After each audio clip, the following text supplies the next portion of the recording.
Chapter 1, Elena. Another week of sunshine here in Los Angeles. I gave an inward cringe at the familiar words. There were only so many ways to tell the public it would be clear, warm, and sunny. Just like yesterday and the next 10 days. I moved to the side of the frame while the 7-day forecast showed up on the screen. We'll dip into the low 50s on Thursday night, so grab a jacket if you're heading out. I smiled and waited for the camera to go back to the anchor. The red light blinked out and I sighed. There it was, another day done. I went back to my desk just off set. Cammy, the weather producer, slid me a stack of papers without looking up from her computer. I sighed and pulled my mic closer, opening the program on my computer to record the radio spots for the day.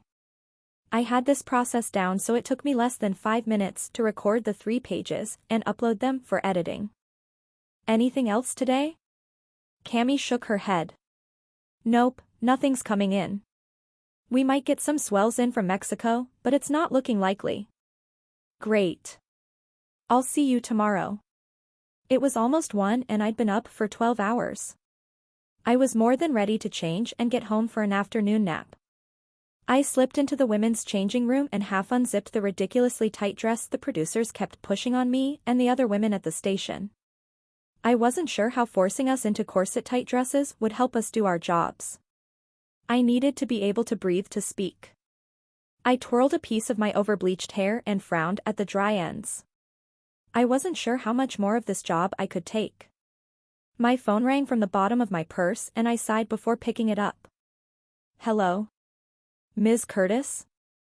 A male voice I didn't recognize replied. This is she. Ms. Curtis, this is Dean Rhodes, the HR director at SLBC, we spoke briefly a few weeks ago. I sat up in my chair. This was the Salt Lake station that said they might have a position available for me after I covered the winter storm. Hi, Mr. Rhodes. My voice automatically switched into my professional tone. I'm sorry for the delay in getting back to you, but there were some internal movements that had to take place. I held my breath. This sounded like good news. We'd like to offer you a position here with SLBC. The morning weather. I knew this would be the position from the meeting I had with their producers, so I was ready with questions. The 4, 6, and 8 AM slots. Yes. I grinned. Some people might hate starting that early, but I loved it. Knowing people started their days with me and waited for me to tell them how to plan their day was my favorite part about my job. Thank you so much, Mr. Rhodes. I look forward to joining the team. That's wonderful to hear. I'll send over the contract for your review. If you have any questions, please reach out to me. I will. Then I look forward to seeing you next Monday. I couldn't stop smiling. The silence had me thinking they'd changed their minds about me, but I was ready to scream it from the rooftops now. I was leaving Los Angeles for good. Of course. Thank you again. I ended the call before reaching back to zip my dress back up. As soon as the email with the contract came in, I signed it and returned it before jumping out of my seat. I needed to talk to the morning producer before he got lost in meetings for the rest of the day. I marched down the hall to the newsroom where I hoped he was still bossing people around. I took one step in and drew the attention of the people closest to me. Have you seen Mark? I asked in a low voice. No one was on set filming, but I always felt like an intruder here. Things moved at 100 miles an hour at all times in this room. Over there. One of the guys without a headset cocked his head to the left. I spotted my boss and crossed the room on my tiptoes. When I was within whispering distance, I called him. Mark. He turned to me and gave me a once-over. Yes, Elena. Can I speak to you for just a moment? He let out an exaggerated sigh as if I was the biggest inconvenience he'd ever faced. What is it? I looked around at the prying ears. I knew people were pretending not to listen, but as soon as I said a word it would make its way around the station. I'd like to talk to you in private. I don't have time for this. What is it? Oh boy. I was going to enjoy this more than I thought. I quit. This will be my last week if you'd like to finish it out. He and I had previous conversations about the possibility of me transferring, but he blew me off. He thought I was being dramatic, but I'd been dead serious. I'd told the weather producer I received a verbal offer while I was in Salt Lake, so she was better prepared, but Mark was too arrogant to think anyone would ever willingly leave LA to take my concerns seriously. His cold eyes turned on me. I could feel him surveying me. An insult was coming. He always had a biting word for those he deemed defiant or unworthy. In this case, I was both. Don't bother. We have 100 young blonde bimbos in line to take your spot. There it was. If I wasn't prepared for some sort of insult, his words might have stung, but I also knew the truth. His reputation was known within the industry. Finding a certified broadcast meteorologist that would want to work at this station would be difficult, let alone one that fit the appearance he required of his team. If you're sure. I wasn't expecting him to change his mind, but as long as there were witnesses around, I wanted to make sure I gave him plenty of opportunities to be a decent human. He didn't lift his eyes from the clipboard in his hands. Just go. I caught the eyes of the crew around us and gave them a nod. At least they could vouch that I'd tried. It's been a pleasure. I made sure they knew I was talking to them even though Mark made a grunting noise in response. I'd hated every minute of working for him. I had to keep my hair this unnatural shade of blonde, wear skin-tight dresses, sky-high heels, and if I even looked at a carb he threatened to switch me to weekends. Now I was free. When I got back to my desk, I wrote out a few thank you cards to the anchors and crew I might actually miss, then gathered my belongings. The assistant morning producer was a mini Mark, so I wasn't too concerned about catching him before leaving. He'd make a comment much like his boss and I was no longer obligated to listen. With my purse and garment bag of extra outfits, I walked out of the building for the last time. I'd worked at this station for years, but I had zero doubts about leaving.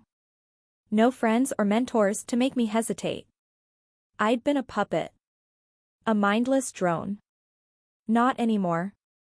In less than a week I'd be at a station that valued me. One that really wanted me to be there. Hey, D fought for me when I countered with the things I wanted. I made it seem like I had life made here in LA and they were willing to match my requests. As soon as I was stuck in traffic on the 5 freeway, I called Lucy. Hey, Elena. Her bright voice brought a smile to my lips. Hi, love. I have news. Oh, really? I got it. She squealed and I couldn't fight back my laughter. Are you serious? When do you start? When do you get here? I start on Monday. I've got to pack my apartment then. I'm driving up. Monday? As in 6 days from now? I cringed. It sounded crazy when she said it like that. Yeah, they needed me pretty quickly, I guess. What about your station? I groaned. They told me they had plenty of blonde bimbos waiting to take my place, so I'm done as of today. There was a moment of silence. Are you serious? Someone said that to you? Yeah, my boss. How dare he? What's his name? I chuckled. Lucy was an incredibly intelligent woman with a powerful job at a company that respected her. She wasn't used to the way I'd been treated. Unfortunately, I was. It's okay. It's all behind me now.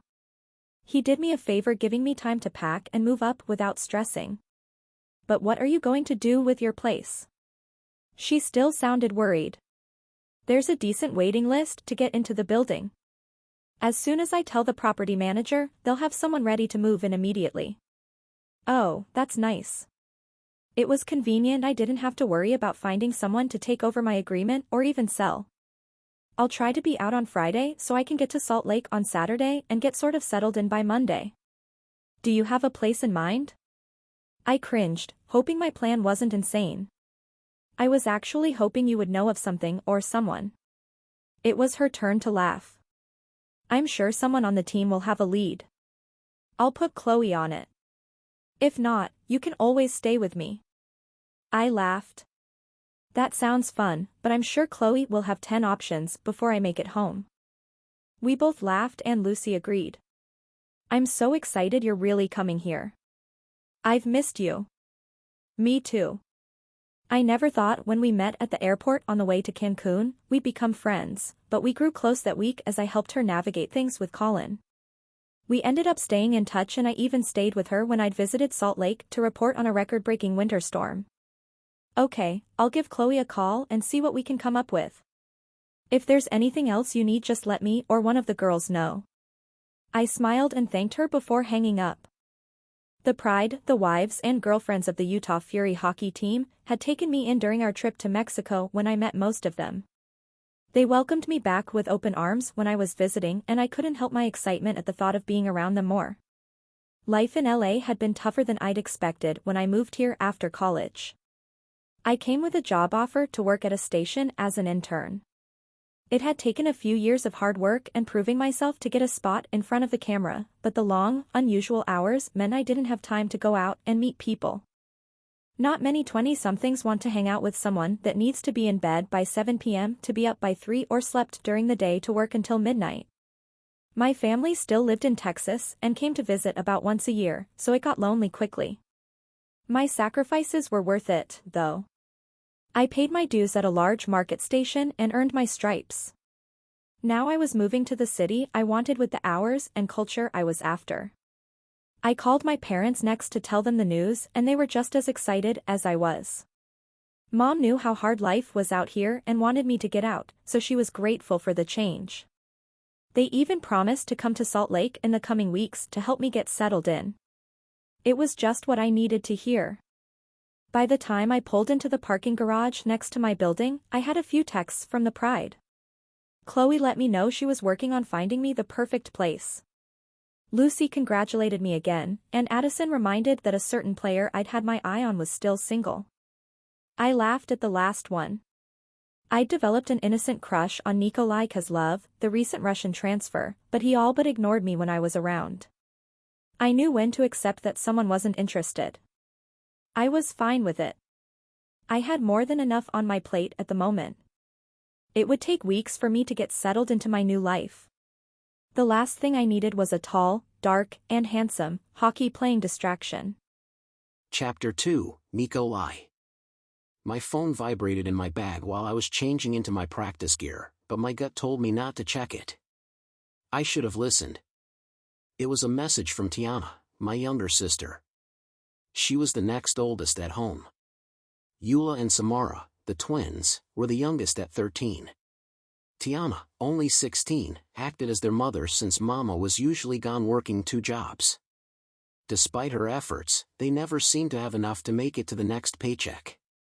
Part of me hated these messages because of the guilt. I should be back home taking care of my family. The burden shouldn't be on Tiana, just a child herself. I wanted her to have the luxury of growing up slowly, being with friends, and studying for school. She shouldn't have to worry about bills and rent. I opened the message and read without giving anything away. The men on this team were sharks to blood when it came to emotions. They could sense any change in your demeanor or mindset. I've spent my life being strong for my family, hiding my emotions so they wouldn't worry. There was no way my teen would ever see through my facade. Tiana said Eula was sick and they needed money to take her to the hospital. I closed out of the message and opened my bank app on my phone. With a few familiar steps, I sent them enough to get through the next month or more without worrying. I'd have the hospital bills sent to my email so I could pay them before Mama even saw them. This was the only benefit of me being here. In the NHL, I make over 4 times what I made in Russia.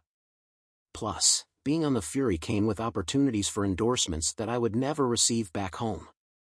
Leaving my family behind was terrifying, but since I grew up playing mostly in Europe, it wasn't as shocking as I'd expected. I hated being so far from them. I should be the one taking Eula to the hospital. I wanted more information on her condition, but it would have to wait until after practice. Right now, my mind had to be here. The team accepted me quicker than I expected. They brought me into the Fury family and encouraged me to treat them as such. It was something I was still getting used to. On my past teams, things were more cutthroat, every man for himself. We were each trying to get to my current position. A spot on an NHL team. Now that I was here, no one could take it from me. The sacrifices were worth it. I just hope my sisters understood that. I never wanted them to feel neglected or forgotten. Everything I did was in their best interest. "You okay, Kozlov?" Hartman, my captain, called out as he passed me on his skates. I nodded. "Be right out." Most of the guys were already on the ice, so I hurried to pull on my skates and practice jersey before joining them. "Gather around, guys." Coach Rust spoke in a calm tone, but that was all it took to get us to listen. I paused near the bench and waited for him to give us the instructions for the day. "I want each line to run drills today. Things have been sloppy, and with Pettersson on the injured reserve list, we need the third line to tighten things up." He dismissed us and we broke into our groups. Grant Fisher waited for me at the side of the ice and we met Noah Malkin and Reese Murray in the center. I gave them a solid nod while Fisher looked around. "Where's McCann?" I looked for the second defenseman in our line but didn't see his number. I shrugged. "Coach, have you seen McCann?" Murray called out. Rust pointed over his shoulder toward the tunnel. "He has a meeting. He'll be here in a minute." I groaned before they even had a chance to open their mouths. I knew what was coming and I didn't have time to waste on speculation. Malkin began skating backward, facing us. "Think he's in trouble?" "For what?" "He has less of a life than Nike." Murray was smirking when I turned to glare at him. I hated that nickname. He knew that, which was why he continued to use it. Stupid American. "Maybe he's getting traded," Fisher offered in a quiet voice. That was enough to silence the rest of them. It was a decent possibility. None of us liked it when that happened, but it was a fact of life in our sport. Players could be traded through mid-February, so things could change with a single call. McCann was a good player, though. Our line had been playing together for weeks now and we'd found our rhythm. Losing him now would set us back. "What do you think, Kozlov?" Malkin asked. I shrugged. "We'll know once he gets out." The guys agreed and we ran a few four-man plays while we waited. Our line wasn't particularly heavy on penalties, so we didn't play for very often, but the practice was still good.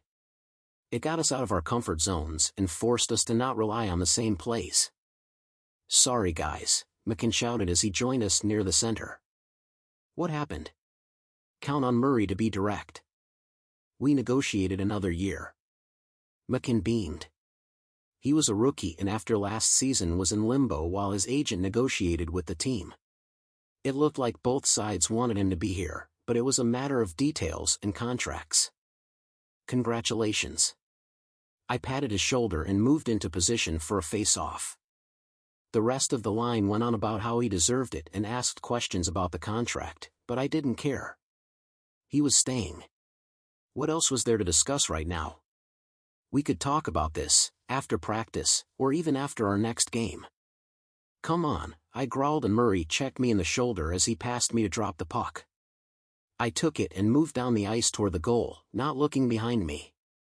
After 5 strides I dodged to the left and backhanded the puck to Malkin in a drop pass we'd been working on.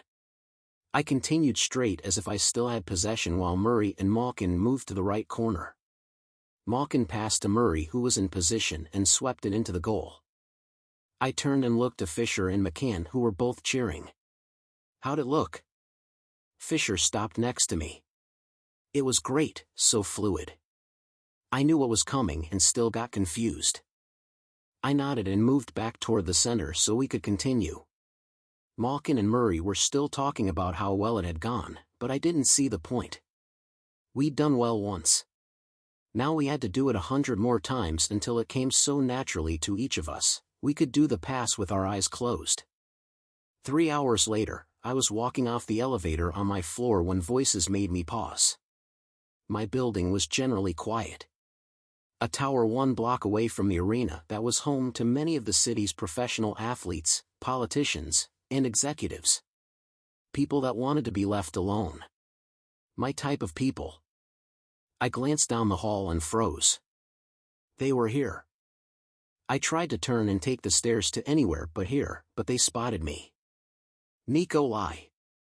I cringed as I turned to face Chloe Murray, my teammate's wife, and another's sister. She also worked for the team in marketing. She was everywhere. Every team event, every dinner, every email. And now she was in my home. Chloe. I eyed the group of women behind her. None of them ever seemed to go anywhere without a small troop. It was overwhelming, and that was coming from someone that grew up in a house full of women. I'm glad we ran into you. We're looking at a unit here and I wanted to know what you think. I narrowed my eyes. You guys? Was she leaving Murray? The thought made me happier than I should. Something needed to knock him down a peg. It's for a friend. Elena? You met her at the party where Noah proposed. A flicker of a memory of the tall blonde ran through my mind. She was stunning. An angel of a woman, but I didn't want Chloe knowing that. Okay. I wanted to get into my home and lock the door, but the women blocked my path. Short answers were the best plan I had of getting inside quickly. I edged around her, but they closed in. Do you like living here? One of the other women, a brunette, asked. I was pretty sure she was Colin Broussard's girlfriend or wife. I shrugged. I didn't have a choice, but I like it. Chloe nodded. Your agent asked for recommendations, and I know the building manager, so I was able to get you in on the short notice. I hadn't known she was involved, but it made sense. She was into everyone's business. It's been fine. It's close to work so I can walk if I want. I wasn't sure what else to say. It was 1,000 times nicer than the tiny apartment I shared with 2 other players in Russia or any of the flats I'd lived in while I played in Europe. It was nicer than my family's home by far. I was ashamed to video call with my sisters when I was home because I knew they noticed the difference as well. This is one of 2 buildings that I could find with availability for next week. I think she'll like how close this is to the station. I didn't bother asking follow-up questions as I skirted around them to my front door. I unlocked it and stepped inside, closing out the sounds of chatter. I dropped my bag at the door and walked to the fridge. I pulled out the bottle of chocolate milk and chugged it in one gulp. I tossed the carton and made a note for my assistant to pick up more. After dropping to the couch, I pulled out my phone and called Tiana. She answered, switching the call to a video. Zdravstvuyte Nikolay. Kak dela? She glared at me and I repeated myself in English. How are things? She liked to practice with me since I'd been speaking it since childhood. My sisters were all learning and made me only speak in English with them. It drove Mama crazy when she didn't know what we were saying. Things are okay. Eula is with the doctor. They think she faded off and pointed to her chest. It's her heart? No. I could tell she was struggling to find the right word, but I didn't want to push too hard. She preferred to figure it out herself. Pneumonia. She has pneumonia? Tiana nodded. Yes, that's it. Are they giving her medicine? Yes, they've already started. I nodded, but inside I was panicking. Eula was very sick.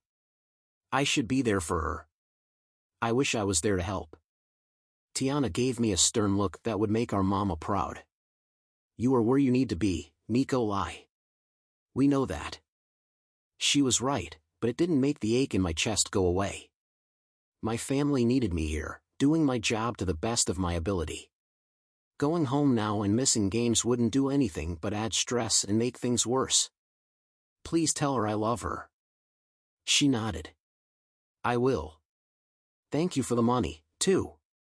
Mama will be able to miss her shifts tomorrow and stay with Eula now. Yes. Tell them I miss them. I've got to go. Yelyu Vas. I love you too. I hung up and closed my eyes. Mama shouldn't worry about staying with Eula. She shouldn't have to work so hard anymore. I made more than enough to support them and myself. I just needed her to accept my help permanently, rather than allowing Tiana to ask me for small amounts each month. I looked around my fancy apartment and wished I could have them here. There was more than enough space for all of us, and it would allow my sisters a better chance to go to college in the States. Then I could take care of them. I wouldn't have to worry. I emailed my agent to look into it. Now that life was more stable and I'd found my place with the team, it was time to bring my family here too. I just had to convince Mama it was for the best. Chapter 3, Elena. When I got within an hour of the city, I called Lucy. "Where are you?" She sounded nearly as excited as I was. "About 40 minutes out. I'm passing Provo now." "Perfect. Did you get the address I sent you?" "Yes, I've had my navigation directing me there from LA. It might have been overkill. Once I got onto Interstate 15 it was a straight shot to Salt Lake, but I was excited to use my new address." "Great. I will see you soon." Her voice squeaked at the end and I laughed. "See you." I hung up and turned up my music. I was almost there. Almost home. When the robotic voice told me to turn into a parking garage entrance in the heart of downtown, I cheered quietly. This was an amazing location. I'd just passed the station a block before. I was within throwing distance of work. Whoever found this place was my savior. I approached the locked gate and entered the code Lucy sent me. The parking structure was shared with the public for access to the open-air mall I'd be living above. This was seriously heaven. I parked in the stall marked 1120 and opened the door. "You're here." I turned to see Lucy, Chloe, Emma, and Addison hurrying toward me with Reese, Ollie, and Colin close behind. You guys didn't all need to come. I hugged each of them as they protested how crucial it was. I had a welcome party. "We're here to help you unload," Colin said while looking past me to my car then back to the gate. "Where is everything?" I popped open the trunk. "This is it.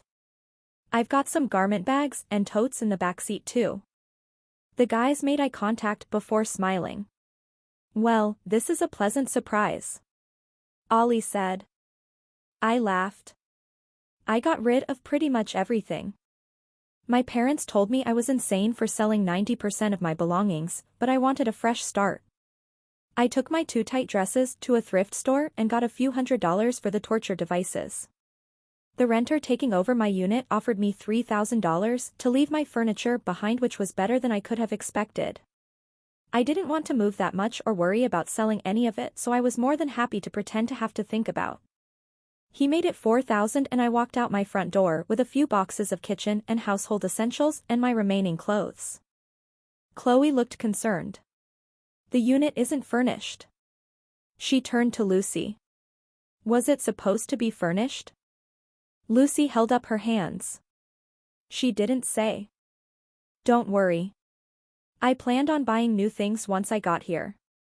Chloe's shoulders relaxed. "Oh good. We can help you with that." "Thanks, I'll start with a bed today and get the rest next weekend." The guys loaded themselves up with all the boxes and clothes, so we followed behind them to the elevators. Chloe didn't seem pleased with my plan and was already typing on her phone. "How was the drive?" Allison asked, and I was grateful for the topic change. "It wasn't too bad. I left LA at 2 a.m. so I missed the traffic." 2. Emma cringed. I laughed at her disgusted expression. "That's when I'm normally up." "Gross," one of the guys muttered. I was used to these reactions. It was an unnatural time, but after years of working the morning schedule, I was used to it. I didn't even need to go to bed as early anymore. As long as I was in bed by 8, I was fine with 6 hours of sleep. We got off on the 11th floor to soothing cream walls and marble flooring. There were only 4 units on each floor, which would be nice for noise control. I wasn't a big fan of having neighbors that were up and partying through all hours of the night and morning, for obvious reasons. "This is you."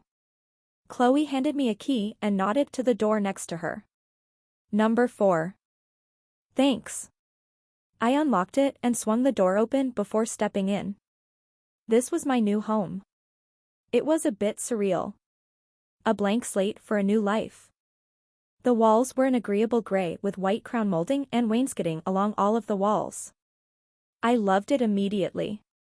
I moved farther in and found the kitchen to my right and more opening living area to the left.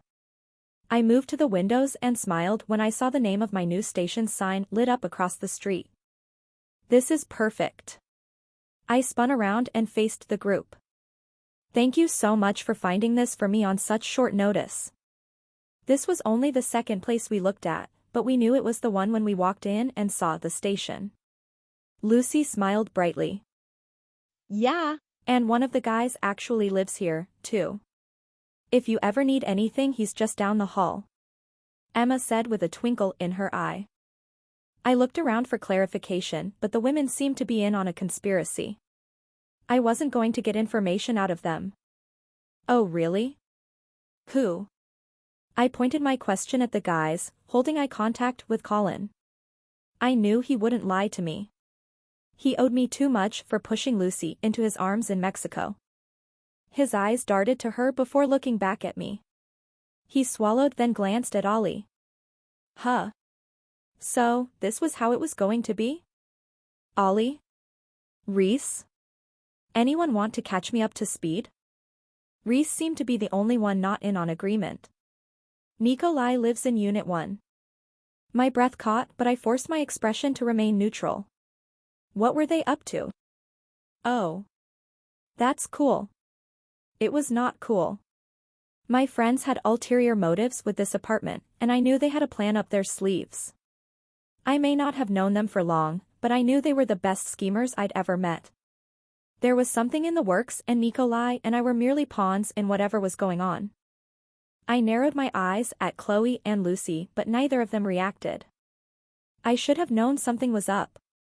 This place was too perfect. This is within the budget I sent you, right? I asked Chloe, knowing she was the mastermind behind this place. I could sense Lucy was weakening under the threat of my stare while Chloe looked as cool and calm as ever. Of course. I was even able to get you a discount. Her smile turned wicked. Since you're such an influential person with such a strong social media following. I laughed. Thank you, I appreciate it. And I don't want to know what lies you had to tell for that discount. She mocked offense. All I did was show your accounts to the business manager and he jumped on the chance to have you live here. It's good for the reputation of the building to have names like yours and Nikolay tied to it. She was exaggerating about my name, at least. I have a few 100,000 followers in LA. It was something my old station spent time, money, and resources building. I have very little to do with it. I even had a media curator that would make my posts. I guess it paid off now. We thought you would have a lot more. Are you sure there's nothing else we can help with? Colin asked and I shook my head. No, I'm going to look at selling my car or maybe trading it in soon. So, if you guys have any dealership recommendations, let me know. But with being so close to the station, I'm not in as big of a rush as I thought I'd be. The three guys turned to themselves and smiled, immediately discussing what car I should go with. We're going to head over and get a workout in. We'll get back to you. Reese said with a cheesy grin. Thank you, guys. They kissed their wives and girlfriends on their way out, then it was quiet. Now what? Emma asked. I guess I should find a bed, I said and realized I hadn't even seen the bedroom yet. I wandered through the living area to a hall. There were a small bedroom and a full bathroom with a linen closet. That's the guest bath. The master is over here. Lucy called and I was relieved that this wasn't it. I doubted a queen could fit in that bedroom. We got you the 2-bedroom in case you needed an office or wanted a guest room. I smiled. Thanks, that will be really nice. I crossed the area again and walked into the master bedroom with the girls. Oh wow. The large room had enough space for a sitting area in the alcove near the windows that overlooked the city. I'd be able to fit any bed I wanted in here plus a wardrobe. Check out the bathroom. I gasped when I walked behind Lucy to see the all-marble bathroom. I mean, it was everywhere. The floors, walls, bathtub, and shower. It was nicer than any hotel I'd ever stayed in. You guys. Is this real? The waterfall showerhead was calling my name. I was really beginning to doubt I could afford this place. Sure, I'd paid my dues and earned a decent salary, but this was a dream. Chloe and Emma laughed while Lucy looked as impressed as me. Yes, this is all yours. Emma said proudly. Welcome to Utah's cost of living. I laughed. That was a very good point. I had received a bit of a pay bump coming here and I wasn't paying the exorbitant prices to live in LA. My mind wandered to the fancy mall below. I could do a lot of damage with the extra money each month. I walked to the closet and twirled. It was almost as big as my last bedroom.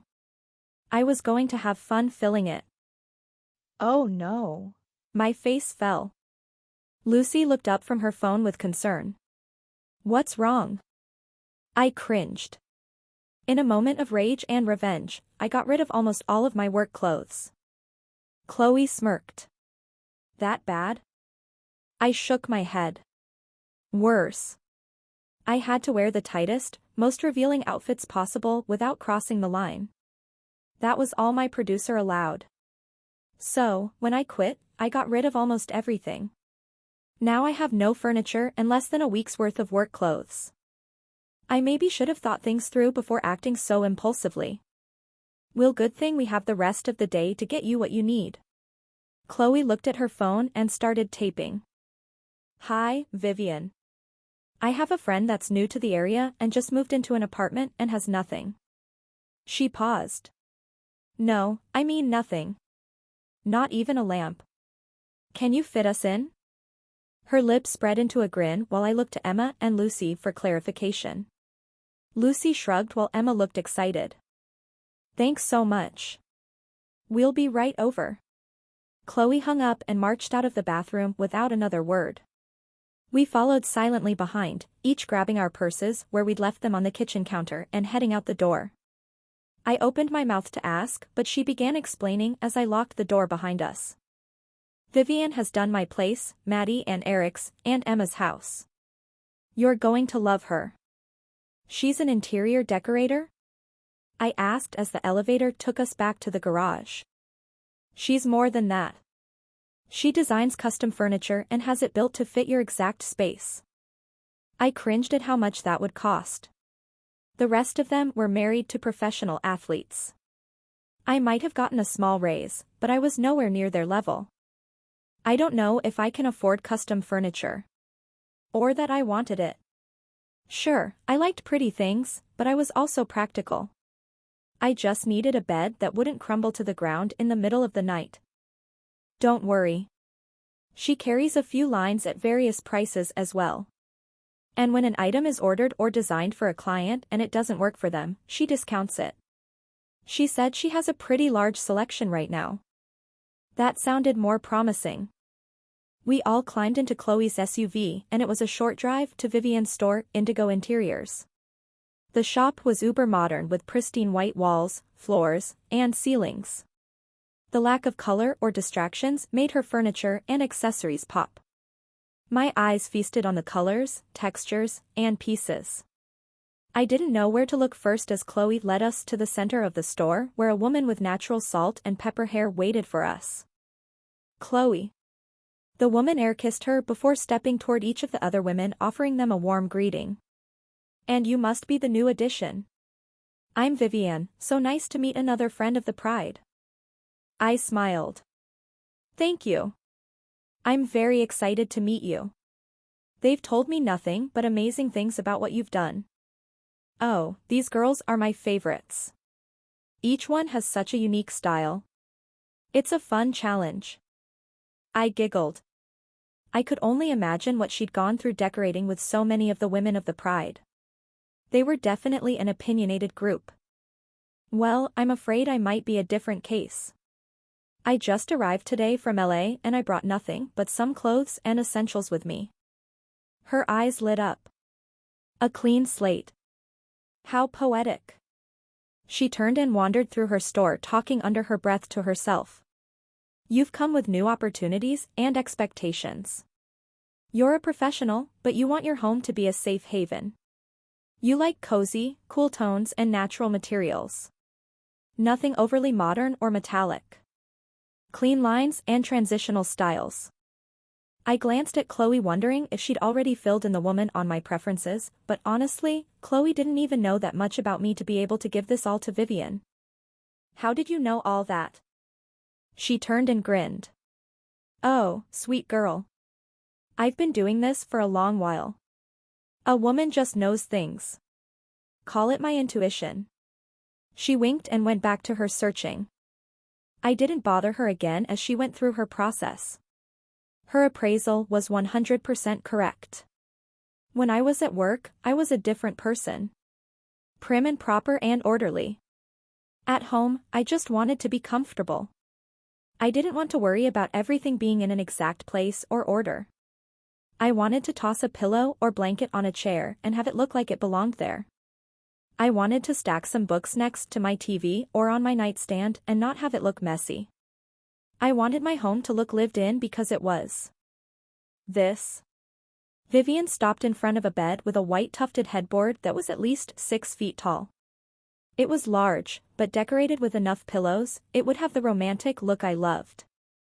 This is where we start. We'll build everything off of this. She beamed and looked to me for approval. It was perfect.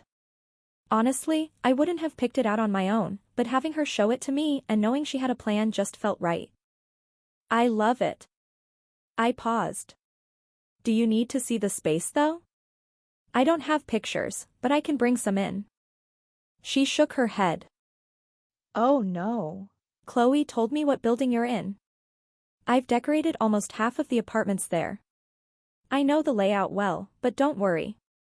Not a single one looks like another. They are each a reflection of their inhabitants. Emma nodded. She did Nikolay's house and it's true. His apartment is totally his style and it's nothing like this. Hearing his name again made my stomach flutter, but I squashed the sensation. He wasn't interested. He'd made that abundantly clear last time I was in town. I needed to accept it and work on maybe being friends. I'll take it. I needed to remember why I was here and keep that focus. Not just in this store, but Salt Lake. I wasn't going to let a man distract me from that. Chapter 4, Nikolay. I'd heard about Elena's arrival the moment I entered the training room, but lost interest. She was friends with several of the guys from their trip to Mexico, and they seemed excited to have her. Apparently, she was a lot of fun without the drama. It was a dream come true for most of the guys. Since everyone that went on that trip was now in a relationship, the single guys were paying close attention to any information about her they could get from Colin, Reese, or Ollie. Not that they had much. She arrived this afternoon with only a car full of belongings. She would be working at SLBC, which was right across the street from the arena and a block away from where we lived. When Colin pointed out that fact, the crowd of desperate men turned to me. She lives in your building? You need to have a welcome party for her and invite everyone. Derek, the backup goalie, said with a look in his eye I didn't appreciate. You're too young for her. I said and moved past him to the deadlift platform. I put in my headphones and hoped that was enough of a sign that anyone attempting to speak to me would be ignored. I focused on adding weight to the bar and purposefully did not look into the mirror to eliminate the risk of making eye contact. I'd met Elena a few times when she visited last month, and while she was undeniably beautiful, I wasn't interested in adding anything to my currently overflowing plate. I had too much to deal with as it was. I didn't have the time or energy a girlfriend deserved. I wasn't interested in the blonde siren, but that didn't mean I thought it was okay for the cocky rookie to think she was some kind of conquest. He wasn't good enough for her. None of us were. Each member of the Pride I'd met confused me. They were beautiful, intelligent, kind women that somehow got trapped in our world. It wasn't easy living a life dictated by the league or our team's schedule, but I was a player, I chose that life. I couldn't imagine being the spouse of a player and having to deal with the repercussions. I knew several of them had children, too. It wasn't fair to their wives and families for them to be gone so much. We played 82 games in a regular season, and in a team like the Fury, playoffs were almost a guarantee, so that meant additional weeks if not months of games. We only have a short break from June to September to live a life, but even then, our lives were filled with the constant training needed to maintain for preseason. Some guys could get away with coming back only a week or so before the season started, but I wasn't one of them. I hadn't earned that yet. That wasn't a life I wanted for someone I loved. It was why I hesitated bringing my family here, but at least they would have each other. My wife would be alone most of the year. It was selfish to think of bringing someone into my life right now. I finished my first set of deadlifts and stepped back, leaning down for my water. A hand struck out and snapped it away. I turned around and glared at Hartman. "What are you doing?" He was speaking but I couldn't hear him, so I took out my headphones. He looked annoyed. "I've been trying to talk to you for a few minutes. Where's your head, man?" I shrugged, and reached for my bottle again, and this time he gave it to me. I gulped down almost half of it and set it back down. "I'm focusing. How was I getting in trouble for doing my workout? This wasn't social hour. I didn't need to chit-chat all afternoon. Coach had warned me I should work on integrating into the team culture, but it wasn't natural for me. My entire career I'd been in direct competition with my teammates. I had to better, faster, stronger than every single one of them so I could move on to the next league or team. It was a hard adjustment to break through that mentality. The Fury was the opposite of everything I was used to. They were a family, supportive and caring. They wanted me to become a part of that, but it went against everything I knew. "I know it isn't required of you to hang out with us or attend non-team sponsored events, but I have a favor to ask," Hartman said. I cringed. I couldn't say no to my captain, and I had a feeling I would want to. "What is it?" "I don't know Elena very well, but she's important to Kendall and the rest of the Pride. That means she's part of the family. I would really appreciate if you would keep an eye on her. You don't need to become best friends, but just let her know you're there if she needs anything." He knew me well enough to know this was asking a lot, but he was my captain, and as uncomfortable as it made me, it was something I could handle. "Fine. Thanks, man." I nodded and stepped away to start my second set. I checked in the mirror and noticed he hadn't moved, but I put my headphones back on and ignored him. I couldn't shake the feeling I was a disappointment. The rest of the team was like a big brotherhood, but getting to that level would take time. Hopefully, he understood that. I finished the rest of my workout and left without a goodbye. I showered and changed quickly in the locker room before heading to my car. It wasn't often that I drove to the arena, but I had an appointment with my attorney to get to. I'd messaged him about my family and he told me to come in this afternoon to discuss options. I was trying not to get too excited until I heard what he had to say, but since the idea had planted in my head, I couldn't think of anything else. I parked in front of his building and took the stairs to the third floor to burn off some excitement. When I opened the door, his receptionist smiled up at me. "Good to see you, Mr. Kozlov. Mr. Madsen is ready for you." She stood and led me to the end of the hall where his office door was open. "Mr. Madsen," she called, and he swiveled in his chair to face us. "Ah, Mr. Kozlov. Thank you, Cherry." She left us alone, closing the door behind her, and I moved to sit across from him. "How are you doing, Nikolay?" I nodded. "I'm fine." A whisper of a smile appeared. Mr. Madsen and I had only been working together since I was signed by the Fury less than a year ago, but I already trusted the man. He'd been nothing but direct and honest, and I respected that. Even when the truth wasn't something I wanted to hear, he didn't twist his words to make it sound positive. "Good to hear. I looked into what you asked about, and since you are currently here on a visa rather than a permanent resident, you can't sponsor your family to come. They would need visas of their own, and I'm afraid it would be challenging to get them to qualify." I nodded. I assumed this was the situation, but if this was all he had to tell me, he would have called. There was more. "However, we can work on getting you permanent residence status. There are two paths: achieving all-star status or establishing extraordinary achievement. Since you haven't been to the Olympics and you're probably a few years off from making all-star for your team, we'll have to focus on the extraordinary achievement side. What does that mean? You need to satisfy 3 of the 10 criteria set by immigration. I nodded. 3 out of 10 didn't sound too hard. Have you done this before? He nodded. You're not my first foreign athlete. Most players are fine with a visa, but those that want to stay here after their career is over or want to bring family over have to do this. I wanted to check on what your status is, so I spoke with your agent, and he thinks he can prove by your stats and salary that you rank higher than others. That's a crucial one, and I have ideas for your other 2. I nodded. What?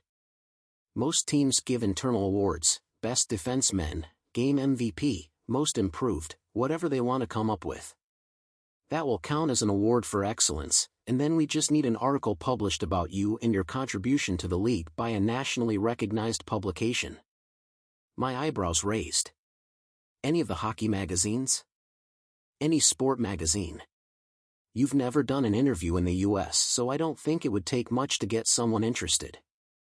I still didn't want to get my hopes up, but this felt easy. My stats and numbers were great. Definitely in the top 10% for my position. An interview and award wouldn't be hard either. I was certain if I let Coach Romney know I needed an award for residency, he could come up with something. Not that I wasn't deserving. I dedicated everything to this team. He knew that. So, what's the next step? I asked, feeling more confident as this went on.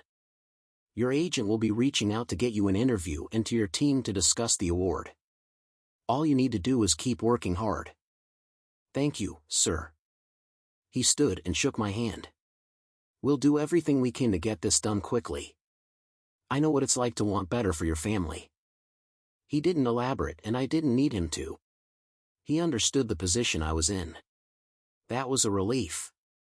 He knew what this meant to me. I went back to my car and debated sending a message to Mama and Eula, but I didn't want to get their hopes up. I wouldn't tell them until I had my residency status and was working on getting them here. I couldn't handle disappointing them if something didn't go through. When I got back to my building and rode the elevator up to my floor, Hartman's request weighed heavy in my mind. I wanted to get it over with as soon as I could. I knew from when I ran into Chloe and the rest of the group in my building last week that they were looking at Unit 4 on my floor, so as soon as I dropped my bag off in my apartment, I went to her door. I knocked, hoping she wasn't home. It was around 6, so maybe she was out having dinner. The door swung open and I frowned. Her beautiful, shiny hair was up in a chaotic mess of a bun and she was sweating. "Are you okay?" She blushed and I regretted my words. "I'm just trying to put together a bed and it's not as easy as I was told." "Oh." I cringed internally as I realized this was exactly what Hartman had been talking about. I should offer to help her. She obviously needed it, and if I didn't, I had a feeling I'd hear about it later. "Do you want some help?" She looked shocked but recovered quickly. "Are you sure?" She was giving me out, and I actually appreciated it enough that it made me genuinely want to help her. "Yes, I have time." Her shoulders dropped. "Thank you so much." "That would be great. I've been trying for an hour, but it's too big and I can't reach both sides at the same." I laughed and stepped in as she waved me forward. "Show me the way." As she led me to the master bedroom, I looked around at the duplicate of my apartment. It was strange seeing it so empty. My unit had been furnished when I moved in. I was even more grateful for that now. Here it is. I took in the tall headboard leaning up against the wall and the 5 long pieces in front of me. I have them laid out where they go, but I can't hold them up to screw them in evenly. I saw what she meant about it being too big. This was at least a 2-person job, and I was surprised she hadn't already called for help. "Why didn't you let the Pride know you needed help?" She sighed. "They've already been so helpful. I couldn't ask them for even more. Plus, I'm used to being on my own. This whole pack thing is a bit overwhelming." I nodded. I understood that feeling well. Hold up that end and I'll screw it in. She followed my direction and in under 10 minutes we had the bed put together and set the mattress in place. She pursed her lips and had her hands on her hips when we were done. Do you not like it? I asked. She shook her head. No, I'm just annoyed it was so easy with you here. I laughed. Sorry, should I let you struggle next time? She giggled. No. I really appreciate your help. I would have been sleeping on the floor if you hadn't stopped by. No problem. I stepped back and turned to head out. Can I get you dinner? I shook my head. No, it's okay. She nodded once. Well, thanks again for stopping by. It was fate. Sure, it was. See you. I walked out and down the hall to my home. I'd done my duty. She knew where I lived and if she really needed help, she knew where to come, but from what she said, I doubted she would take me up on it again. That didn't matter though. I could tell Hartman I'd gone above and beyond his request and even helped her tonight. Maybe I could get an award from the team for that. The thought actually put a smile on my face. Chapter 5, Elena. This was it. I smoothed my jacket one more time before stepping through the front doors of SLBC. I was wearing a cranberry pantsuit that was slimming and chic and professional, and I felt like $1 million. The shops below me had almost a dozen stores perfect for restocking my wardrobe. I was now the proud owner of modern, slim-cut pantsuits in 8 colors, and counting. A few of the saleswomen wrote down my name and number to let me know if they got different colors or patterns. They were smart to catch on, and I was grateful I was finally going to feel like myself in front of the camera. Hi, how can I help you? The young receptionist greeted me with a stunning smile. I reminded myself he was probably 10 years younger than me before replying. Hi, today's my first day. I'm looking for Dean Rhodes. The man-child stood up. Of course. Ms. Curtis, follow me. He set off down the hall with efficient speed. I followed behind, taking in the door plaques as we passed, trying to memorize my surroundings. Here you are. He gestured to the open door to his left. Thanks. He winked before turning and hurrying back to his desk. I glanced in the empty office and took a cautious step in. Was this a setup? A hazing? Elena. There you are. We're running through things up here. A petite woman with a jet black pixie cut hollered into the office, much more energetic than anyone should be at 3:30 in the morning. She took off down the hallway in a different direction from where I'd come, and I had to take long strides to keep up with her. Dean won't be in until 8, so you can worry about paperwork and stuff later. I need to prep you for the 4 o'clock slots. I cringed.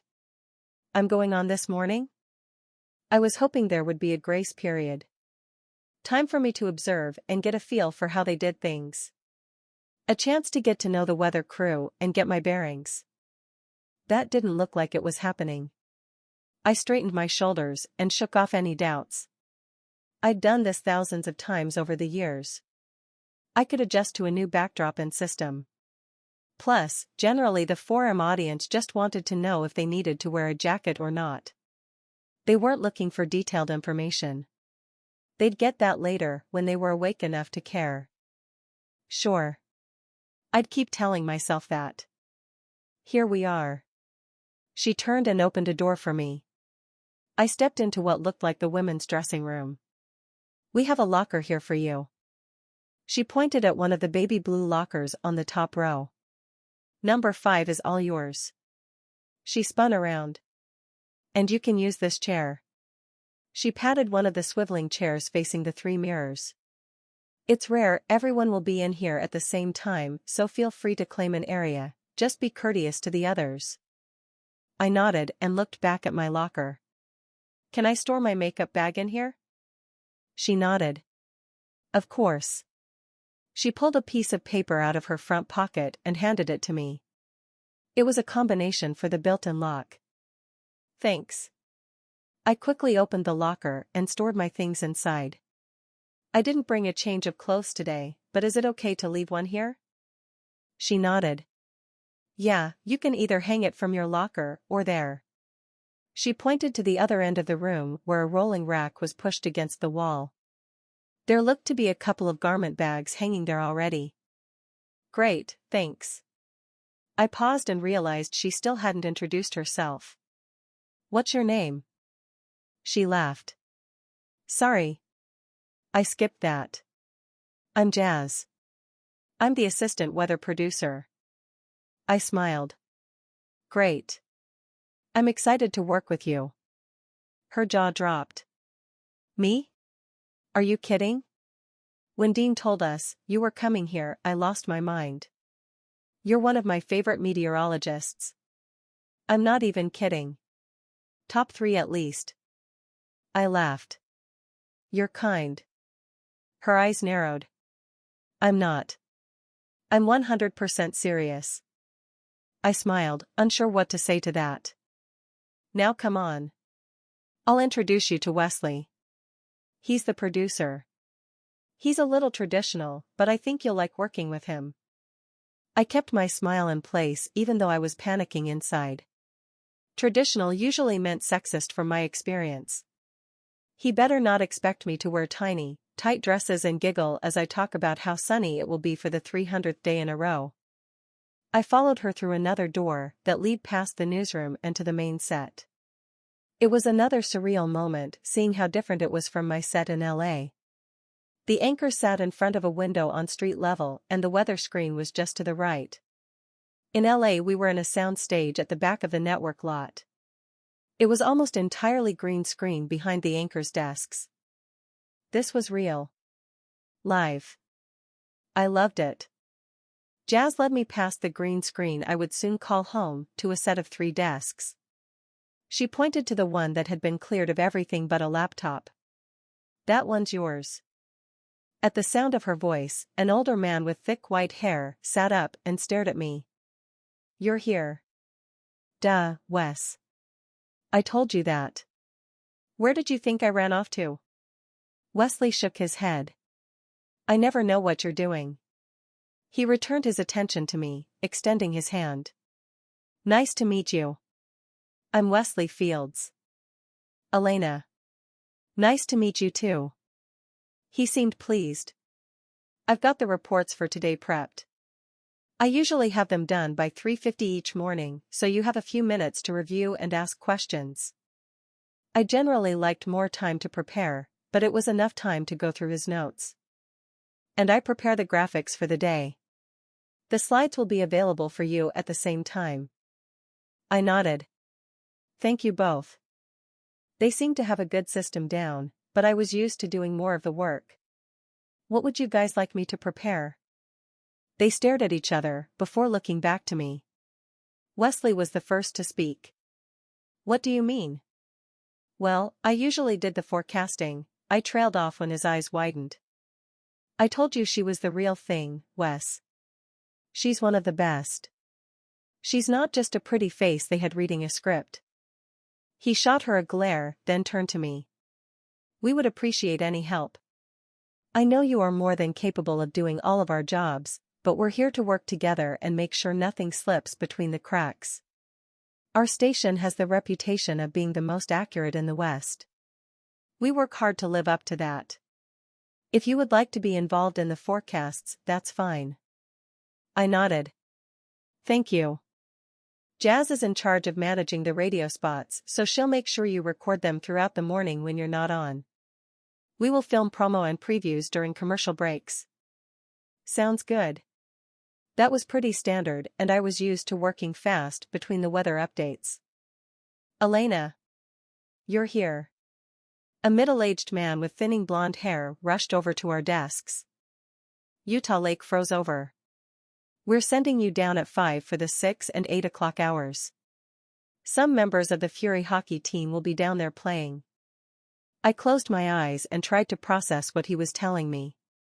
The lake froze, so I'm going to report on it? Doesn't it freeze every year? I'd done my research on the area and knew the general trends. It would be one thing if the Great Salt Lake froze through, but Utah Lake was normal. Not this early in the year. I nodded as if this made sense. And why are the hockey players going out? To promote their team. He replied in a tone that said he was seriously doubting my mental capacities. I looked to Jazz and Wesley for support. The team didn't need a local station to spotlight them during the weather reports. I was pretty sure everyone in the state and country knew who the back-to-back winners of the Stanley Cup were. Plus, they're running a food donation for the holidays. There it was. Oh, okay. Will there be someone there to collect by the lake? He paused, then gave a nod. I'll make sure there is. I smiled, and he turned to take off in the direction of the newsroom. Who was that? Jazz giggled. Tim, he's the one of the main producers in the morning. He's usually running around like his head's cut off and he can't remember where he's left it. Yeah, that made sense. Here are the notes. Wesley slid them to my desk and returned to his computer. We'll have you give the updates live from the lake, then jump to the 5-day forecast. Sounds good. I appreciated his ability to improvise. He didn't seem like the type to enjoy that, but it was necessary in our field. Are either of you coming down with me? Jazz nodded. I'll come down with Mike. He's our favorite cameraman. Great. I read through the notes from Wesley as the camera crew and producers filed in. I had 6 minutes from the start of the show until I went on. I read through the pages 10 or so times before I sat back and decided I was ready. Worst case, I'd read the prompter. It wasn't my favorite thing. They usually distracted me, but I might have to use them for the first few days until I got comfortable with this new flow.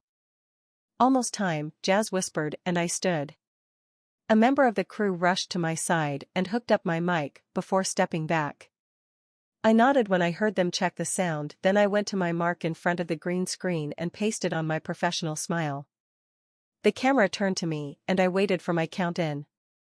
3, 2, 1, the voice in my ear said. Good morning, Salt Lake. I dove right into the report like I had a million times before, and even though the information was new and the weather was completely different, my habits took over and I was done before I knew it. I turned off my mic and went back to my desk. So? I waited for Jazz or Wesley to say something. Wesley gave a nod and Jazz beamed. You were perfect. No nerves, no stuttering. Flawless. Thank you.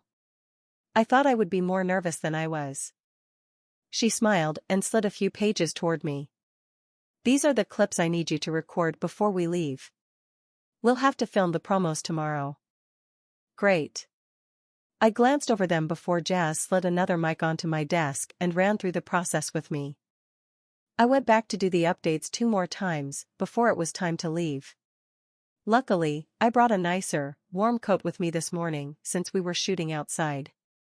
Normally, I'd get at least a day's notice to prep for times like these, but we were just going with the flow today. Maybe when we got back I'd request advance notice. Elena, this is Mike. Jazz introduced me to a man about her age, 25 or so, who smiled at me. Nice to meet you, Elena. You've done a great job so far. I appreciated that more than he knew. Thank you. Hopefully things go well out there. I looked out to the gray skies and shuddered. I was going to freeze. I could just tell. As a weather woman, people expected me to always know how to dress for the day, but I was one of the worst when it came to that. I always wore what I wanted and suffered the consequences later. Now I was really going to pay for it. At least I would look cute. Come on. The van is ready. Jazz led me to the passenger door and opened it. Here you go. Thanks. I got in as Mike got behind the wheel and Jazz took the chair next to the equipment in the back. It's about 45 minutes, but hopefully we'll beat traffic this morning, Mike said as we pulled out. Sally said the freeway was clear southbound. Jazz confirmed what the traffic report had said just before we left. We'll be fine. I nodded and let them lead the conversation. I wondered who would be there from the team. Hopefully some of the guys I knew. It would be even better if some of the girls were there too. I could almost guarantee Chloe would be, since she directed their marketing and the team blog. She was all about being involved in their actives. At least there would be one familiar face. Chapter 6, Nikolay. Fisher, Murray, Malkin, McCann, Kozlov, Brassard, and Aston. You're heading down to film a promo for the news. The van is waiting in the garage. Take your gear. Coach Rust called into the locker room before nodding once and leaving. I looked at Fisher, who shrugged. You don't know what this is? He shook his head. I haven't heard anything.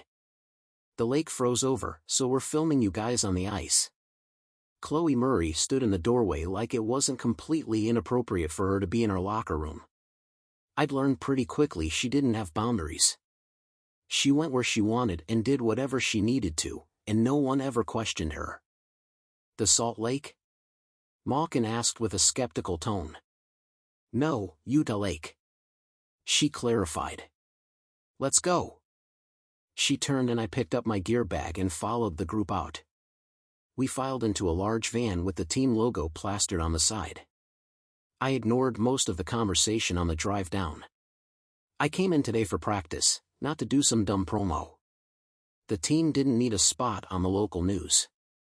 Everyone knew who we were. Even the people who paid zero attention to the sports news knew us. We were the back-to-back champions. Our faces covered billboards and buses. Was this really necessary? Hopefully, the publicity could be used to help my citizenship case. As we pulled up to the edge of the lake, I spotted the goal net already set up. There was a Navy news van with SLBC written across the side parked next to us. Fisher opened the sliding door and we piled out. Chloe took charge and led us to the rocky area that bordered the lake. Okay guys, we're going to film some 3-on-3 shots, then Elena will interview a few of you. We're excited about how well the season is going and are asking for donations for the local food banks for the holidays. She looked to Brassard. You'll give all the details. She handed him a piece of paper and he nodded. Sounds good. He read over it, then tucked it into his bag. Hi guys. Thanks so much for coming. I turned to the sound of Elena's voice. She looked cold. Beautiful, but cold. Her nose was bright red and her cheeks were tinted pink. She was wearing a long coat that looked like it was for fashion purposes only. The guys each said their hellos, but I just watched her. She was bouncing on her toes and had her arms tucked tightly against her. She was freezing. Of course, she was. She'd lived in LA and this was her first day on the job. She probably thought she'd be in an office all day. The thought of my sisters being in this situation made me frown. I wouldn't want them to be out here freezing. I shrugged out of my goose-down jacket and approached her. Here, take this. She looked up at me with her eyebrows pulled together. Oh no. I'm fine. I stared at her as she shivered. Just take it. I pushed it into her arms and walked back to the van to get my bag to pull on my gear. When I was ready and had my skates on, I walked to the lake, took a test step before taking off my blade protectors and skated out onto the frozen lake. I took a cautious route in front of the net before looking back for the rest of the guys. Elena was watching me closely, looking much warmer wrapped up in my coat. I almost smiled at how tiny she looked, but shook the thought. She was a distraction. I couldn't have those. Hey Kozlov, is it okay? Murray called from the rocks. Yes. It's fine. Skating on a lake reminded me of my childhood. I'd learned to skate on a pond near my house. Once I proved to Mama I was ready, she signed me up for skating lessons, then a hockey team. I'd never looked back. It had been years since I'd played on a lake. There was something freeing about it. No walls to confine you. No arena of people watching. Just a couple of friends, some ice, and a net. The rest of the guys joined me and they took a few minutes adjusting before Chloe called out that they were starting to film. Murray called out the two teams. Him, Fisher, and Malkin versus Brassard, McCann and me. Derek stood in the net cutting in the ice. He dropped the puck between him and Brassard and we started playing. Fisher took a spill 3 seconds in and rolled onto his butt laughing. This is harder than I thought. I chuckled and helped him up. You're spoiled. He nodded. Dang right I am. Murray reset and we tried again. This time we were able to play for about 40 seconds before an errant shot sent the puck slid across the ice and toward the center of the lake. I looked to McCann, who shrugged in response. It's not my fault. Malkin laughed.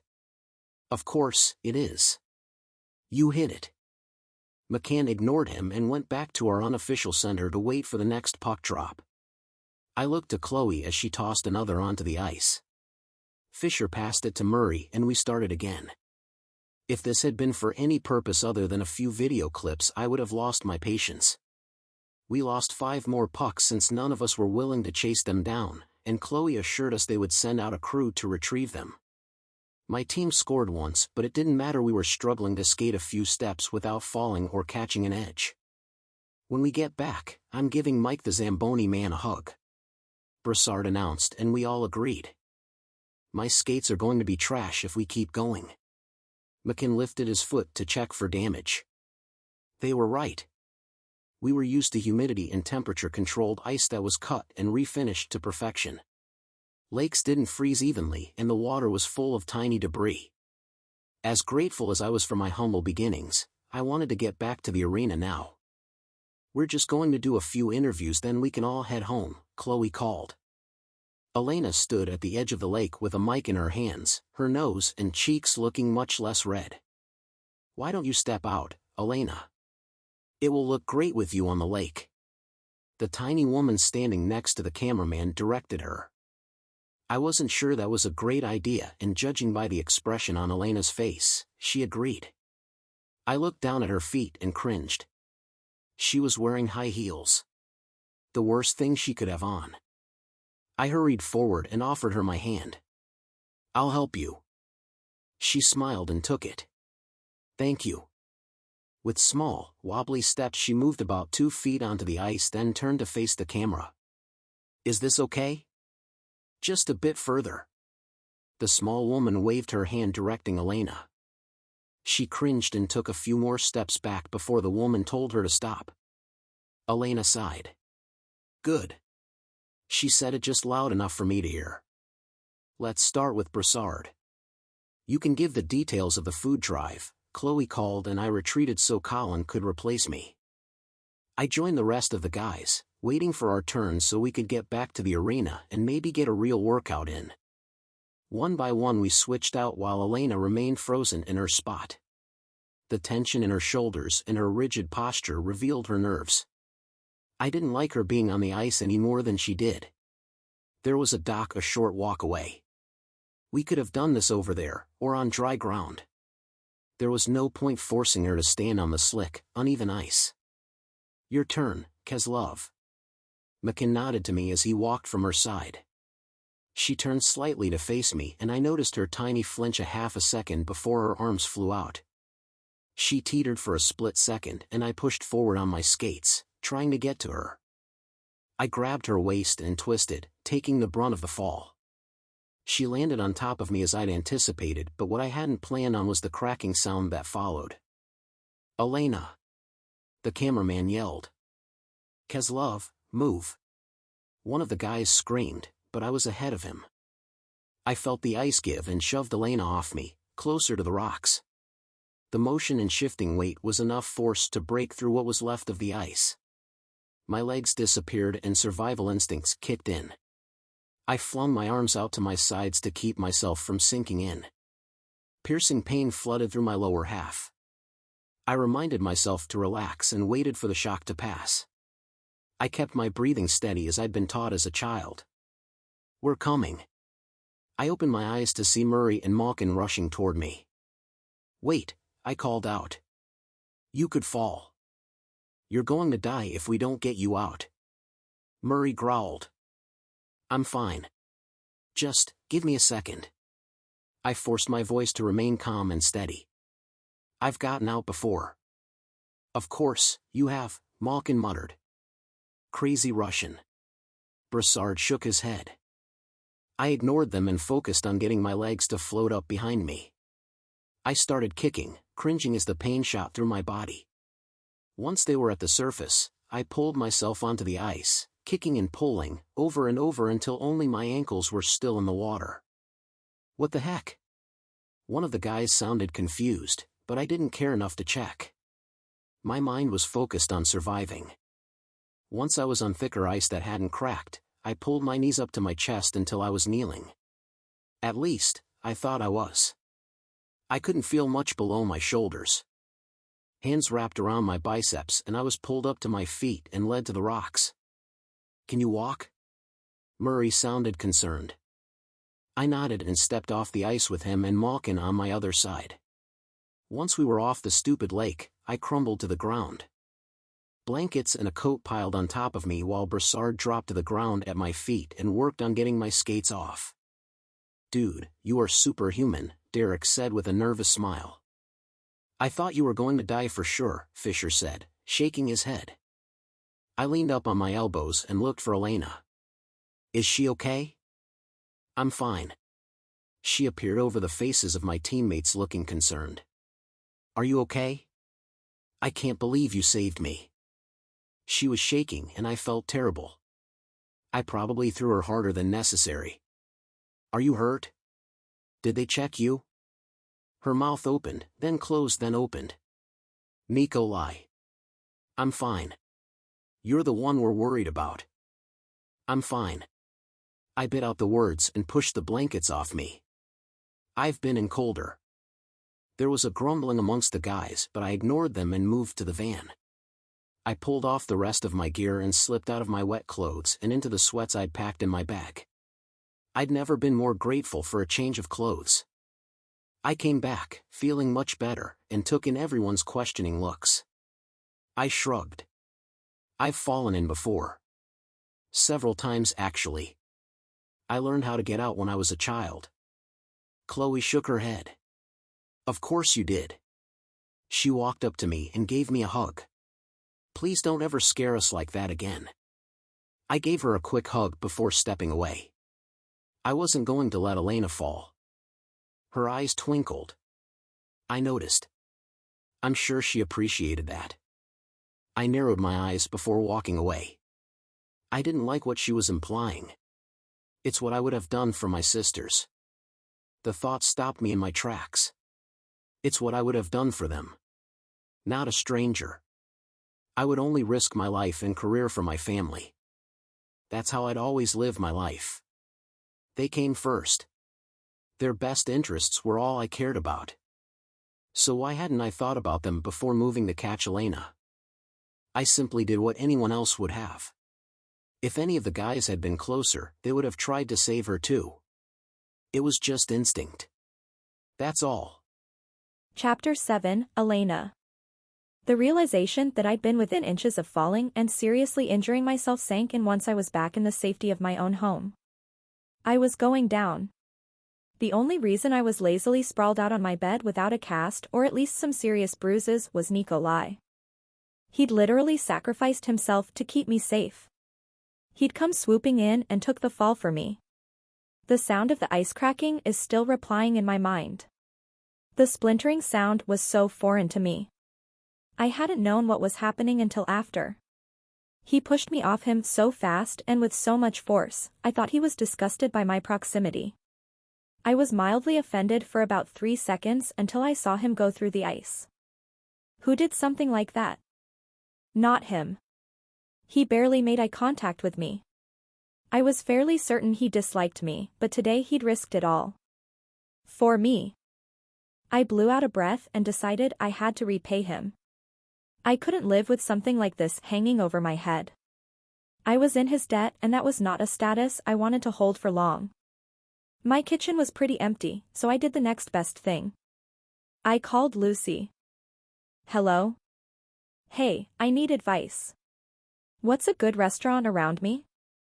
There was a pause. Really? That's what you're going to say? I've been waiting for you to call and tell me about what happened today. You nearly died and all you've got for me is where you should eat? I sighed and dropped my head against a pillow. I'm sorry. I didn't know word had spread. Even if it hadn't, I would want you to tell me. Are you okay? Yes, I'm fine thanks to Nikolay. She giggled. I heard he saved the day. He really did. When he fell through the ice, I stopped breathing. I don't remember the last time I was that scared. I really thought he was going to go under or we'd have to call for a fire truck to come and use the ladder to get to him. He just calmly got out like he'd done it 100 times. Well, he is Russian. I scoffed. He mentioned it had happened before, but come on. No one reacts like that. He didn't even scream or yell. If I didn't know the water was below 30 degrees, I would have thought it was warm by the way he acted. He's tough. How's he doing? He was fine when I left. Not that he would tell anyone if he wasn't. I learned he's the strong and silent type today. She laughed. Yeah, that's Nikolay. He's been here for months and I don't think I've heard him say more than 10 words. At first, I thought maybe he didn't know English very well, but he's fluent. I think he's just an introvert. Yeah, that makes sense. So are you looking for a good restaurant to go by yourself or? She trailed off and I cut in before her imagination ran wild. I wanted to bring dinner over as a thank you. She made a humming sound which I ignored. I want to check in and make sure he's okay, but I figured I should bring a peace offering just in case. That's probably a good idea. He can be such a grump sometimes. I doubt he'd like an unexpected drop-in, so food is a good idea. Was going over a mistake? But I wouldn't be able to relax until I knew he was okay. We went to the place in the mall that serves burgers. I forgot what it's called, but it's on the first floor on your end. He seemed to like it. You don't know what he ordered, do you? She blew out a breath. Most of the guys got the one that had a huge onion ring on it. I can't remember if he did or not though. Did they like it? Oh, yeah, it was all they could talk about for days. Okay, I'll go with that one. He really liked the chocolate cheesecake too. I remember he ordered that and all the guys got jealous, but he said he didn't care about diets. He works out enough to enjoy food. She mimicked his voice and I laughed. Perfect. I'll order that and take it over to him.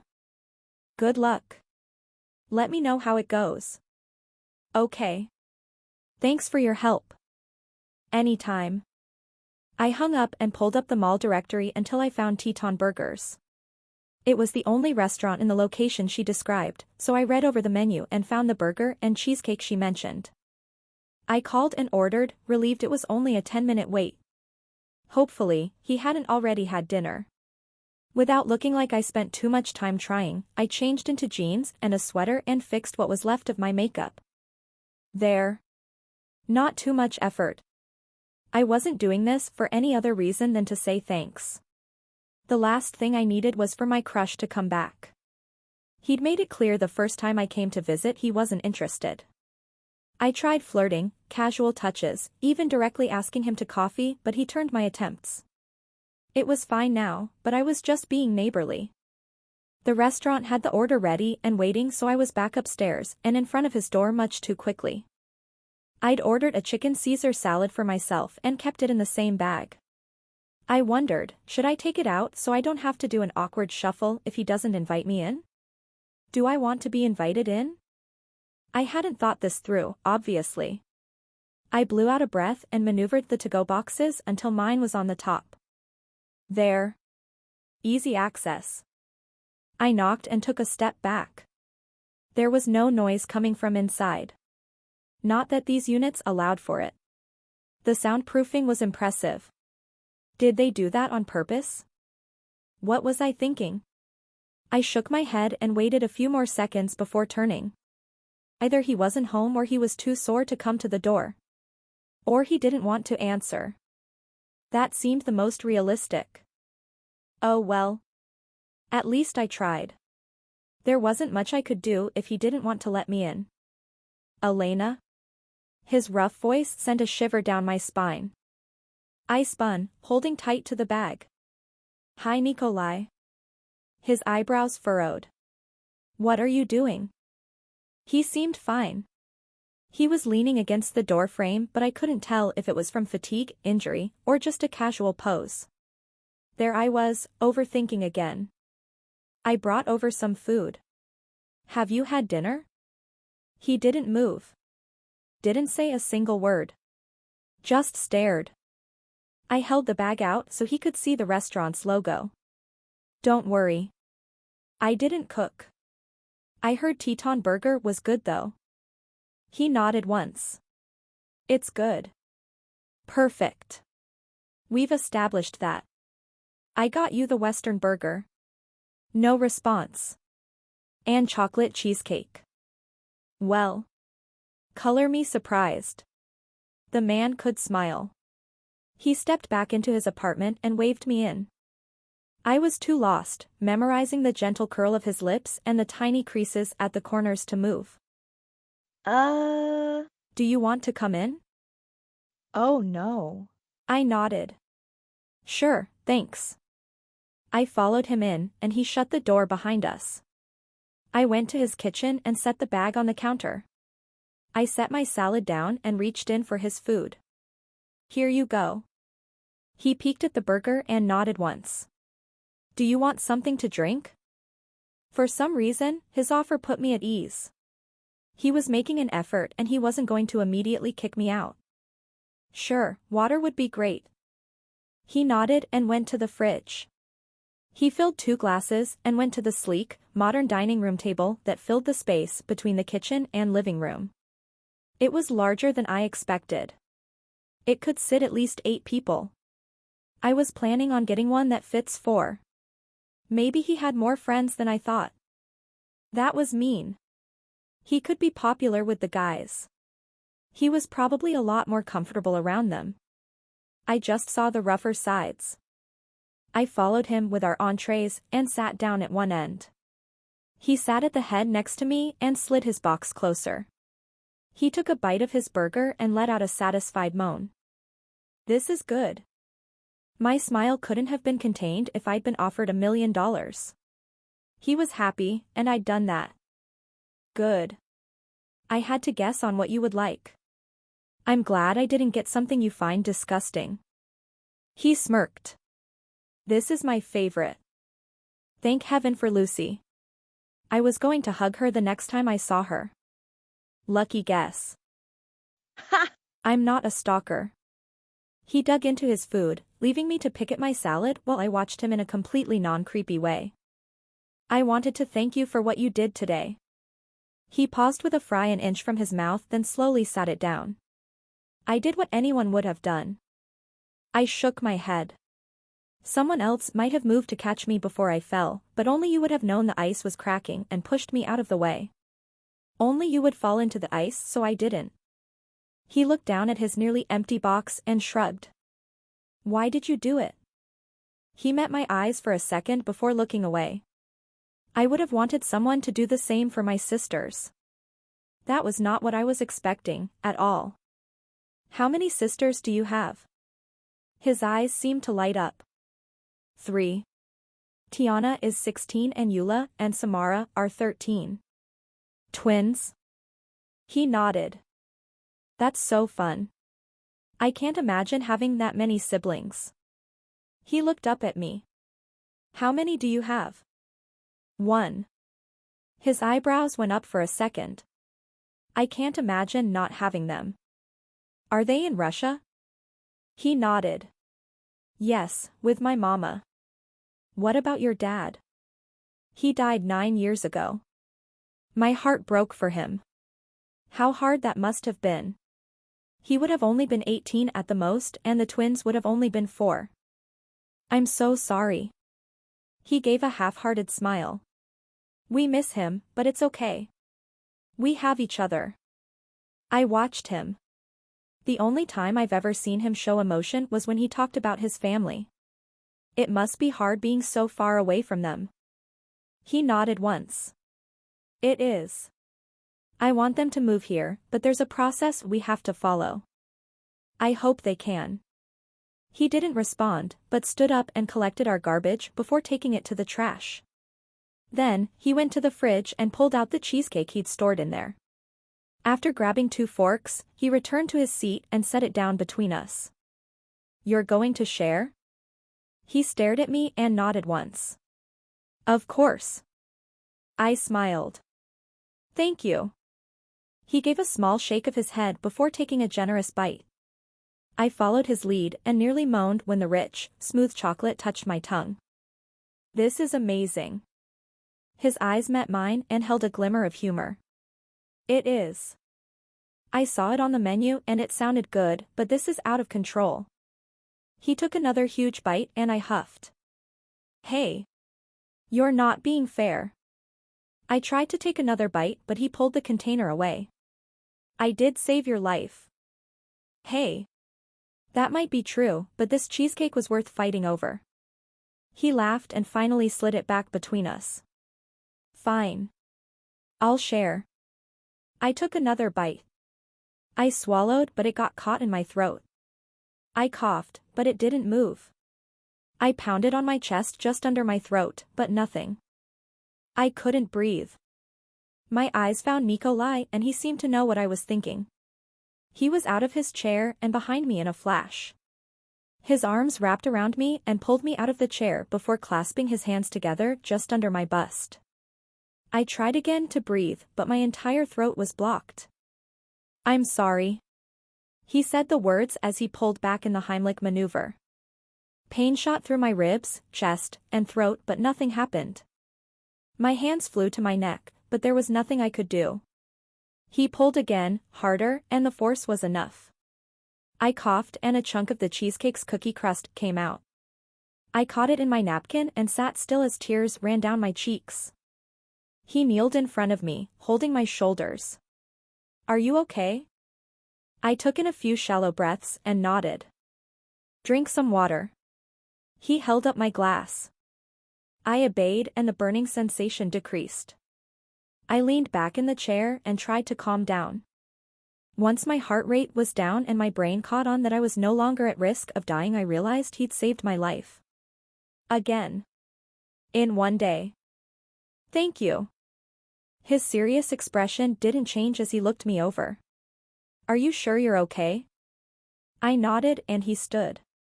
He pulled his chair closer and sat, never taking his eyes off me. "How often do you have near-death experiences?" He said the words so bluntly it took a moment for me to realize he was joking. I let out a laugh and cringed at the pain in my throat. "I swear, this has been the worst day ever. Record-breaking." He smirked. "So, it's me?" I pretended to think about it. Yeah. "I guess it is. I don't know if that means I should leave you alone or never leave your side. Either I cause it or it's my job to save you from now on." I laughed and shook my head. "I don't know either." He was handling this much better than I would have. I would have kicked me out and told me to stay away. This day had been a disaster, but he wasn't running. "I think I owe you another dinner." The realization made me cringe. At this rate, I'd always be in his debt. "No, you don't." This was not how tonight was supposed to go. He smiled slightly. "I think that's life in general. Nothing ever goes according to plan." I met his gaze and felt that stupid crush returning bigger and more determined. He might not be interested in me, but my heart didn't seem to care. I could tell myself it was racing because of the choking incident, but I knew it was how close he was. It was how nice he was being.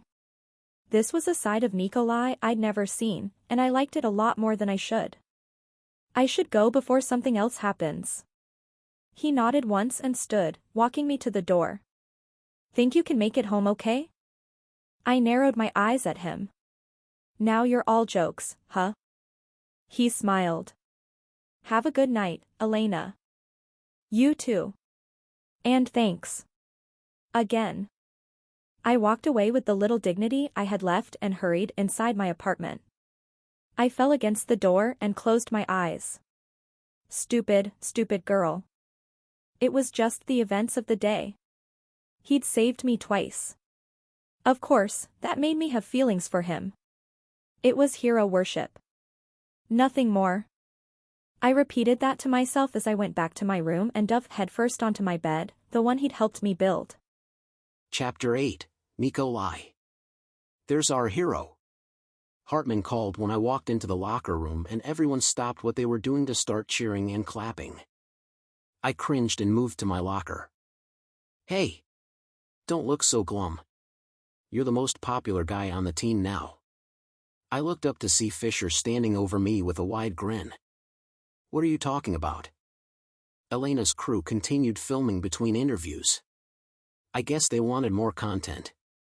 They got the whole thing and put it out on their social media last night and talked about it this morning.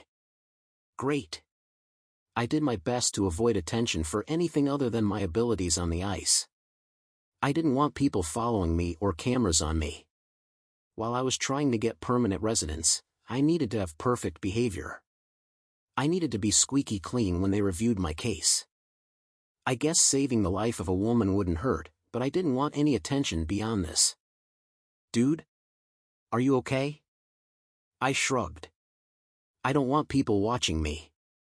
That's the most Russian thing I've ever heard, Schultz said with a smirk.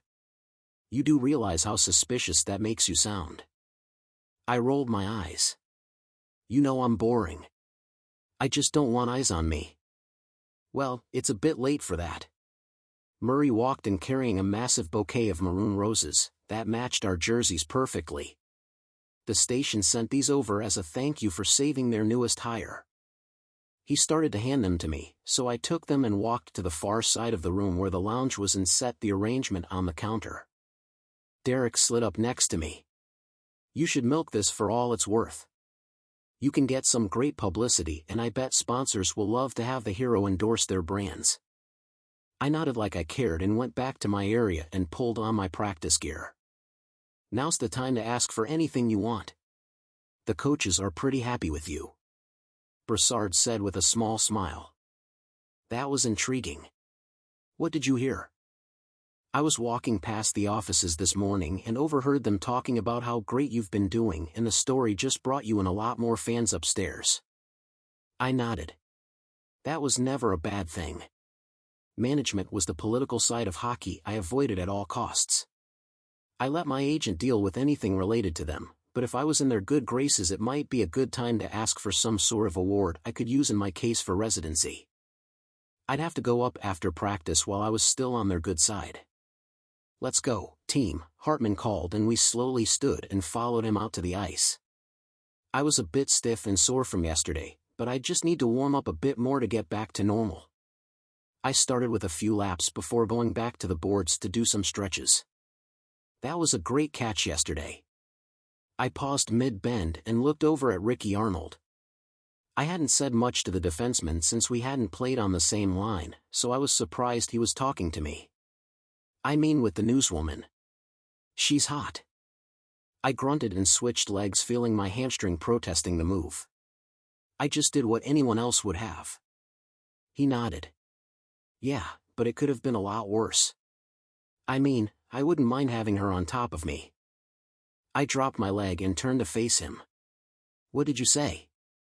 He chuckled and moved a foot back. Dude, I'm kidding.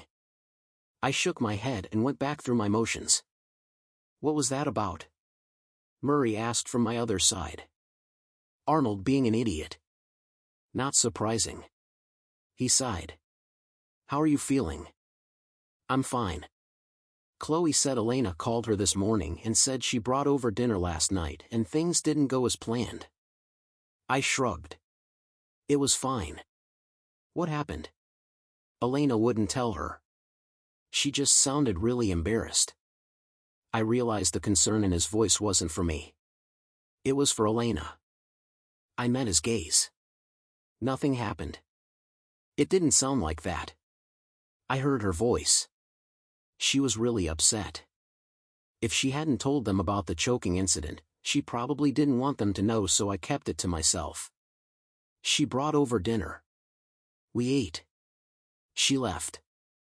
I don't know what else you want me to say. Did anything else happen? He was growing impatient, but I wasn't going to tell Elena's story. No.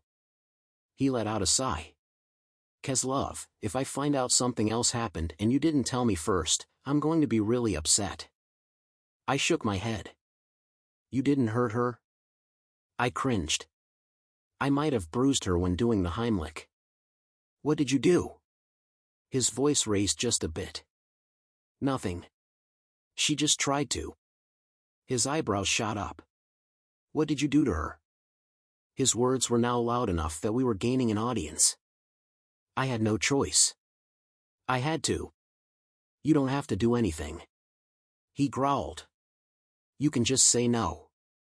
I was starting to get some nasty looks and I realized they were all thinking the worst. Like I'd hurt her, in another way. No, she was choking and I did the Heimlich maneuver on her. I saved her life. His shoulders dropped and his face went blank. What?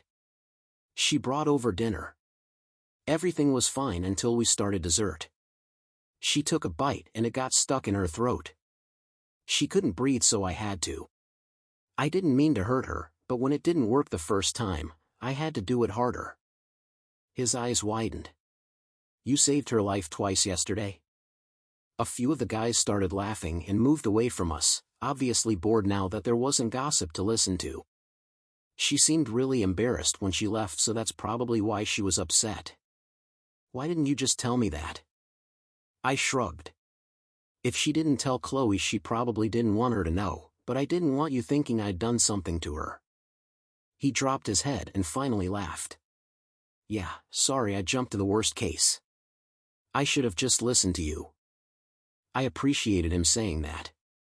The absolute last thing I needed was a rumor spreading about me. Especially about treating women unkindly. That would kill me. I promise nothing else happened. She's not my type. His eyebrows pulled together. What do you mean? I'm not interested in getting involved with anyone right now. But why isn't she your type? She's smart and beautiful. She flirts too much. She makes it seem easy. He narrowed his eyes. Are you calling her easy? I shook my head. No, she's just always around. Like she's following you? He said with obvious doubt. I sighed. He wasn't getting it. Maybe I wasn't saying it correctly. No, she's just always there. With the women. At my house. In my building. When I go to work. He didn't respond, so I tried again. She's too in my life. His face relaxed. You mean she's already included in the group? It's weird to date one of the women that the Pride is friends with? I nodded, grateful he understood. I don't want things to go bad and have everyone mad at me. He laughed. I understand that for sure. I smirked. He married his teammate's sister and an employee of the Fury. Chloe was everywhere. He knew what I meant most of all. See. I don't want trouble. He nodded. I get that. I do. Is it okay to just want to be friends? I think that's a good idea. I was relieved we'd had this conversation despite the roller coaster of multiple misunderstandings. Now he knew where I was coming from. He knew I wasn't a bad guy. Chapter 9, Elena. Part 1 of my plan was complete. I left behind Los Angeles and was starting over, but I didn't feel any different. I didn't look different. Other than wearing pantsuits rather than dresses, I was the same. It was time for more drastic measures. Thanks to the Pride, I had the perfect connection to my next step. Welcome to Reform. Do you have an appointment? A very attractive man with better hair than I'll ever have greeted me. Yes, Addison made one for me. I think it's with Paul. I looked around hoping Addison would appear and tell me where to go. She just told me to show up at 10 and her best stylist would take care of me. He eyed me before nodding. You're the new friend, Elena, right? Yes. Maybe. He finally smiled. I've heard the women talk about the new girl in town. You're the weather woman, right? I nodded. That's me. Good. Come on back. I followed him around the front desk to the second chair near the window. Another man appeared and placed his hands on my shoulders when I sat. Hello there. What brings you to my chair? I met his eyes in the mirror with a nervous smile. It's time for a new me. His eyebrows lifted a millimeter. That can mean a lot of things. Are we trimming a few inches, going to a bob, a pixie, a few highlights, maybe shaving it all off? I laughed. You're right. That was ambiguous. I've been blonde for almost 10 years now. I just moved from LA and I want a new look. A fresh start. What's your natural color? Light brown. Let's get you close to that. He played with my hair, fluffing it and tossing it back and forth over my shoulders. I'd like that. We need to bring your layers up. Frame your face a bit. Addison said you're on the news, so you need to stay conservative, right? I nodded. I can't go too crazy. I have to look professional and have it styled every day. Okay. I think I know what I want to do. Do you trust me?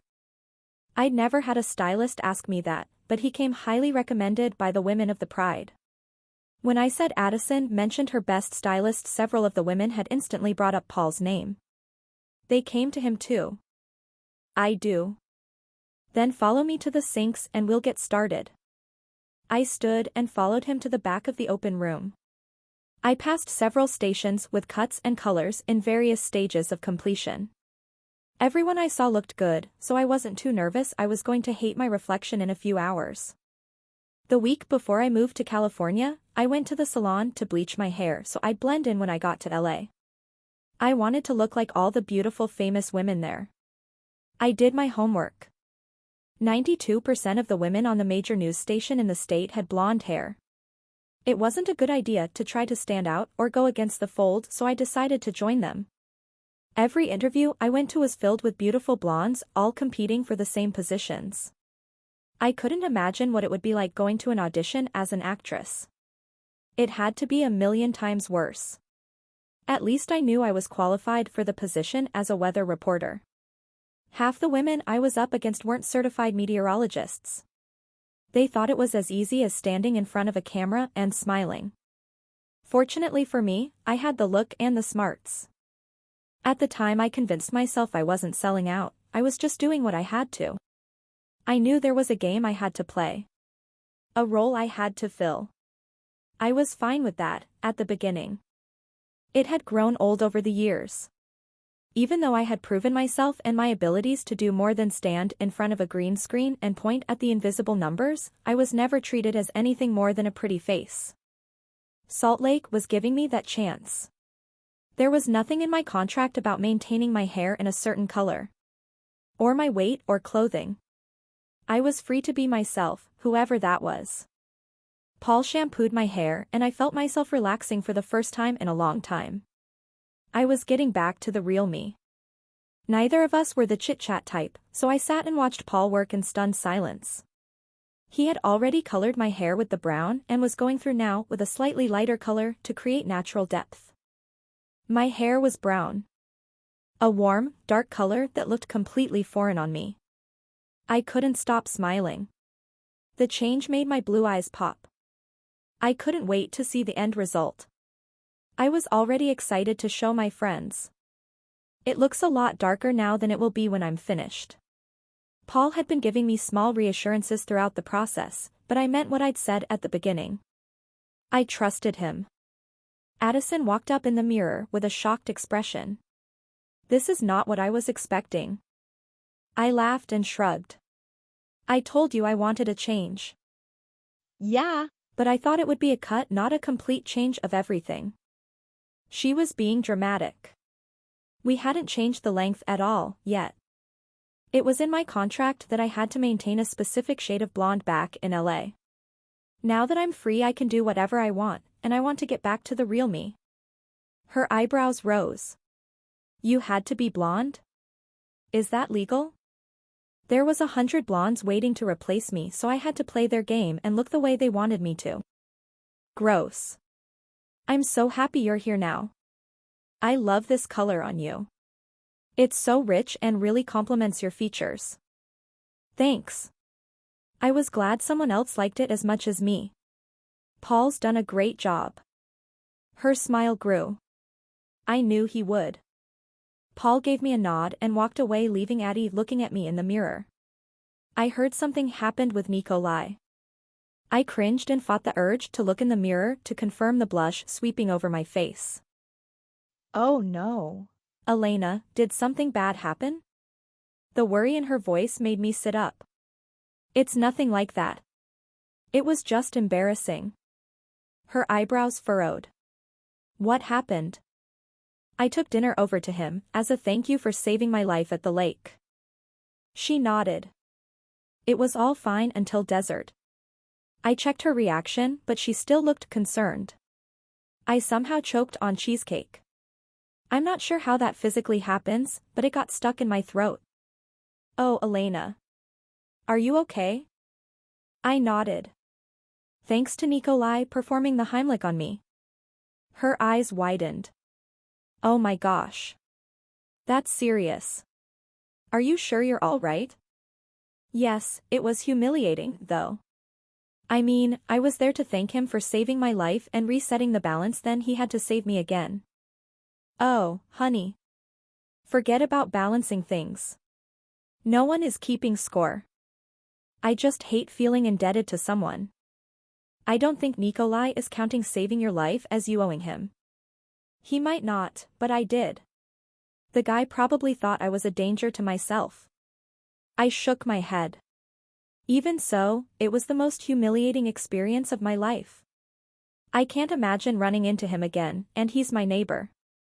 I sank into the chair. Maybe he won't recognize me and think I moved far away. She chuckled. You colored your hair, Elena. It will take more than that for him to forget you. Yeah. 'Cause he's going to be constantly on guard around me, waiting for the next time I do something and need saving. I close my eyes. He must think I'm this dumb, helpless woman. She rubbed my shoulders and I gave in and met her gaze. I doubt he thinks you're dumb or helpless. I forced a smile at her well-meaning words, but Addie didn't know me very well. She knew what the other women had told her about me, and even they didn't know me. They knew the version of me I wanted them to know. I wanted to be the image of a strong, professional woman. Inside, I was insecure and waiting for the next shoe to drop. The way the pride supported and loved each other was something I desperately wanted to be part of. They'd let me into the fold despite not being connected to the team, and I was grateful every day for that. But part of me was waiting for them to realize I was faking my way through life. I was hiding behind a facade. I made sure my exterior was as perfect as possible so no one looked too hard at what was underneath. The pride had a way of digging in, refusing to let go. They broke through barriers, getting to the heart of a person. I watched it happen with Lucy in Mexico. They're a force when they're together and have a mission. I wanted to be a part of that as much as I didn't want them to break through me. It wasn't fair, and I knew they wouldn't let it happen. Addie's kind smile told me that. If I wanted to be part of the group, I had to pay my dues.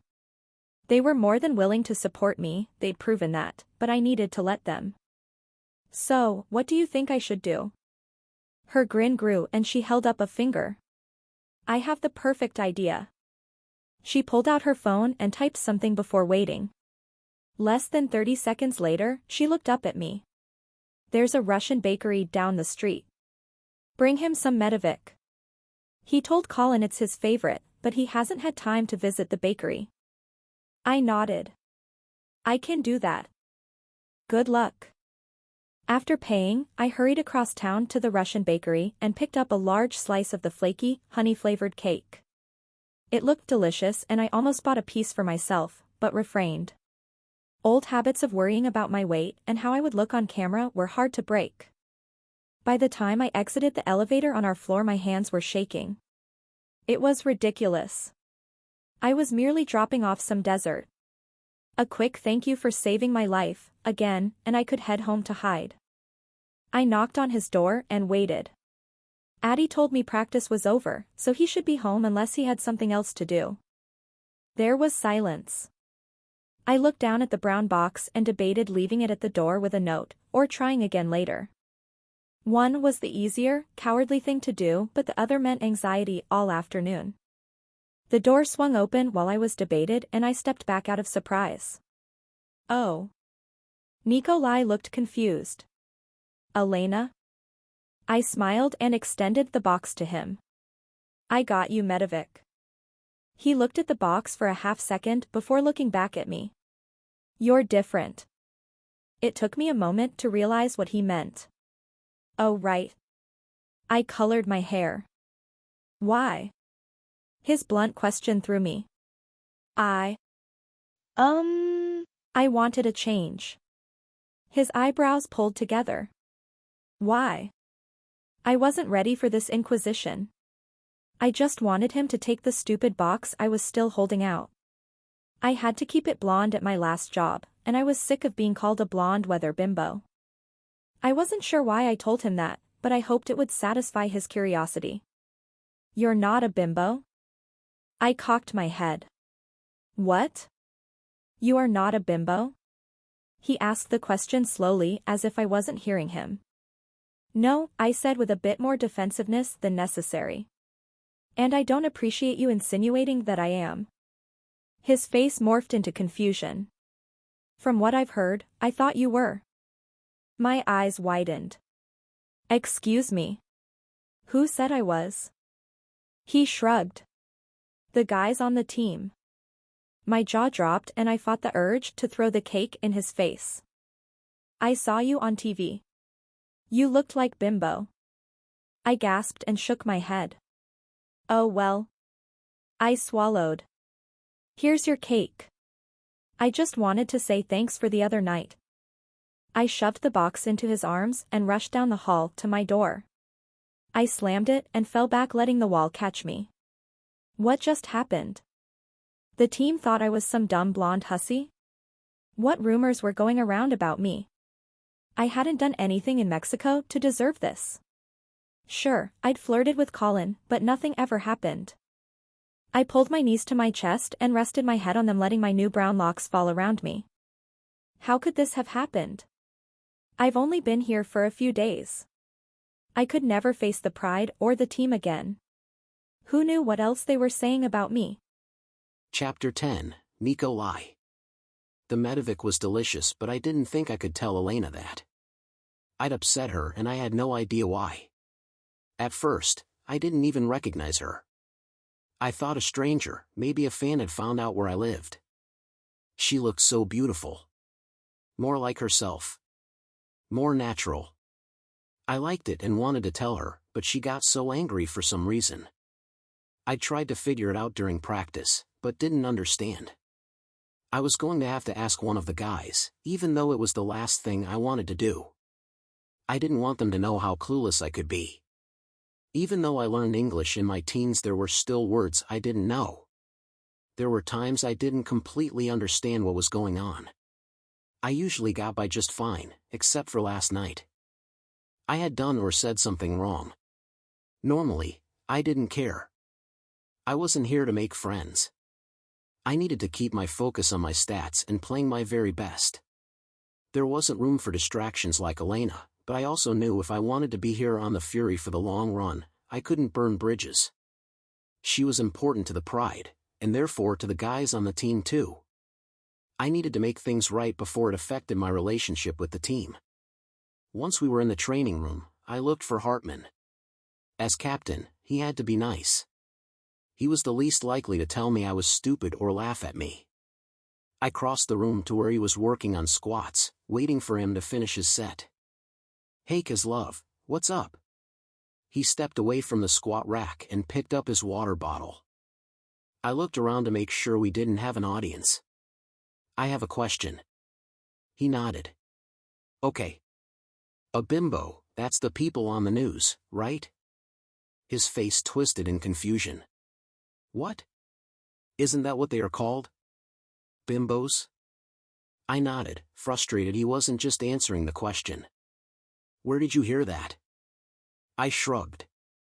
Some of the pride said that Elena was replaced by a bimbo and came here to be a bimbo. His eyebrows pulled together. I think you misheard them. A slow burning heat started at my feet, moving up my body and finally reaching my neck. Elena's old boss called her a bimbo when she left and said they could easily replace her with another one, he explained. I nodded. So, she's a bimbo. On the TV. He shook his head and blew out a breath. No, a bimbo is a rude word. It means she's just a pretty face but dumb, or has nothing else to offer but her looks. I cringed. You thought a weather person was a bimbo? I shrugged. I thought that was what it was called. He nodded and took another sip of water. No, it's just a mean thing to say to a woman. That would explain Elena's reaction. And I said the whole team said she was. Oh no. She thought the whole team thought she was some dumb woman with only her looks to rely on. I would seriously hurt anyone that said that about my sisters, and I would never think that about Elena. From what I've seen, she works very hard and is very smart. I made a mistake. Hartman frowned. I had a feeling that was where this was going. I called Elena a bimbo and said everyone on the team said she was one. He let out a single chuckle and shook his head. Oh boy. I'm surprised none of the women have stormed in yet. They're all going to be mad at me. Not if you go apologize. You didn't mean it, and once you explain what you thought it meant, I'm sure she'll laugh. I doubted that. She looked pretty upset, but I had to apologize. Okay. I will. I walked away and went to the free weights. I didn't normally let things like this bother me. I'd let it go, and if the other person held on to their feelings, that was on them. But it was different with Elena. I didn't want to make her sad. She didn't deserve it. She'd been nice to me since she moved in. She made an effort to thank me. She'd done more than I ever would. I also wanted this over before it spread to the rest of the team. I didn't want them giving me a hard time. I've seen that happen over and over again. Nothing was a secret with these guys. I made a stupid mistake. I wanted to forget about it, not have it hanging over my head forever. Cutting my workout short, I went home to shower and waited to hear her come home. It didn't take long before the elevator bell dinged and I looked out the peephole to check that it was her. I opened my door and stepped out. Elena was wearing a gray skirt and jacket that made her look more serious than I was used to. She looked intimidating but beautiful. She was always beautiful. I cleared my throat and she turned toward me. Hi. She frowned and faced her door, unlocking it. Elena, can I talk to you? Her shoulders dropped and she nodded once before looking at me. I walked toward her until there was only a small distance between us. I'm sorry for what I said last night. Her eyes shone and a sting went through my chest. I didn't mean to hurt her. I didn't know what that word meant. Her eyes narrowed. What? I sighed. I thought bimbo was what your job was called. Being on the TV. She cocked her head. I misunderstood something I heard some of the women from the Pride say. I thought they said another bimbo replaced you and you came here to be one. I thought that was what it was called to talk about the weather on TV. Her eyes softened and slowly a smile formed on her pouty lips. You thought a weatherman was a bimbo? I nodded and shrugged. I know it's stupid, but I don't know all the English words for things. She held up a hand and placed it on my bicep. So, you don't think I'm some dumb girl? I shook my head. And no one on the team does. I'm sorry. I got mixed up. She laughed and for a second I thought she was laughing at me, but she smiled and nodded. I'm sorry I didn't have you clarify it last night. I'm just a little insecure when it comes to my job and people thinking I'm too dumb to really do it well. I'm sorry. I didn't mean that at all. You're very smart and beautiful, but I don't think you're just that. She smiled up at me and my chest ached. I shouldn't be feeling anything for her. I can't. But my body wasn't listening. You think I'm beautiful? I groaned. She giggled and it was the best sound I've ever heard. I'm kidding. I really appreciate you telling me. I nodded and took a step away. I needed space between us. She dropped her hand and the warmth disappeared. I shouldn't miss it. I clenched my jaw and looked away. I'll try not to make that mistake again, but if you ever think I have, will you tell me? She didn't respond right away, so I glanced down and met her eyes. Like if you accidentally insult me? I rolled my eyes and nodded. Yes, I can do that. Thank you. Do you want to come in? Her voice was quiet, like she wasn't sure she should ask. I shook my head. I've got a call with my lawyer. She smiled. Right. I'll see you later. I watched as she disappeared behind her door before returning to my home. I could have gone in for a little while, but I didn't want to push things. I'd just fixed things with her and didn't want to risk messing that up, and I knew I probably would. I was the bimbo around her. I did stupid things. I said the wrong thing. I forgot what my purpose was. I needed to get away while I could, and I wasn't lying. My lawyer, John, sent me a message to call him during practice, but I'd put it off. I wasn't sure what he was going to say, and I wasn't ready for more bad news until I cleared things up with Elena. Now, I had no more excuses. I called him and waited. Nikolay, I'm glad you called me. I've got an update for you. What is it? The team provided the stats and salary information, and I've had someone at immigration take a look. They think it will satisfy one of the 3 requirements, so we're one step closer. That's good. I appreciated his direct nature. No small talk. Your agent has been in touch with the coaches, and they said you'll be receiving the Rookie of the Year award, so that will count as the award. That was news to me. Really? Yes, they said your name was decided before your agent even reached out. You'll receive it this weekend. So, only one left? Yes, just an article. I believe your agent has reached out to several of the league's top publications, so we're just waiting to hear back on that. That is great news. Thank you. Just keep doing what you're doing, Nikolay. We'll get your family here soon. I hung up and fell back on my couch, letting relief wash over me. I hadn't talked to Mama or my sisters about coming over yet because I didn't want to get their hopes up, but now it seemed like it was just a matter of time. If we worked fast, maybe they could be here before Christmas. I checked the time on my phone. They were probably still sleeping, so I decided to make an early dinner to occupy myself. Once I got an idea in my head, it was hard to do anything but focus on it. I wanted to wake up my family with the good news, but Mama wouldn't appreciate that. I pulled out a pre-made meal from my nutritionist and heated it in the oven. While I waited, I started looking for homes and apartments in the area. My sisters needed to go to a good school, but I also wanted them close. I started looking things up and was soon sucked into a black hole of information. There were plenty of good schools in the area, and I could either buy a home for all of us or get them one nearby. I liked having my own space, but would I want us all under one roof? Tiana was the only one that spoke decent enough English to get around. I'd worry about them if I wasn't close. But then I'd have to move. I'd no longer be Elena's neighbor. The thought shocked me. Why did I care? My family was what mattered, not the beautiful woman with sapphire eyes and velvet lips. I shook my head.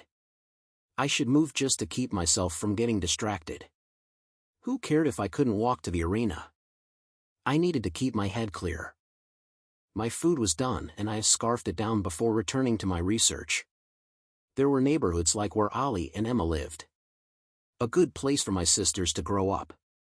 But that was expensive. Something I'd be willing to do if I knew my contract would be renewed, but at the end of next year, my future would be up to management. I didn't want to put my family in a dangerous position. I wanted them to be financially secure. I had to be smart. I was getting ahead of myself. I was excited, but that didn't mean I could go overboard. I didn't know if they even wanted to come. Mama might not be able to work when she got here. I didn't want her to have to, but I knew she'd feel restless without something to give her purpose. There was still so much to figure out. I couldn't tell them yet. I needed to get more information. Make sure I knew everything I needed to before I told them. Chapter 11, Elena. This was a mistake. I knew it was the moment Lucy mentioned it, but how could I say no? I just told her I was finished for the day and I was right across the street. It would have been weird to say I couldn't. I'd needed a really good excuse and my mind was too tired to come up with one. So, I was walking through the empty halls of the arena looking for the section the Pride always sat in during practice. I hadn't seen Nikolay in 2 days. I wasn't trying to avoid him, and I doubted he was either, but fate was keeping us apart. It was for the best. The last thing I needed was to get any closer to him. I didn't need or want to get to know him, bad things happened when we were together. In recent days, I hadn't had a near-death experience and he hadn't stuck his foot in his mouth. Things were working out for both of us. I turned into the J section and took the stairs slowly while watching the players cut across the ice. My eyes instinctively searched for number 71, but I looked away and focused on the rows filled with the Pride. Chloe spotted me first and waved. "Your hair looks amazing." "Thanks," I called and gained the attention of almost every woman. I felt out of place since I wasn't dating any of the players, but if anyone had the same thought they didn't voice it. "There you are. I was starting to think you got lost," Lucy said with a wink. I ignored her and sat down between her and Addie. "You've got a day off?" Addie nodded. Yeah. "And I could use the free babysitting. Is that horrible?" I looked down the row where her son, Eli, was happily bouncing on Kendall's lap. "I don't think so. I think he likes this as much as you." She smiled. "I know I should be spending as much time with him as possible on my days off, but he's teething again and he's been up all night crying for over a week. I'm so tired, and he's got endless energy whenever he's not crying." I squeezed her arm. "I don't know at all what you're going through, but no one is judging. I'm pretty sure any of us would be happy to play with him whenever you need a break." She smiled and relaxed. "Thanks. I needed to hear that." I was surprised I was able to have any effect on her, but also a little proud. Maybe I was belonged with this group more than I thought. "I'm glad you could stop by." Lucy bumped my shoulder and smiled. "Thanks. Me too." I was, truly. The reminder that I wasn't the only one with insecurities and problems was something I needed to hear. "They look ready for tomorrow's game," Addie announced, and I looked to the ice. I couldn't tell if they did or didn't, but I nodded along. "Nikolay is getting an award tomorrow, are you going to make it?" Lucy asked. I shrugged. "I don't know anything about it." "Well, he's getting the Rookie of the Year award before the game. Since it's a Friday, you can come, right?" I smiled and nodded as though I was pleased the timing worked out. Part of me felt like Nikolay should be the one inviting me to see his special night, but that was ridiculous. We weren't exactly friends. He had no reason to think of me. I should be able to. This was what the Pride did. They supported each other through the good and bad. I wanted to feel like I belonged with these women, and this was what it took. Being there. "Great. I'll send you a ticket," Lucy said with a wide smile. My attention drifted to the ice. Nikolay was standing against the boards next to the bench, pouring water on his head. There shouldn't be anything remotely attractive about a man cooling off and wiping sweat from his face, but my heart was racing in a way that said it was ignoring all logic. Sure, he was attractive in the traditionally tall, dark, and handsome way. His dark eyes held mystery and allure that I couldn't get out of my head, and every time he turned, I longed to run my fingers through his long, shiny hair. I shouldn't be having these thoughts. Nikolay was gruff and blunt and clearly had no interest in me. I'd known that for weeks. I moved here knowing that. For my own sanity, I should be looking elsewhere. Actually, I shouldn't be looking at all. I had a career to focus on. I was in the midst of building my reputation in a new state and a major city. Dating one of the hockey players wouldn't do anything to aid my reputation as a serious meteorologist. They would think I was a jersey chaser. Why didn't my heart understand that? Why did it race every time he was near? I shook my head and focused on the players skating across the ice.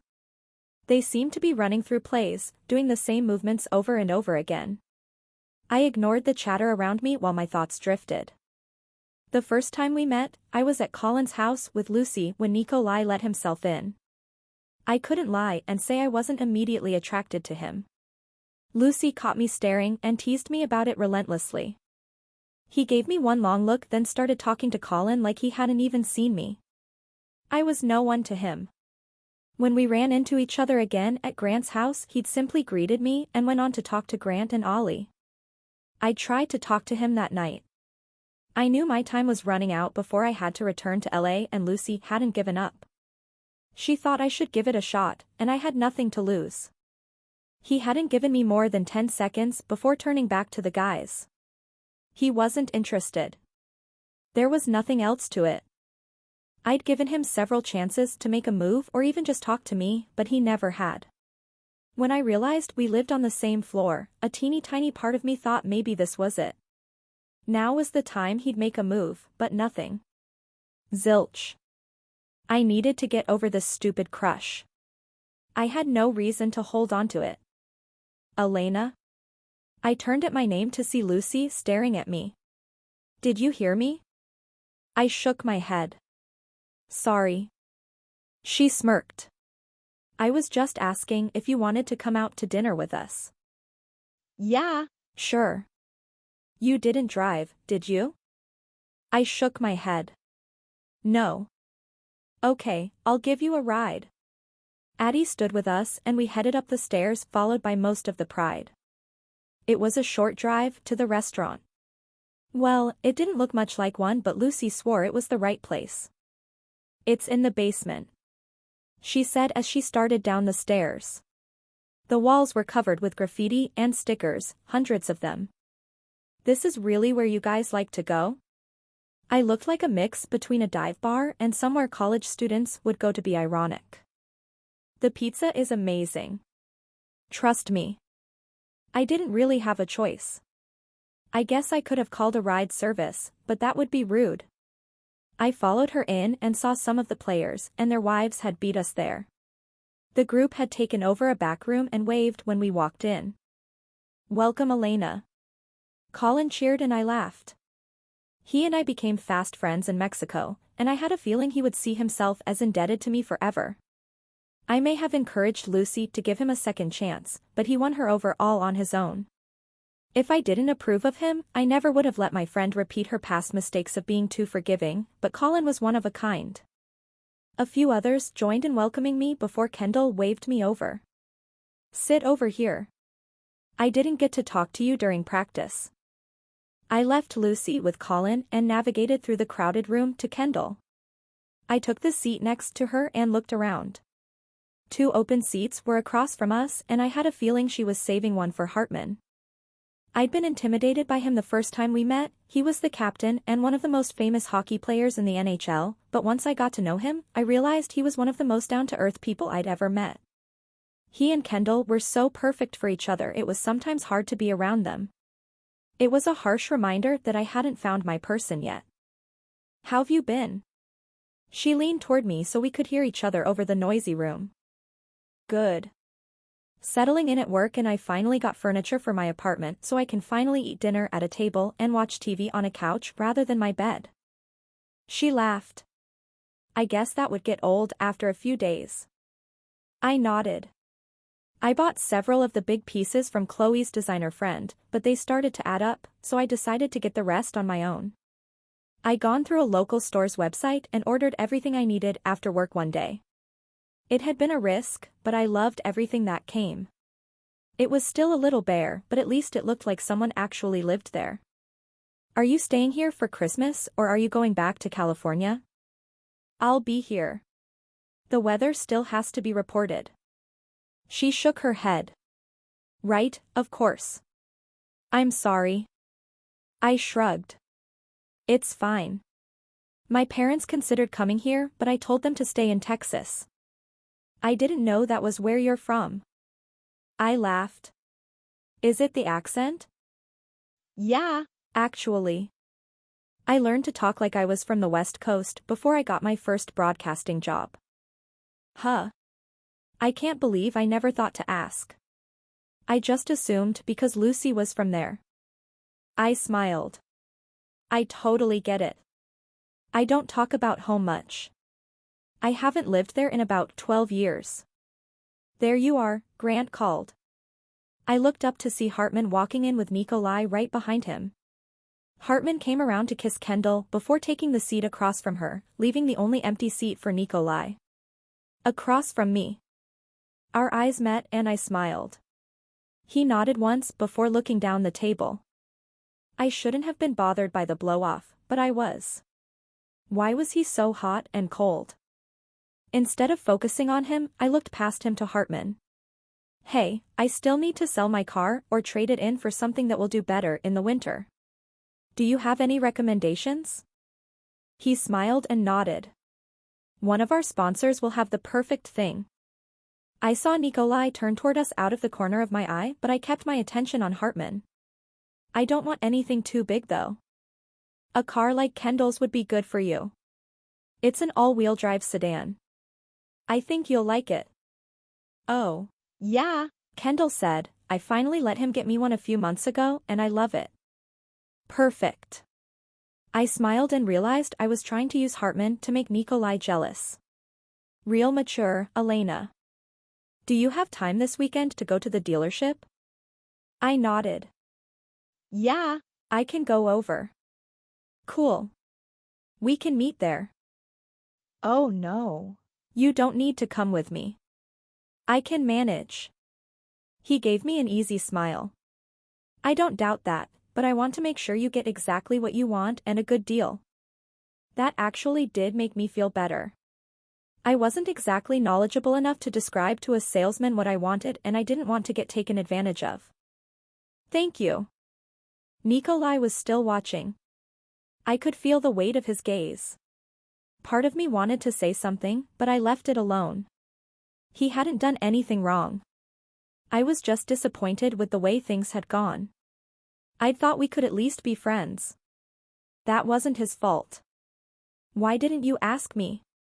His voice made my chest tighten and I took a deep, calming breath before turning and meeting his gaze. What do you mean? Why didn't you ask me for help? I live right down the hall. Confusion washed over me. What on earth was he talking about? Suddenly he thought we were close enough for me to go to him in my time of need?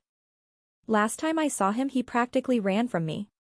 He didn't want to spend time with me, obviously, so why would I ask him? I looked to Kendall for help but she looked as surprised by his question as I was. I don't know. I guess I didn't think you would want to help. His eyes narrowed. Why would you think that? When have I ever not helped? Whoa. His personality changes were giving me whiplash. One moment he was sweet and the next a total grump. Then he came to me only to push me away. I couldn't keep up. I shook my head. Never, I guess. Hartman between Nikolay and me and I almost asked him to explain the disconnect, but he didn't seem to know what was going on either. You could have asked me. He said with a curt tone. I'm sorry. I wasn't sure I really was, but it seemed like the right thing to say. I looked down at my lap before Kendall squeezed my knee. I looked up to see her raise an eyebrow in question. I shook my head a few millimeters. I didn't know what was going on or why he was suddenly so sensitive. I ate in silence, allowing the conversation to wash over me. When Lucy asked if I was ready to go, I practically jumped out of my seat. I was more than ready to leave the tension on this side of the table. Nikolay hadn't spoken another word. He just glared down at his pizza and ignored everyone around him. I said a quick, goodbye, to the table and rushed out behind Lucy, hoping whatever had gotten into him would be gone the next time I saw him. Chapter 12, Nikolay. Elena rushed out and I fought to keep my composure. Things had not gone as expected. After practice, I saw a text from Tiana that said the bill from the hospital arrived. She was freaking out over the cost even though I'd already paid it. She was up losing sleep over it and nothing I said calmed her down. I took care of my family, it was the one thing in my life that was steady. I was their rock, and when they didn't trust me, I didn't know what to do. There was nothing else I could do or say to comfort Tiana. She was too worked up to listen. She saw the bill for over 50,000 rubles and panicked. It was less than $800, but she wouldn't calm down enough to accept that was not very much money to me. It was enough to bankrupt a family back home, but I had paid it without blinking. This was why I needed to get her, and the rest of my family here. I wanted to be able to assure them that they had no need to worry themselves sick over these things. I wanted them to know I was willing and able to care for them. Hearing Elena ask Hartman for help when I was sitting right there pushed me over the edge. Why was I not good enough for anyone? Why did no one think they could rely on me? I was her neighbor. I'd helped her before, so why not now? I stared down at my empty plate and ignored the goodbyes as people left the table. I wasn't used to feeling worthless. I worked so hard and pushed myself to make sure I could provide. So why didn't anyone see that? I'm going home, I told Hartman and ignored his questioning look. I'd talk to him later, if I felt like it. He knew me well enough not to push me when I was upset. He knew I only talked when I wanted to.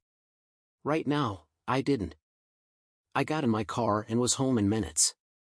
When I got off the elevator, I stared at her door. I was still angry and knew I should just go home, but I couldn't stop myself. I knocked and waited. She opened the door and frowned when she saw me. Nikolay? I stuffed my hands into my coat pockets and looked at the ground. Why wouldn't you let me help you? She looked confused. I didn't mean to offend you earlier. I've bugged you for help enough. It's not your responsibility to help me with everything. I just didn't think you would want to. I shook my head. She was right. Normally, I wouldn't. I kept myself out of other people's lives, so why I was so worked up over this? You should have asked. Her movement caught my attention. She folded her arms over her chest and looked at me the way Mama sometimes did when she was about to lecture me. Why would I, Nikolay? We're not exactly friends. I shrugged as I watched her face redden. You asked me to call you out. Well, I am. You've been hot and cold with me. Sometimes you're kind and other times it seems like you want me to disappear. You come over and chat like we're friends and then run away or avoid me a second later. I can't keep up. I had to call my lawyer. At that exact moment, it couldn't wait a few minutes. You couldn't spend a few minutes with someone? I shrugged. It was important. Her eyes narrowed. What do you want from me? I stared down at her pouting lips. I wanted her. The thought shook me to my core. I couldn't want her. I had a million reasons why I should turn and leave, but I was frozen in place. I'm trying to get my family here. My lawyer is working on the process of getting me permanent resident status so I can sponsor them. He texted me that he had an update. I sighed. It probably could have waited a few minutes, but I was anxious to know what he had to tell me. Her eyes softened. Your family. My mama and sisters. She nodded. That must be stressful. I took a step back and leaned against the wall opposite her. It is. I'm sorry, Nikolay. You could have told me. I shrugged. It's a long process. I don't know if they'll be able to come or when. She took a step toward me, reaching out until her hand brushed my arm, then it dropped to her side. What else is going on? Eula, one of the twins, had to go to the hospital and my sister saw the bill. I already paid it, but she's worried now. She worries about everything even though I told her I handled it. I promised them I would take care of them, and I am. I shook my head. They don't trust me. Her gentle gaze found mine and I couldn't look away. I think they trust you. They probably don't like putting added stress on you. They're my family. It's my responsibility to take care of them. She nodded. It's still hard to accept help sometimes. I'm sure they're grateful, they just don't want to be a burden. Mama had said that more than once despite how often I assured her they weren't. My family could never be a burden. Not after all they sacrificed for me to get to where I am today. So, you're worried about them, you're waiting to get residency, and you're getting the award tomorrow? I was surprised she'd heard about that, but the Pride wasn't known for keeping things to themselves. It sounds like you have a lot on your plate right now. I nodded. She took another step toward me until there were only centimeters between us. She looked up at me and smiled. I'm sorry I didn't ask for your help. She reached up and ran a finger through my hair, pushing it away from my face. I watched as her eyes searched my face before finally meeting mine again. Elena, I whispered her name in warning. This shouldn't happen. She knew how much I had going on. I wasn't in a good place to bring anyone else into my life. I should leave. She shouldn't be looking at me like that. Like I had anything to offer her. I leaned forward and her eyes widened for a split second before she leaned into me. Her eyes closed and I prayed for the strength to walk away. I was weak. I lifted a hand and placed it on the back of her neck, pulling her closer. I traced her jaw with my other hand, her lips, her cheeks. She was too perfect. Too perfect for the mess I was. I dipped my head and pressed my lips against hers. Soft, plush, begging for me to give more.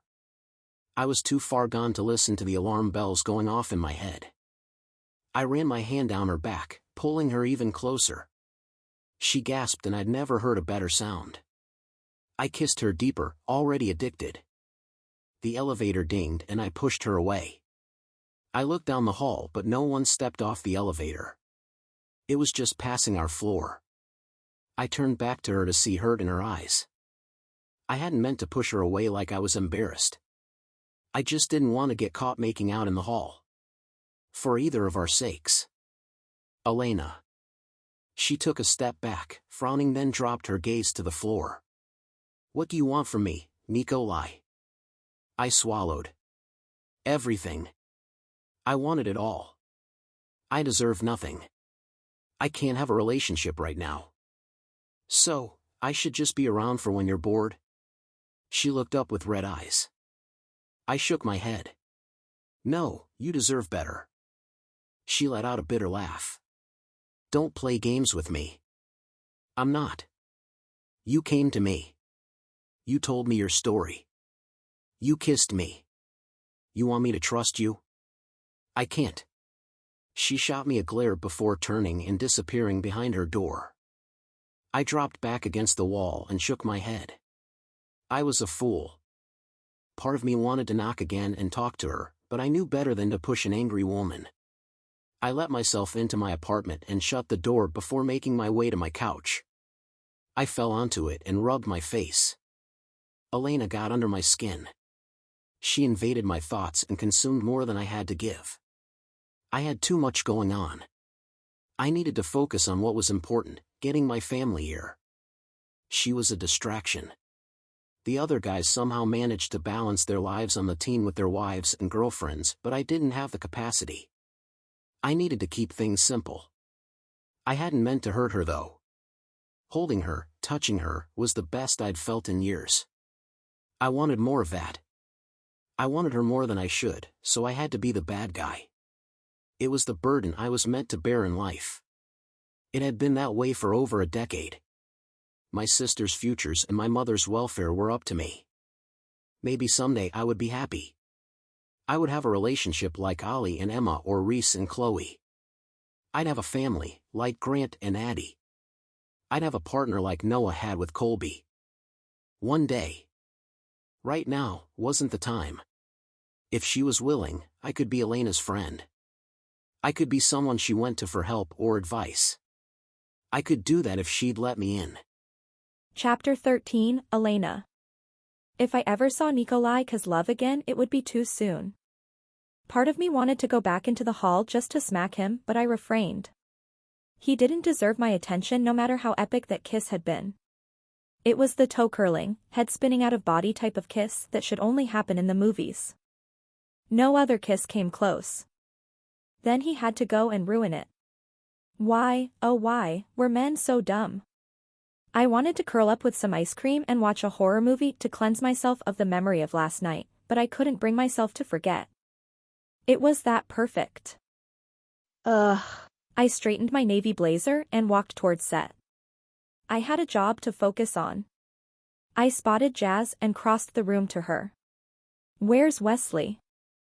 She smiled when I got next to her and pointed past me. "He's over there discussing the changes with Tyson." I looked over my shoulder to see the afternoon weatherman talking to my producer. "What's going on?" Jazz looked excited. "Tim needs to speak to you. He's in the newsroom." I nodded and turned around. Was I being fired? Jazz wouldn't look excited about that, right? Who knew? She was always at an 11. But why was Tyson here? Tim spotted me the second I entered the room. "There you are. I need you to check in with Sean and Jordan over in sports." "Why?" I narrowed my eyes. None of this was making sense. "You're covering sports for the next few weeks," he said while reading over a paper as if this wasn't a complete shock. "I'm sorry, what's going on?" Tim finally paused what he was doing and met my eyes. "Dean is out. He had emergency surgery last night and will be recovering for 4 to 6 weeks, so we're pulling you to sports." I felt horrible that Dean was sick, but this still wasn't making sense. I'm a meteorologist, not a sports broadcaster. Tim didn't bother looking up. "You'll be fine. Sean and Jordan will make sure you have everything you need." I took a deep breath and nodded even though he wasn't paying attention and went back to the set to look for the sports producers. They sat on the opposite side of the set from the weather team, and when I approached, they both looked up with easy smiles. "Hi, Elena." Sean, a tall brunette in his mid-30s, greeted me first. I'd only met them when Jazz showed me around on the first day, but they seemed nice enough. "Hi."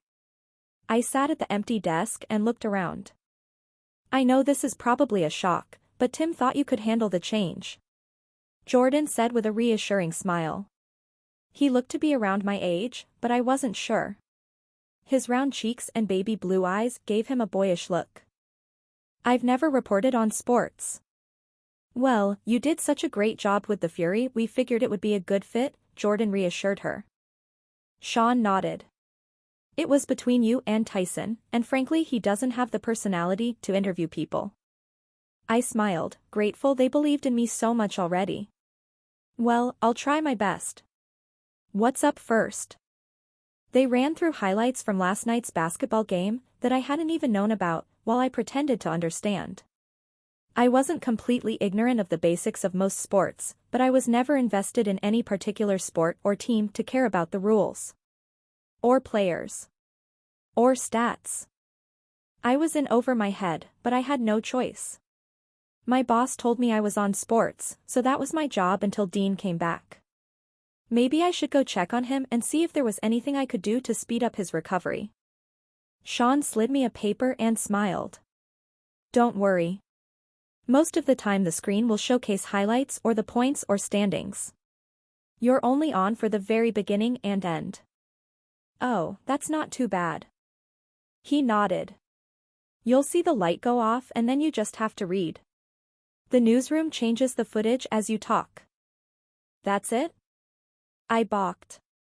Maybe I should look into a permanent change. He laughed while I smiled. I'd never leave the weather, but this job seemed like a breeze in comparison. "You're on in 5, Jordan warned." "Thanks." I read over the notes and made sure I understood everything before taking my position in front of the sports backdrop.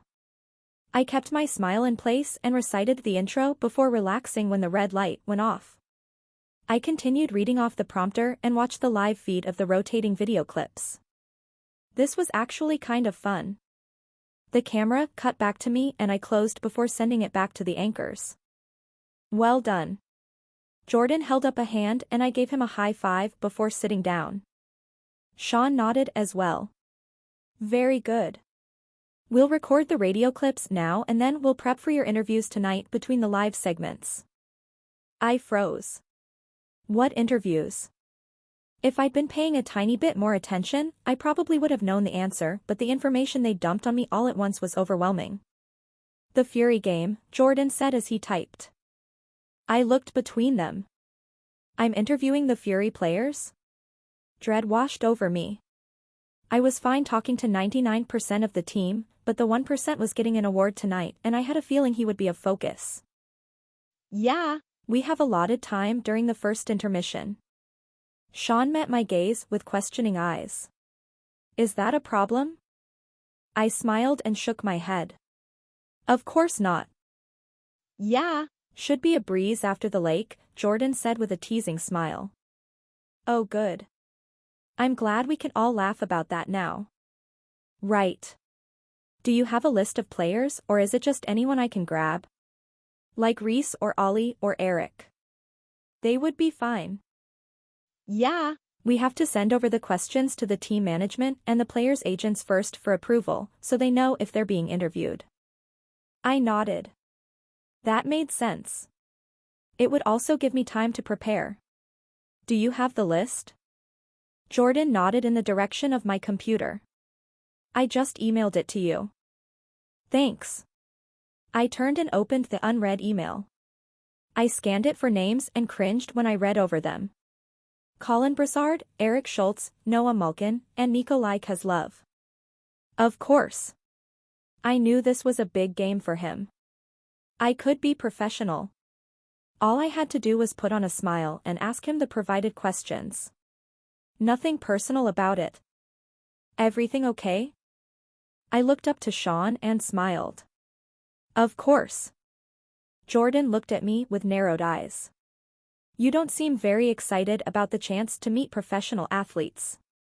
I get you're not really into sports, but don't women dream about this? I raised an eyebrow. I don't appreciate you generalizing women's preferences. He rolled his eyes. It's cliché for a reason, you know. Enough women before you have fawned over professional athletes, firemen, and musicians that it becomes a fact. Well, it just so happens I'm not interested in them. I looked back at my computer like I had something important to focus on. If you're not interested in them, then why do you hang around them so much? Sean asked in a calm voice. What? I looked up to see him holding up a tablet and scrolling through picture after picture of me with the pride and players. These weren't taken by me or my friends. They looked like they were posted to social media. So, you aren't interested in them? Jordan said with a chuckle. I sighed and leaned back in my chair.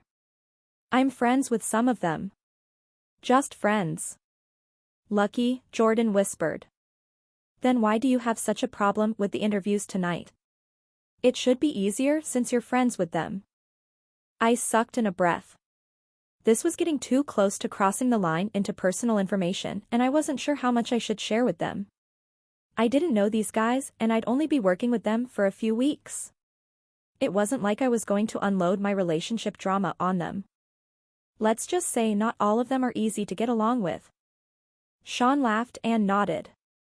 I hear that. I've heard the Fury are good guys, Jordan said, obviously probing. They are. Truly. They've welcomed me into their family and really take care of each other, but that doesn't mean that there aren't a few that are rough around the edges. Jordan leaned forward. Who? I smirked. I don't reveal my sources. You are the source. I laughed. True, but I'm still not telling. I don't care about who they are off the ice. Just get the interviews done and you'll be fine, Sean said with finality. Sounds good. Which cameraman will be with me? Johanna. She's on the evening team, so you probably haven't met her. I hadn't, but over the years I'd learned cameramen in general were easy to work with. As long as you were respectful to them, they did their best to get what was needed on the first try. We went through the clips I needed to record for the radio and finished the morning segments before 10. That meant I had the rest of the day to worry about tonight. Wonderful. The warm-ups wouldn't start until later this afternoon, so I couldn't even go hang out with the Pride at the arena. I decided to go home and try to take a nap before tonight so I didn't look too tired on camera. I walked across the street, huddled in my coat to my building. It hadn't snowed in a few days, so the short commute wasn't as treacherous as it had been when I first moved. I waved to the doorman and went to the elevator as I pulled off my scarf and unbuttoned my coat. The doors opened and I stepped forward, walking into someone. Oh, sorry. I wasn't paying attention. I looked up, stunned when I saw Nikolay staring down at me. His hands were on my shoulders, bracing me. Are you okay? I nodded and stepped aside, instantly missing the weight of his hands. His eyes trailed me as I turned and stepped back into the elevator and pressed the button for our floor. He looked like he wanted to say something, but the doors shut, separating us. I leaned against the wall and let out a sigh. I thought it would be easier. Seeing him made me remember. All the work I'd done this morning to suppress the feelings from last night was trashed with one innocent touch. The second our eyes connected, my stupid mind replayed the kiss, and I wanted so badly to reach out to him. Why couldn't we work? Why did it always implode before we could take a step forward? I tried not to think about my last relationship. It had ended almost a year ago, but it still hurt to know I wasn't enough. He wanted a life in the fast lane. Chasing after more. The next best thing. He was never satisfied with what he had at the moment. I wanted a life with him. A family. He wanted to reach the next level. Of what, I still wasn't sure. Even after the promotions and achievements and cars and trips. He was never content. Never at peace with his life. I was. At least, I thought I was. I loved him and wanted us to settle down, but that was one thing he could never do, settle. He left me behind when he realized I was a weight. I was holding him back from more. I know now he wasn't a happy man. He was good and kind and smart and treated me well, but he wasn't happy. It took months for me to realize it was something only he could change. I couldn't love him more or do more to get him to appreciate what was right in front of him. We weren't meant to be, but it was still hard not to take it personally. I thought maybe if I was more perfect, accomplished, he would see I was all he needed. It was unhealthy. I knew that now, and I wouldn't go back to that life for all the money in the world, but it made me wonder if there was something about me that wasn't worth fighting for. I'd dated back in LA but was always tossed aside when something better came along. I dated a talent agent for 4 months before realizing he was cheating on me with one of his actresses. An 18-year-old. Grant hadn't been interested in me when we met in Mexico, which turned out for the best. We weren't meant for each other, but I was weak and human. I took things personally. Nikolay's rejection was the straw that broke my back. What hurt the most was knowing he was interested. The chemistry between us was palpable. He trusted me enough to tell me about his family and the stress he was under, but when it came down to it, I wasn't enough for him to even try. I wasn't worth his effort. I let myself into my home and went straight to my bed. I pulled off my blazer and stepped out of my slacks and crumbled on top of the covers. Tears threatened to fall, but I forced them down. I would not cry over another man. I would fight against the self-doubt. I was worth it. I was worth someone fighting for. I just hadn't met them yet. I rolled onto my back and stared up at the ceiling. I'd find my happily ever after like the women of the Pride had. I'd find my happy. Just maybe not today. Chapter 14, Nikolay. I received the Rookie of the Year award before the game started. Maddie, Reese's wife, made sure to live stream it so Mama and my sisters could watch. I haven't had a chance to talk to them yet, but I hope they were proud of me. John, my attorney, also let me know Hockey Today would be doing a 4-page spread on me. They set up the interview and photo shoot for next week. Things were coming together quicker than I expected, but I was still trying to manage my excitement. Nothing was done yet. I was closer to getting permanent residence, but we were still a long way out from applying to sponsor my family to come over. My dreams of having them here in time for Christmas had faded now that I had a better understanding from John on the fastest possible timeline. He told me we would be lucky if we could get my status changed in the next 6 months. It could be a year or more after that before I could get my family here. That wasn't easy to hear, but it was better to know what to expect now. The first period was rough. The San Diego Seagulls were a tough opponent. They were a young team, which meant they had energy and speed. What they didn't have was the experience and patience of our team. We'd only scored once, but we'd been able to keep them from scoring at all. We just had to keep our defense tight and we'd walk away with 2 points, but it was exhausting. Chloe was in the tunnel and pulled Colin, Eric, and Noah to the side. She held up her hand when I passed and waved us all to follow her. I was told I had interviews set up for the first intermission and after the game, so I wasn't surprised, but I wanted the chance to catch my breath first. We stopped at the backdrop with the team's logo that was set up before each game for these interviews. I pulled off my helmet and ran my hands through my wet hair. I always felt bad for the poor person that had to stand next to us. It wasn't like we had time to shower or change, so they were getting us in a ripe state. Colin walked up first and started laughing. That meant whoever was interviewing us was one of the regulars. There were a few we could hassle and chat with before the cameras went on. There were also some that were so strictly business, they wouldn't make eye contact until their cameraman said rolling. I leaned past Noah to see who it was this time and froze. What is she doing here? I didn't mean to ask aloud, but Eric answered. The normal sports guy for her station is out for a few weeks, so she's covering. I nodded and took a step back. Maybe I should leave, claim I had an injury I needed checked out. Yeah, like that wouldn't draw attention. These guys were like sharks to blood when they sensed any sort of drama. I'd have them on me asking questions before I could reach my locker. Colin walked off and I stepped forward as Eric took the spot next to Elena. The questions were fairly basic. How is he feeling about this season? What changes have we made this year that are helping? Questions we hear every day.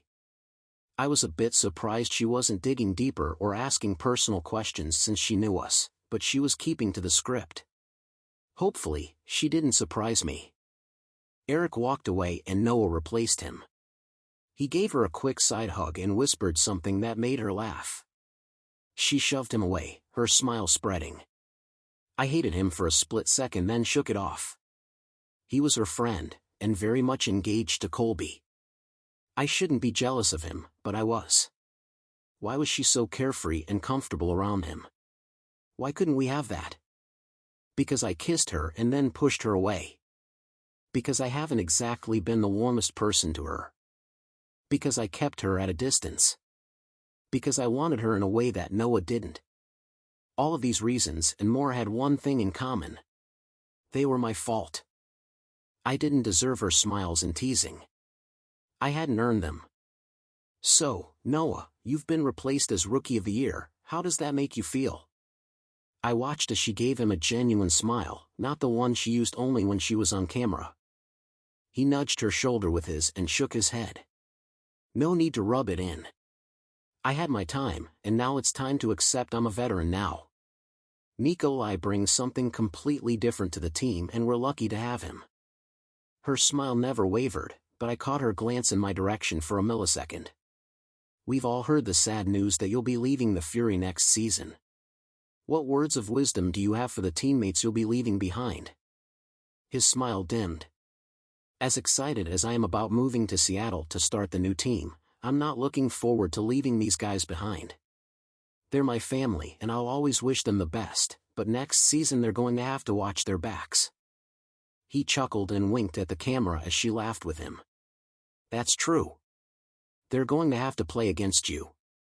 They wrapped up their interview and it was my turn. I stepped forward and felt her tense. I doubted anyone else noticed, but it felt like getting slammed into the boards. The easy smile she shared with the other guys disappeared and I watched as her professional persona fell into place. Nikolay Kozlov, this is a big night for you. Congratulations on winning the Rookie of the Year award. How are you feeling?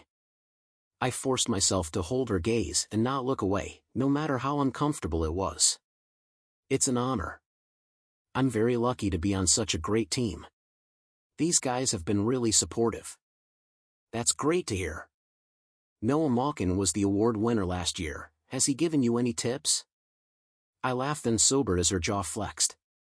Yeah, he's been showing me the ropes and making sure I live up to his reputation. What do you think you have to offer the Fury? I narrowed my eyes a fraction. That wasn't a question from the list my agent sent me, so I was caught off guard. It felt personal. It probably was. We have a really great team and I've been working closely with the guys to keep our line strong, and so far, we've all remained healthy so we can keep going together. It was a vague answer that didn't really address her question, but I wanted to stick to generic answers to cover myself. It wasn't that I didn't trust her not to twist my words, but I knew women did questionable things when they were upset. Salt Lake is excited to see what this season brings for the Fury. Good luck to you. I nodded. Thank you. Without another glance at her, I turned and hurried to the locker room. I fell onto the bench in front of my plague inside. Rough one? Grant asked. He was standing next to me with a towel around his neck. Admitting it hadn't gone well would raise questions. Elena was close to a lot of the guys, and I had a feeling whose side they would pick. We didn't need drama going into the next period, so I shook it off. Nah, just trying to focus. He didn't push me even though I saw the skeptical look he gave me. Coach Romney stepped to the center of the room and silence fell over us. I want to see each of you pushing yourselves harder. The goals had too many scoring chances. Letang should be the very last line of defense, not the only one.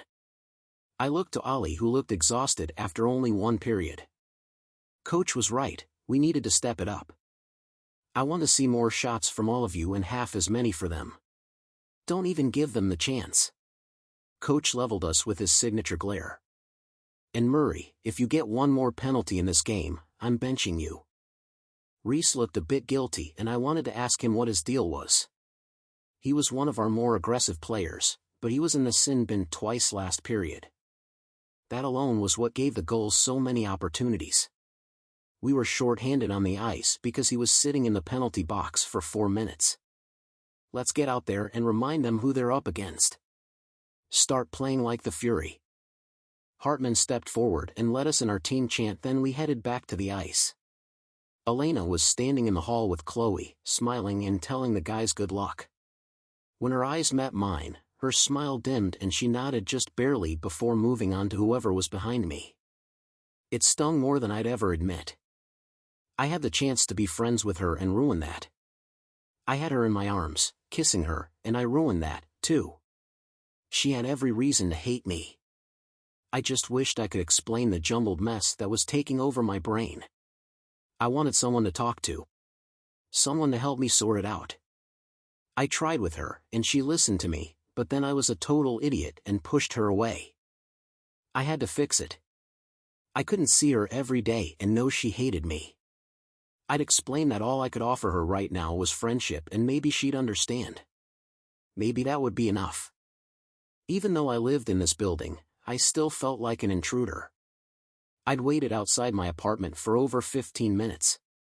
Elena still hadn't come home. I figured she might have things to do at her office before she could come home, but it was nearing 11. Another 10 minutes passed before the elevator dinged and the doors opened.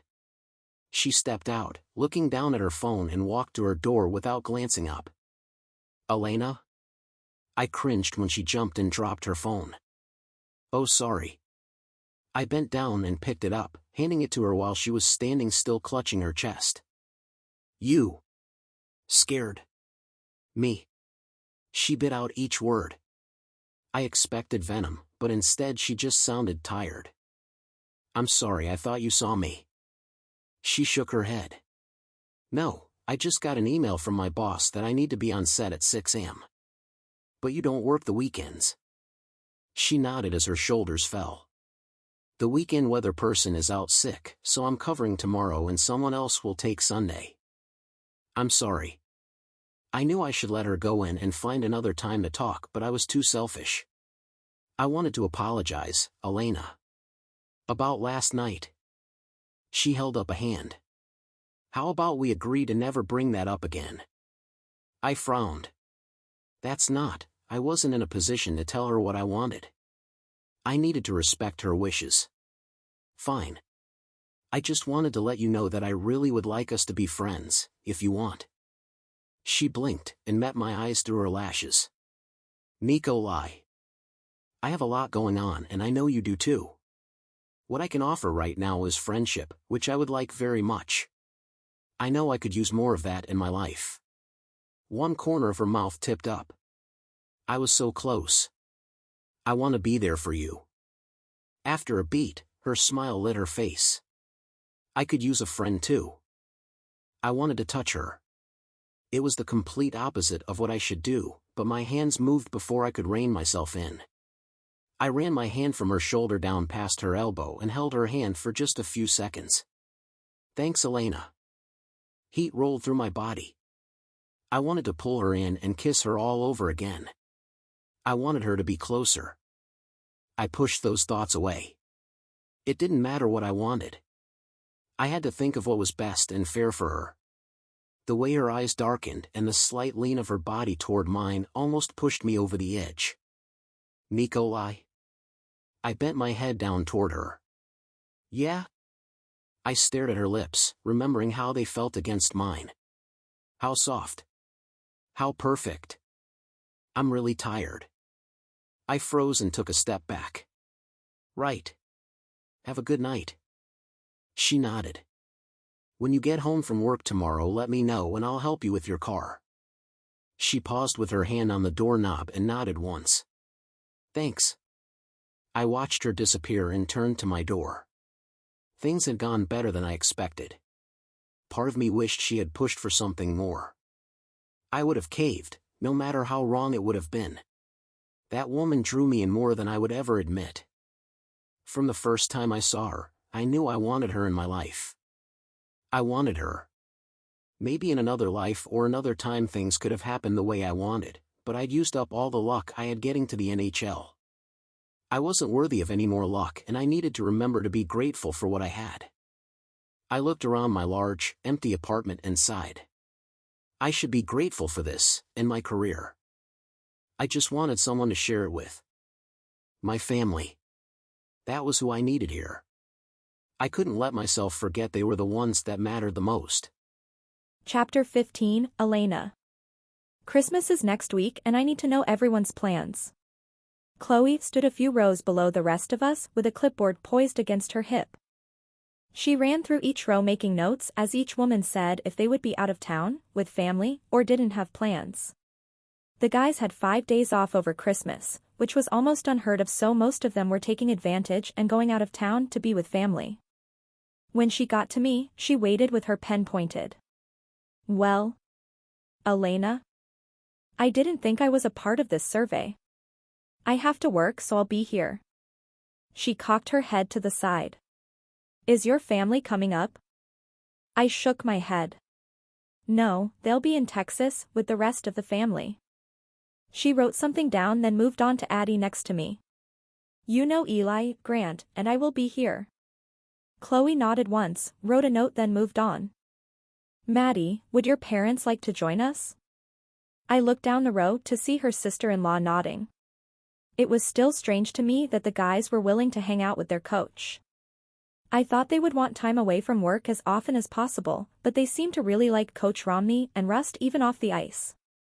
She asked each member of the Pride about their holiday plans, but I stopped paying attention. I was too busy watching the guys doing suicides across the ice. They'd been going for at least 5 minutes without stopping or taking a break. Are they in trouble? I leaned over and asked Addie. She chuckled.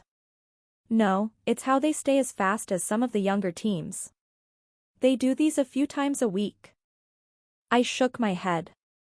I wasn't able to watch many practices with my schedule, but since I was on sports, my producers did the majority of the research. Plus, they liked me hanging out with the team. I would die. She nodded. Totally. Luckily, they're used to it. I've only seen a handful of guys barf in the last month or so. I cringed. That wasn't something I wanted to see. I heard Eli's babbling and turned to see Lucy helping him bounce on her knees while she was watching the guys. How do you like your new schedule? I asked Addie. It's great. Part of me feels guilty, but every time I do, Grant reassures me this is for the best. I couldn't help but smile. Addie was one of the hardest working people I knew. She sacrificed so much to raise Eli on her own. When Grant proposed, he asked her if she wanted to keep working as the manager of Reform, and she told him she wanted to be a stay-at-home mom, but it wasn't realistic for her situation. She and Grant compromised on her working part-time hours so she could still contribute and have a life outside, but she got to spend more time with her little guy. It would be a lie to say I wasn't jealous, but she deserved the amazing life she had now. That's good. I'm glad you listened to him. She giggled. It took a while, but I finally started to. I grinned and looked back to the guys. They hadn't stopped.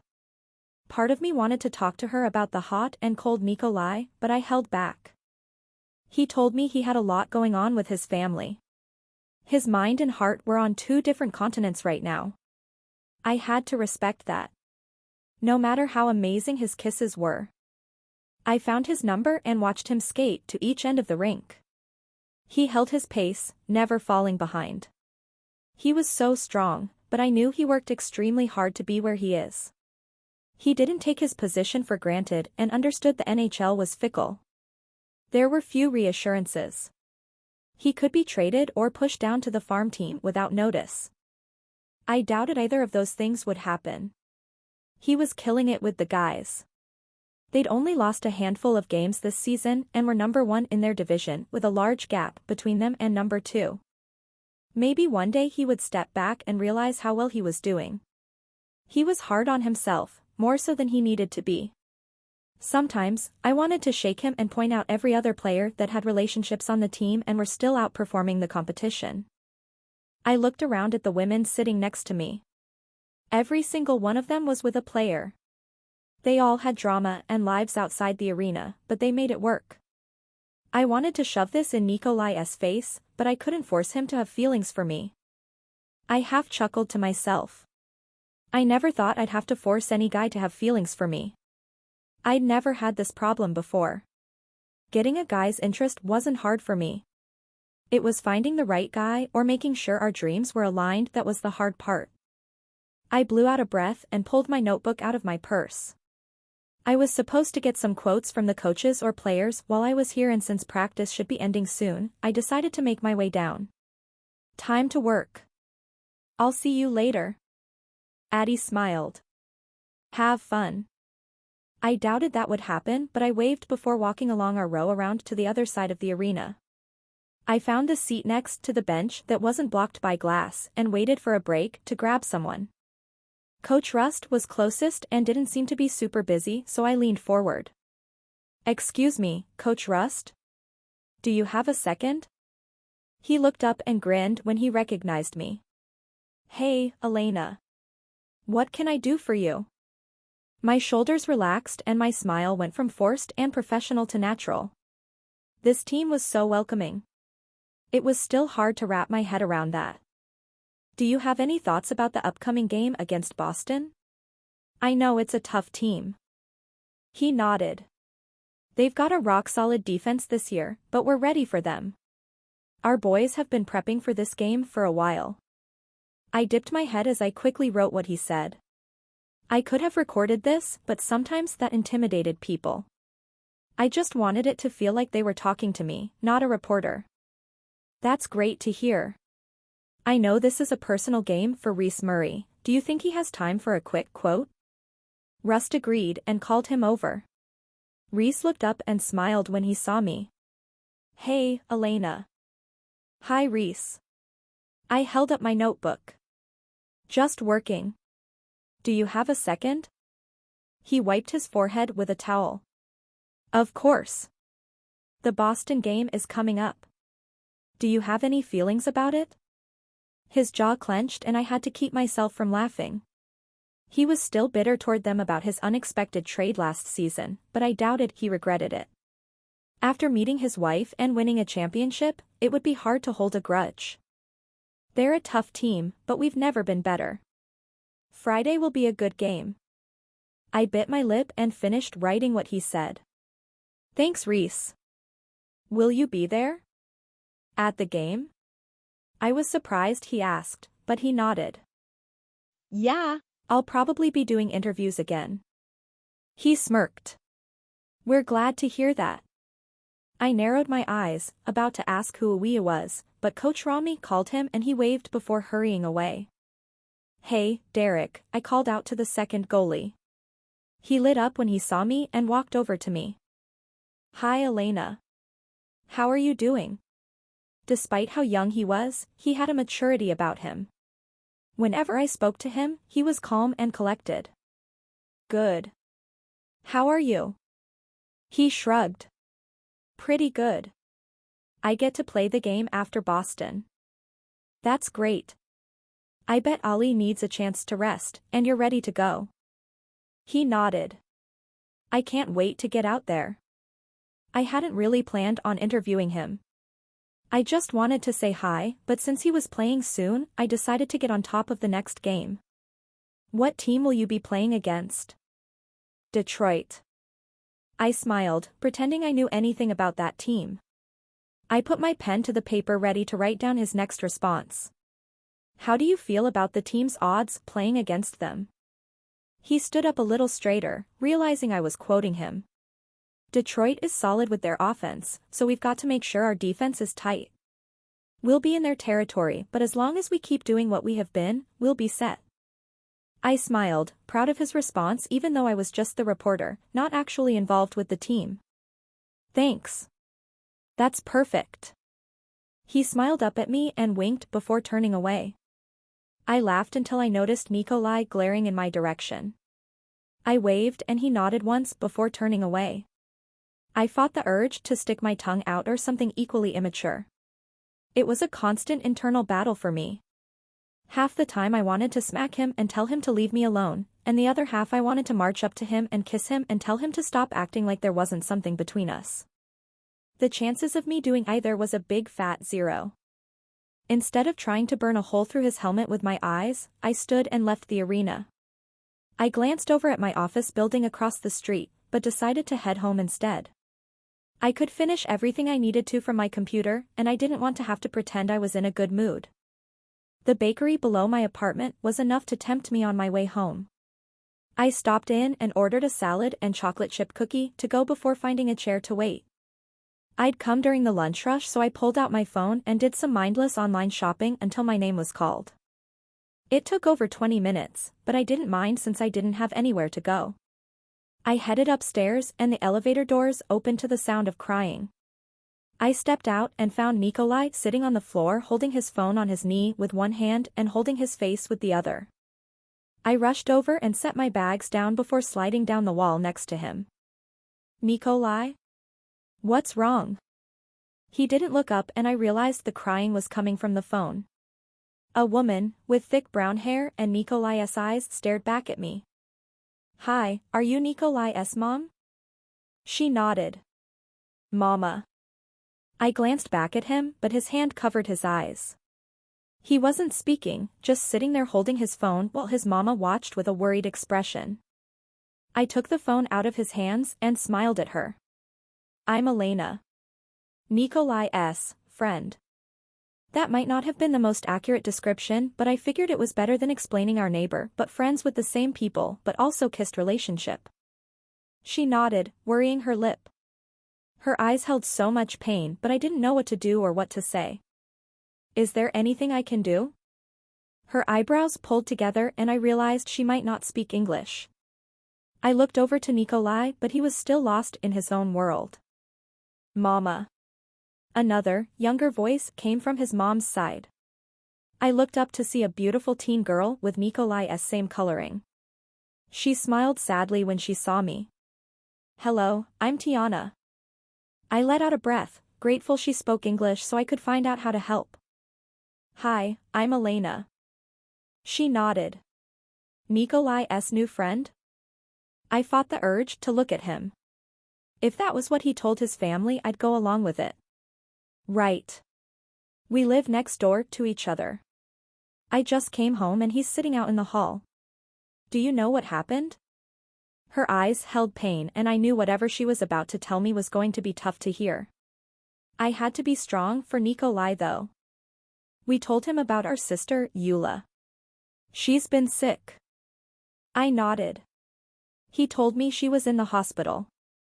Yes, we thought she was getting better, but we had to take her back. She inhaled deeply. Is she okay? I already knew the answer, but I had to know how bad things were. No, she's very sick. The doctors don't know what it is for sure. They think it might be cancer. Years of practice of shielding my reaction on live TV came in use. I kept my expression neutral. Can the hospital help her? She simply shook her head. I looked to Nikolay and understood why he looked so despondent. His sister was halfway across the world, sick and helpless. I could see in Tiana and his mom's faces that things were grim. Well then, we'll just have to get her here. Tiana nodded. I pulled my phone out of my purse and started searching for what they needed to get visas. Do you have passports? Tiana nodded. Yes, we all do. Does Nikolay have access to all your information? Yes, he did everything for us. Okay, Tiana. I'm going to get Nikolay inside. We're going to start calling people and as soon as I have an update, I'll call you. Is that okay? Yes. Tears filled her eyes and I smiled, trying to be reassuring. She repeated what was happening to her mom and they both thanked me before I hung up. They looked hopeful. I knew Nikolay took care of them and they relied on him, but I realized now how much they needed him simply for his strength and reassurance. He couldn't give that to them right now, but I could. Come on. I stood and pulled on his elbow until he got to his feet. I picked up my bags and led him to his apartment. He had a clear enough mind to unlock the door and I followed him in. He went to the kitchen island and sat on a bar stool, then crossed his arms on the counter and dropped his head. Great. I was on my own. I went back outside and grabbed his duffel. I set his bag on the ground and put my purse on the counter with my forgotten lunch. I found his laptop on the sofa and opened it. There was no request for a password, which I would talk to him about later, but for now I was grateful. I began searching the internet for information about next steps for his sisters. Yulia could apply for a medical visa, but I wasn't sure how quickly it would get processed. We needed help. Nikolay, do you have any connections in Russia that could help? No reaction. I'd wanted to slap him at practice, but now I was ready to shake him. I couldn't do everything. I needed him to snap out of it. Nikolay? He shrugged one shoulder. So, he was listening to me. The wait to talk to a consulate is 300 days in Moscow. That's just to get approval to come. I don't think she can wait that long. His head lifted enough for him to meet my eyes. Do you or one of your old coaches or teammates know anyone in the government that could help? This was one of those situations when it was time to focus on who you knew, not what you knew. Being a professional athlete came with a lot of connections. There had to be someone. Bolshov. Who's that? Last coach. He knew powerful men. His Russian accent was thicker than I'd ever heard. It threw me off, but I nodded. Do you want to call him? He slid his phone to me. No. I stared at him, waiting for an explanation until I noticed his red-rimmed eyes. He was too upset. I knew that feeling well. Okay, I'll call. I wasn't sure what time it was in Moscow, but emergencies didn't take into consideration sleep schedules. I opened his contacts and found Bolshov's number. Hopefully he spoke English. I tapped the screen and held the phone to my ear. It rang twice before a loud man answered, half yelling in a stream of Russian. Coach Bolshov? I interrupted, hoping he understood me. Who's this? His confusion was apparent. This is Elena, a friend of Nikolay Kozlov.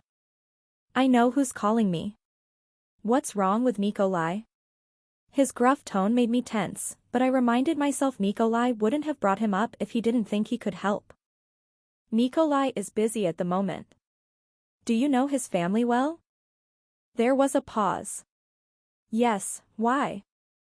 His little sister, Yulia, is very sick. She's in the hospital and the doctors think it's cancer. I spoke with Tiana and she doesn't think the doctors there can help. Nikolay wants to get her here, but she'll need a visa.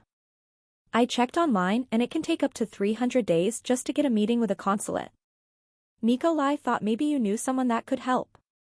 I heard his heavy sigh and was relieved he was taking this seriously. She is too young for this. He seemed to be talking to himself. I know some people. Tell Nikolay I'll reach out now. I will let you know when I hear back.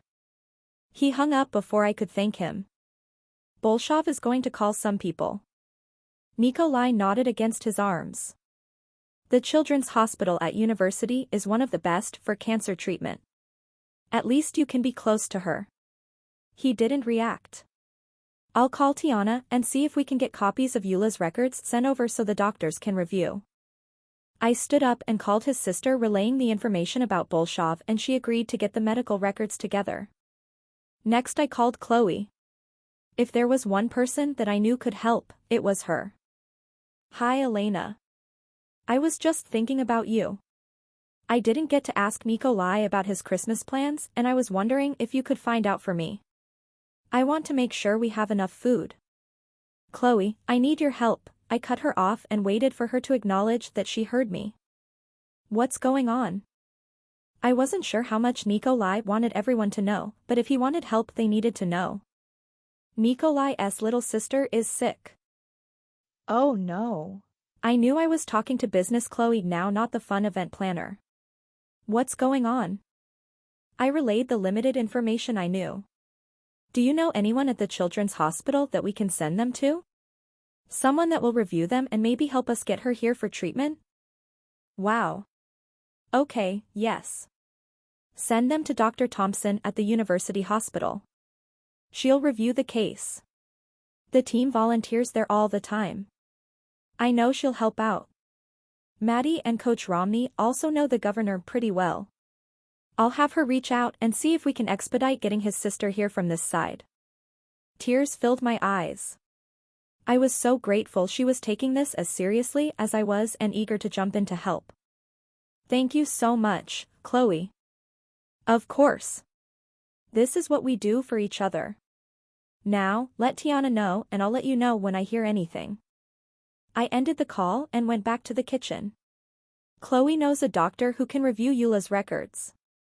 Maddie is calling the governor to see if we can help expedite getting her here. I waited for him to say anything but he remained silent. I sighed and was about to yell at him again when I noticed his shoulders shaking. I hurried to him and wrapped my arms around his broad shoulders. Nikolay, it's going to be okay. He turned in his seat and pulled me against his chest and buried his face into my neck.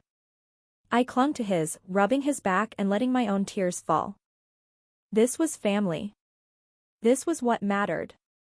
I couldn't believe just an hour ago I was mad at him for ignoring me.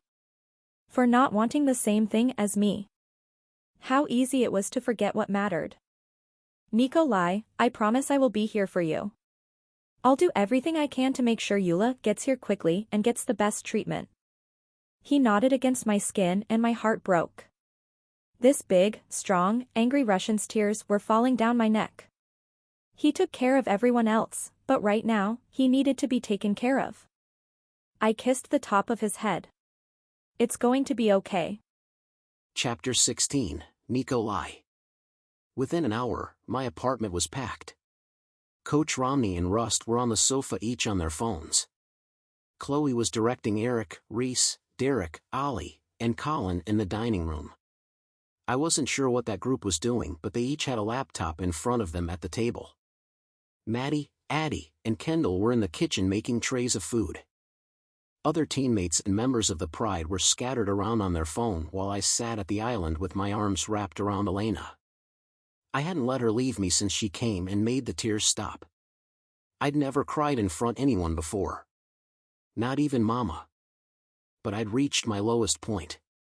I was stressed, angry, helpless, and completely overwhelmed. She was there. She took over when I couldn't. She helped my family when she could have easily ignored me and gone into her apartment. She didn't need to stop, especially after how I've treated her.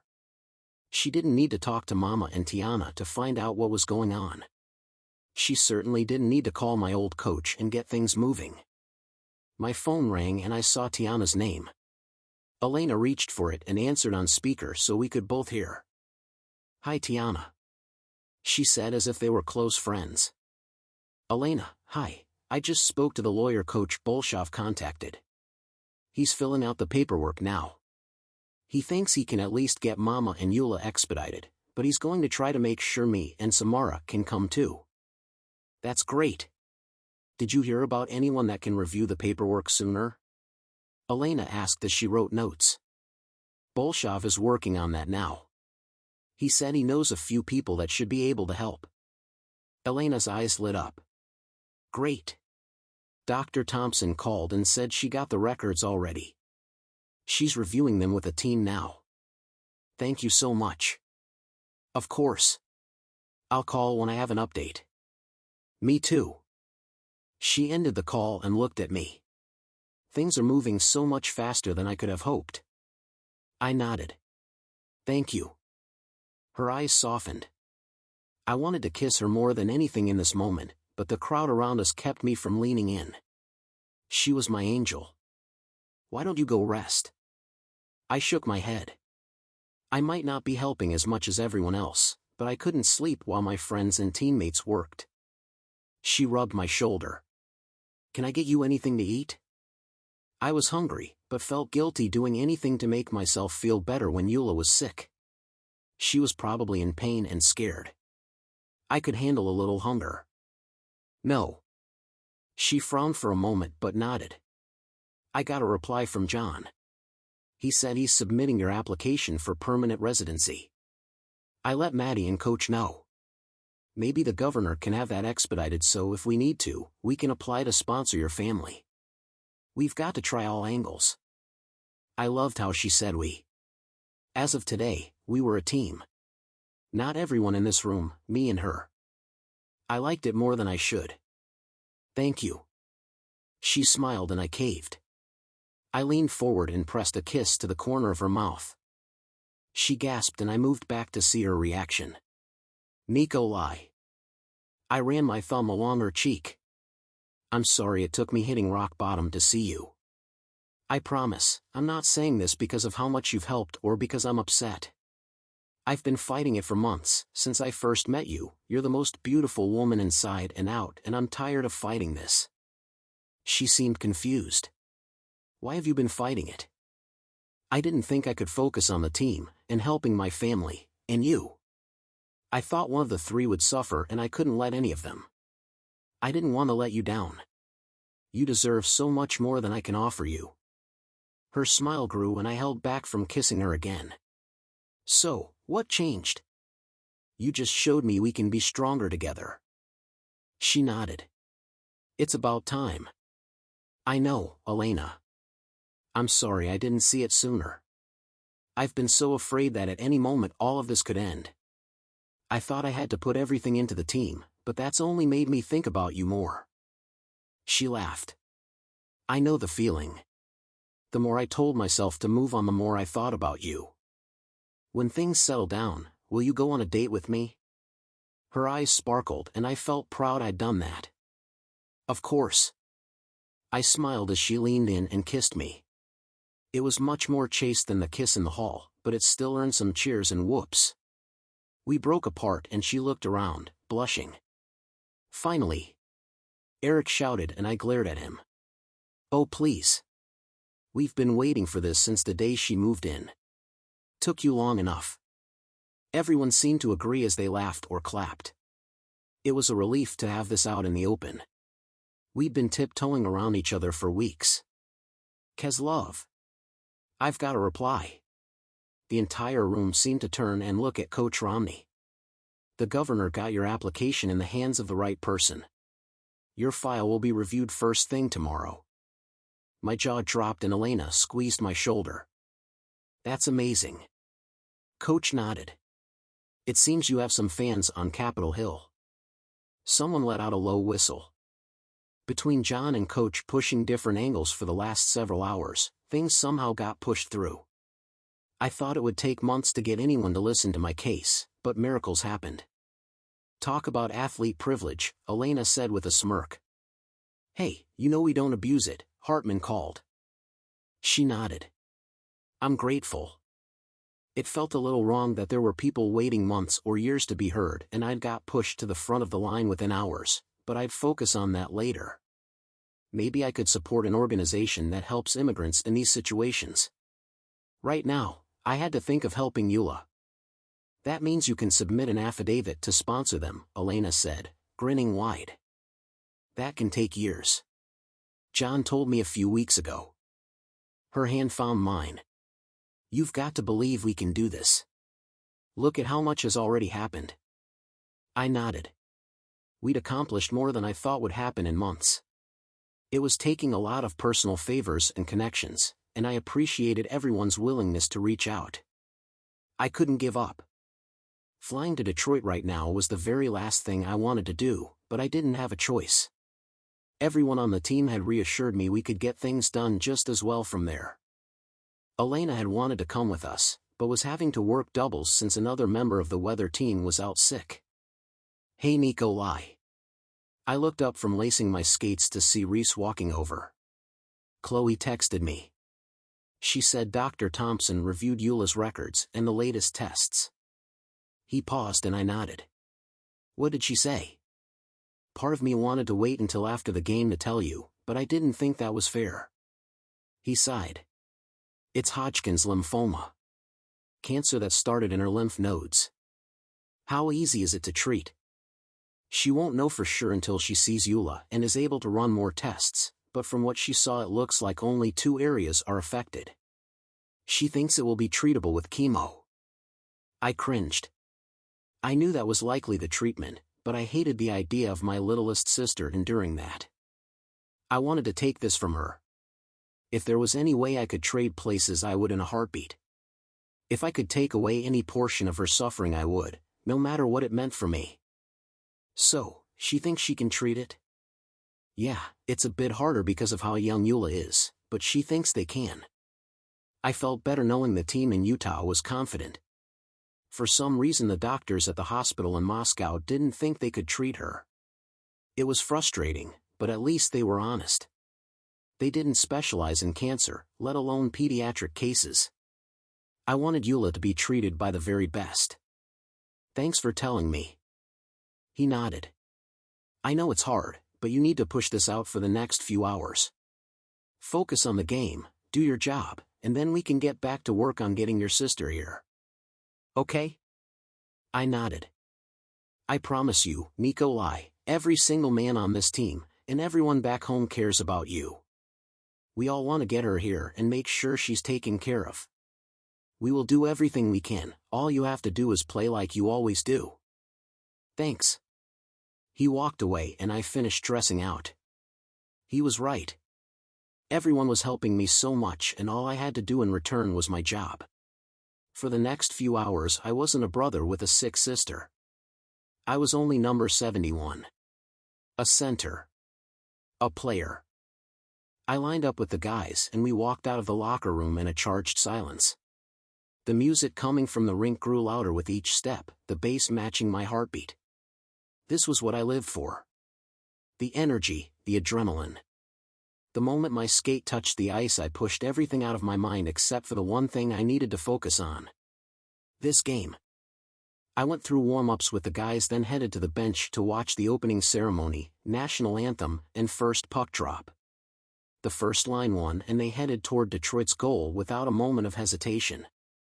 I watched their movements and followed the puck with my eyes.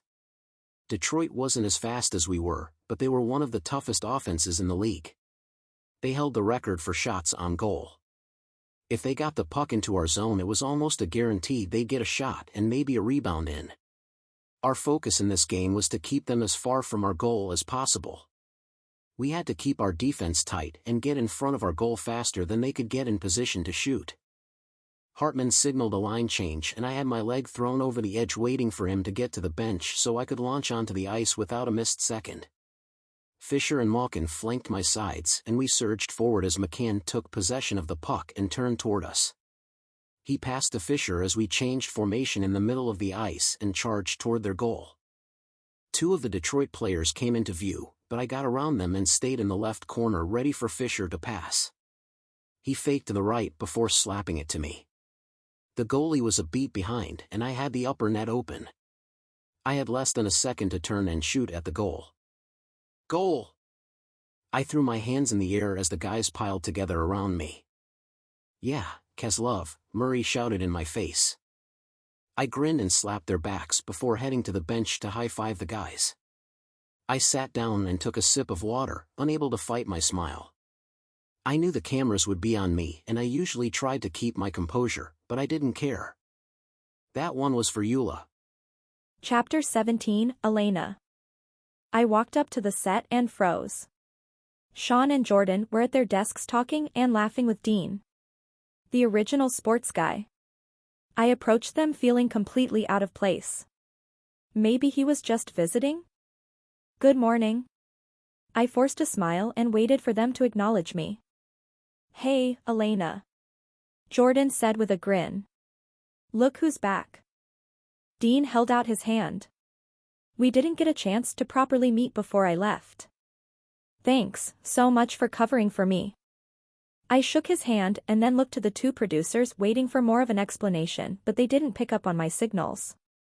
I thought you would be out for a few more weeks. Dean grinned. Luckily, my recovery went better than expected. I was cleared to get back to work, just no strenuous activity. I nodded. That's great. Why was I so bothered? I'd been in over my head covering the majority of the sports stories, and now I wouldn't have to pull doubles to cover the weather too. I looked across the room to where Jazz was waving at me. I was back to where I belonged.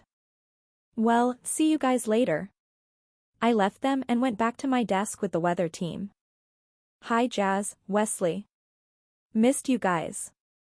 I smiled and Jazz nodded excitedly. I'm so glad to have you back. Wesley nodded but didn't look up from his computer. Here are the reports for today. He slid the paper across to me and I glanced over them. Thanks. There was no logical reason for me to be this bummed out about being back on the weather team, except for one silly thing. I lost my excuse to be around the team. I couldn't take off to watch their practices like I had been for the past few weeks. Maybe it was for the best, it was hard for me to remain unbiased around them. I was too close to them. Plus, I didn't need an excuse to see Nikolay now. We'd crossed some invisible line and things between us were different. He no longer avoided me. He called and texted me every day, especially while he's been out of town. I wasn't complaining. I felt more for him than I'd like to admit. Plus, his kisses were pretty amazing. Now that he let me into his world, I couldn't imagine going back to the cool distance from before. It broke my heart that it took a crisis to bring us together, but Eula's sickness made him realize he needed help. It opened him up to the possibility that he wasn't stronger on his own. My heart tightened at the thought of Eula.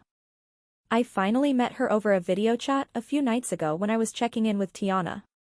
She was beautiful, like her siblings, but so frail. She looked sicker than I expected, like maybe she'd been facing this longer than Nikolay knew. I wanted to fly there and question her doctors that didn't see just how ill she was. How they let her leave the hospital weeks prior was beyond me. You're on in 5. Jazz announced, bringing me back to the task at hand. Thanks, I replied. I read over the report and frowned. There was a major winter storm coming in. The guys were supposed to be flying home today. I wasn't sure what time they were set to get in, but if it wasn't soon, I doubted the airport would still be open.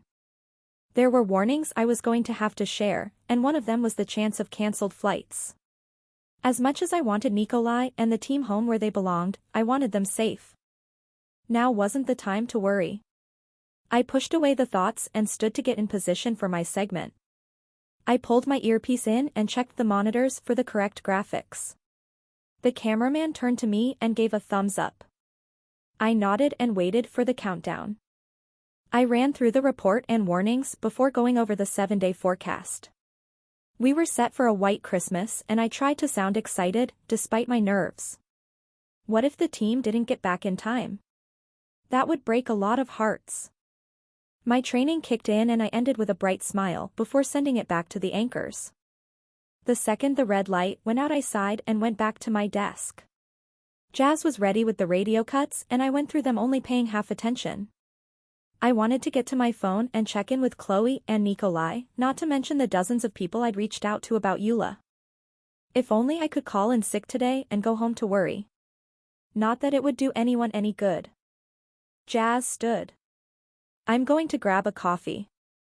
Do you guys want anything? I shook my head while Wesley asked for a black coffee. As she walked off, I took the chance to check my phone. There was only one missed text from Nikolay letting me know they were taking off. I checked the time and smiled. They should only be an hour from landing now. They would make it before the storm hit. I sent a message to Chloe asking if she'd heard anything that would say otherwise and returned my phone to my desk. Now that I got that out of my system, I was able to relax and focus. Chloe was waiting in her car outside the office when I stepped outside. There you are. I laughed and hurried over to the rolled-down window. What are you doing here? Get in. I followed her order and buckled myself in. We're going to the airport. Why? The team had a bus that drove them the 20 minutes from the airport to the arena. Because it's been a long week and I miss my husband. I figured you might be missing a certain Russian too. I smiled to myself. Yeah, I guess you could say that. She chuckled and left the parking lot. Have you heard anything? No, I was hoping Nikolay had. She nodded, keeping her eyes on the road as we merged onto the freeway. I've checked in with a few of my contacts. The hospital is ready for her, so at least we don't have to worry about that piece of the puzzle. Do they still think chemo is the best treatment plan? yeah, Unfortunately. As grateful as I was that we found doctors that are confident they can treat Eula, I hated the thought of that beautiful girl getting sicker. It was the best plan to destroy the cancer and get her into remission, but I knew the effects it could have on a person. We would have to be strong for her and her family. I couldn't let my own fear keep me from being there for Nikolay and Eula. I didn't get to be the one that needed someone to lean on. The drive was short and soon we were waiting in a parking lot, away from the rest of the public. I could see the team's plane a short distance away from the terminal. Why aren't they pulling up? They use a stairway to get off and load directly into the bus to avoid the crowds. I texted Reese so he can let Nikolay know we're here. I shook my head at how the other half lived. Chloe spoke about it as if it wasn't completely crazy, but then again this was her normal. Soon, the mobile stairs arrived and the door opened. A guard approached the gate we were parked in front of and waved us through. Chloe drove straight ahead to the plane and turned off the car. She got out and I followed, trying to calm the butterflies in my stomach. A few of the players saw us and waved on their way to the bus, none of them seemed surprised to see us. How often do you do this? I asked Chloe while watching the door. Not that often, but it's not uncommon for an agent or wife to be here to pick someone up. Sometimes the guys have to get to an event or interview or something as soon as they land. I nodded. That made sense. I waved at Grant and Colin, then nearly started jumping when Nikolay finally stepped out. My heart rate doubled as he took the stairs, his eyes never leaving mine. He walked up to me, dropping his bag a few feet away and swept me up in his arms. I wrapped my arms around his neck and breathed him in. His familiar spicy clean scent soothing me. You're back. I whispered against his skin. He nodded and set me down. His fingers drifted up my arm to my face where he gently caressed my cheek before resting it around my neck. I missed you. He leaned down, kissing me gently. I smiled against his lips and pulled back. I missed you too. I wanted to freeze this moment. It was too perfect. I'd thought about how this would feel for far too long. Even when he pushed me away and made it clear he wasn't interested. I still felt something, and this was worth the wait. Get a room you too. Reese teased as he kissed his wife, then got behind the wheel. Chloe climbed into the passenger seat, so we slid into the back row. Nikolay took my hand in his and squeezed. I could get used to this. Chloe laughed. Don't even think about it. This was an exception. Nikolay smiled down at me, making those silly butterflies explode. A genuine smile from him was rare, and knowing I'd made it happen felt better than anything I'd ever done before. Congratulations on the game. Your goal was amazing. The goalie didn't have a chance. He laughed, actually laughed, and I swooned. I full-on leaned into him and sighed like a boy-crazed teenager. He kissed my forehead. Thank you. Have you heard anything? Chloe asked from the front, and I nearly kicked the seat. We were having a happy moment and she had to go and bring us back to reality. Nikolay's eyes dimmed and the serious expression he was known for fell into place. He sighed. I got an email from John. He said my residency was approved. It's being sent through the right channels now. We should hear back at the beginning of next week. I squeezed his hand. That's amazing. Has he started on the affidavits? He nodded.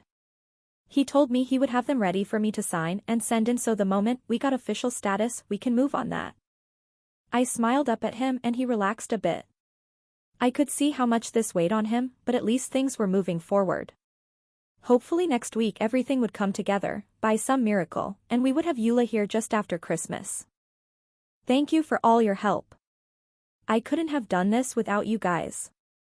He spoke to the entire car, but met my eyes and I knew what he was trying to convey. Of course. It's what family does for each other. Reese replied. My heart swelled at that. This team was a family and I was so grateful they took Nikolay in so effortlessly. They dropped Nikolay and I off at our building and we walked in together, still holding hands. I was proud to be seen together in public. I wanted people to know he was mine and I was his. Nikolay was an incredibly private person, so I was more than excited he didn't drop my hand the moment we were out of the car. I noticed the doorman raise an eyebrow, but he didn't say anything as we passed.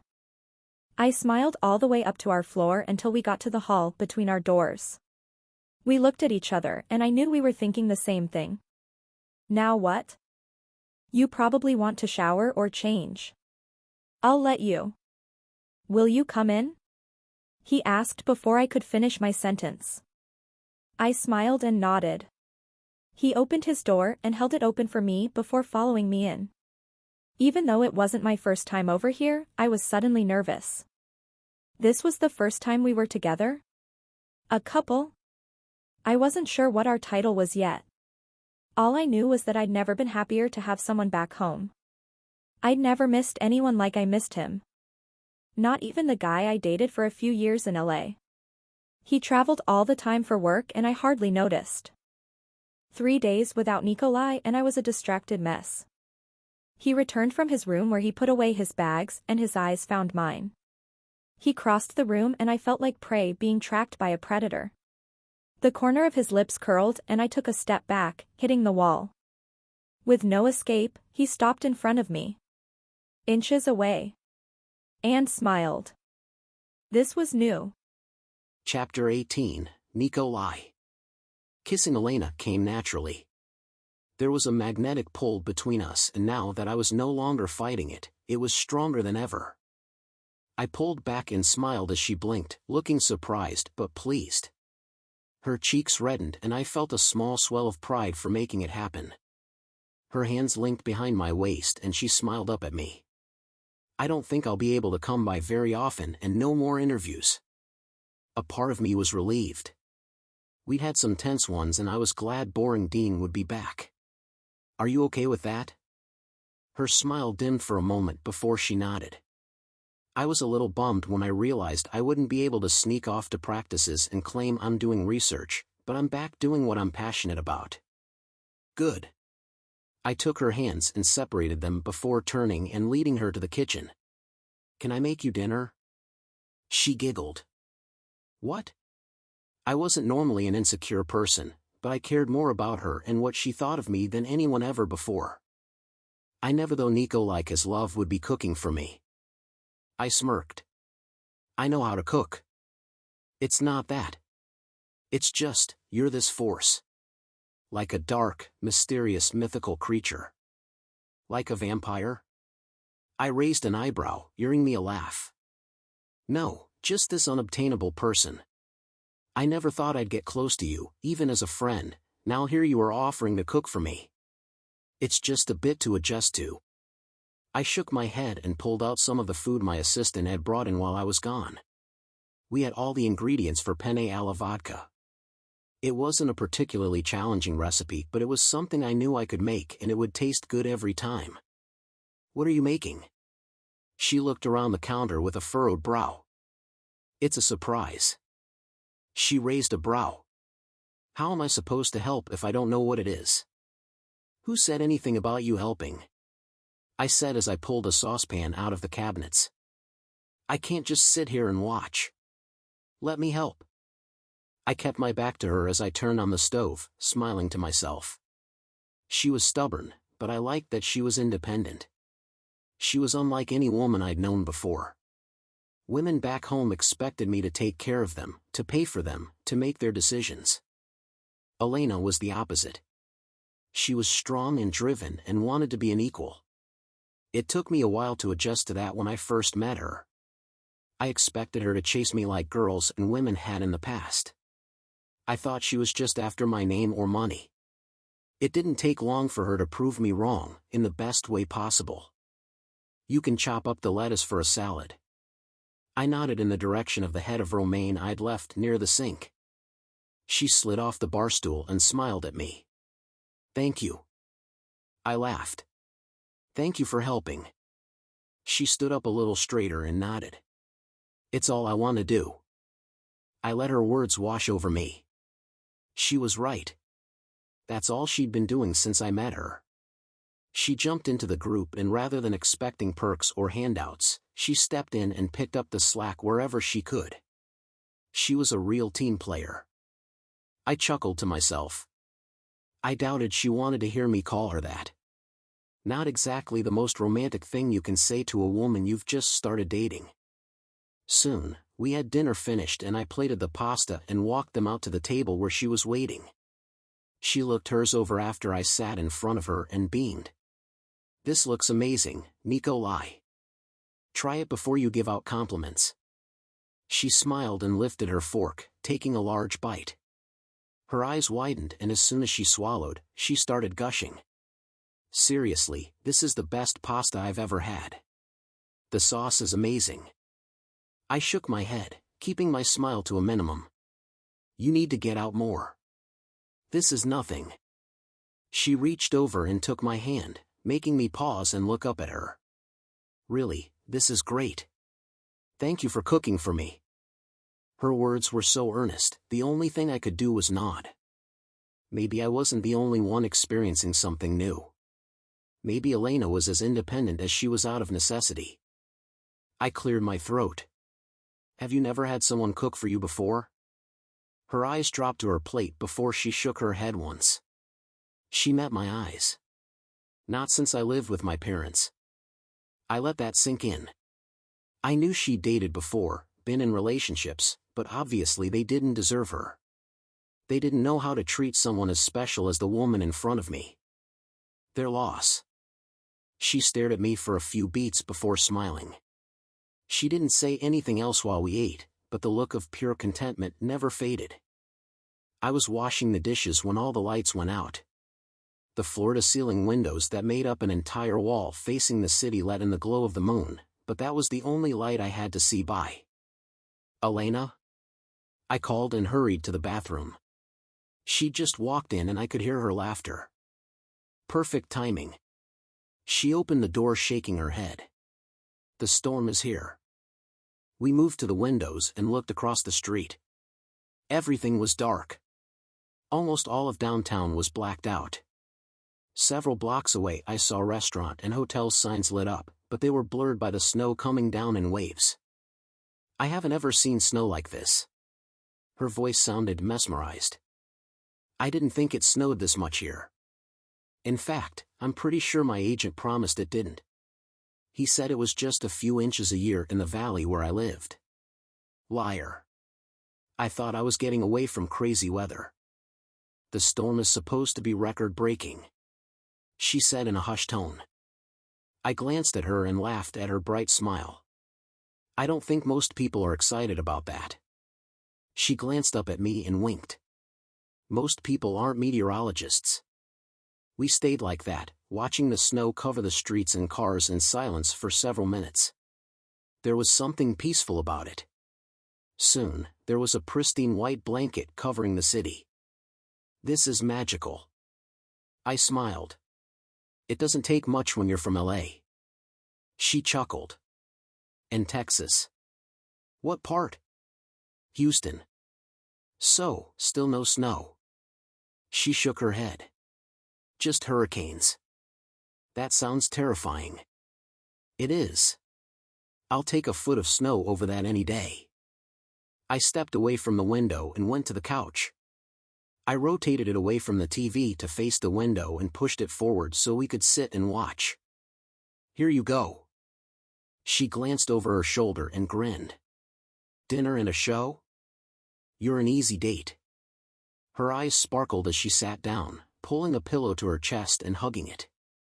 I went to the living room and grabbed a few blankets before sitting next to her and laying them out. She took one and spread it over her legs before leaning into me. I put my arm around her shoulders, pulling her closer to my chest and settled in. After a few minutes, she turned just enough to look in my eyes. Tell me more. About what? You. I sighed and rested my head against the back of the couch. You know I played in Europe most of my life. She nodded. When did you start? I started playing hockey around 4, as soon as I was able to skate on my own. My dad played and wanted his son to as well. You never talk about him. He's been gone a long time. What's your favorite memory of him? I let out a breath. I didn't think about him very often. It hurt to miss him. To remember how much he'd loved me. My sisters were cheated of a father and part of me felt guilty for having more time with him. He took me to my first professional game when I was 6. We sat so close to the ice, I remember thinking the players were superheroes. I wanted to be like them. I wanted to be tough and powerful. He told me if I worked hard and never stopped trying, I could be like them. He believed in me. He thought I could make it. And you did. I nodded against her hair. Yeah, he didn't get to see it happen, but I did. I'm sorry. It's okay. He was the one that pushed me to play in Europe. He knew it was what I needed to do to get to the next level, even though it meant leaving my family. That must have been hard. She sighed. And terrifying. How old were you? 14. Her head shot up and she looked at me. You were only 14? I nodded. He convinced me to go. He said it was my time. I didn't want to leave my sisters, but he said they would understand. I swallowed the thick knot in my throat. I was 18 when he passed. I couldn't be away from my family then, so I asked to get moved to a team in Moscow. Was that hard to transition back to being at home? It was. I wanted to be at home, taking care of them, but Mama made me live in the city so I could still play. She didn't want everything I worked for to go to waste. I'm sure that's what your dad would have wanted. That's what she told me. It didn't stop me from feeling guilty. I understand. Her tone was so soft. I knew she wasn't just saying that to be comforting. Something told me she'd gone through something similar. When I was drafted to the KHL, they were so proud of me. Luckily, I was still close to them and I made more money than I needed.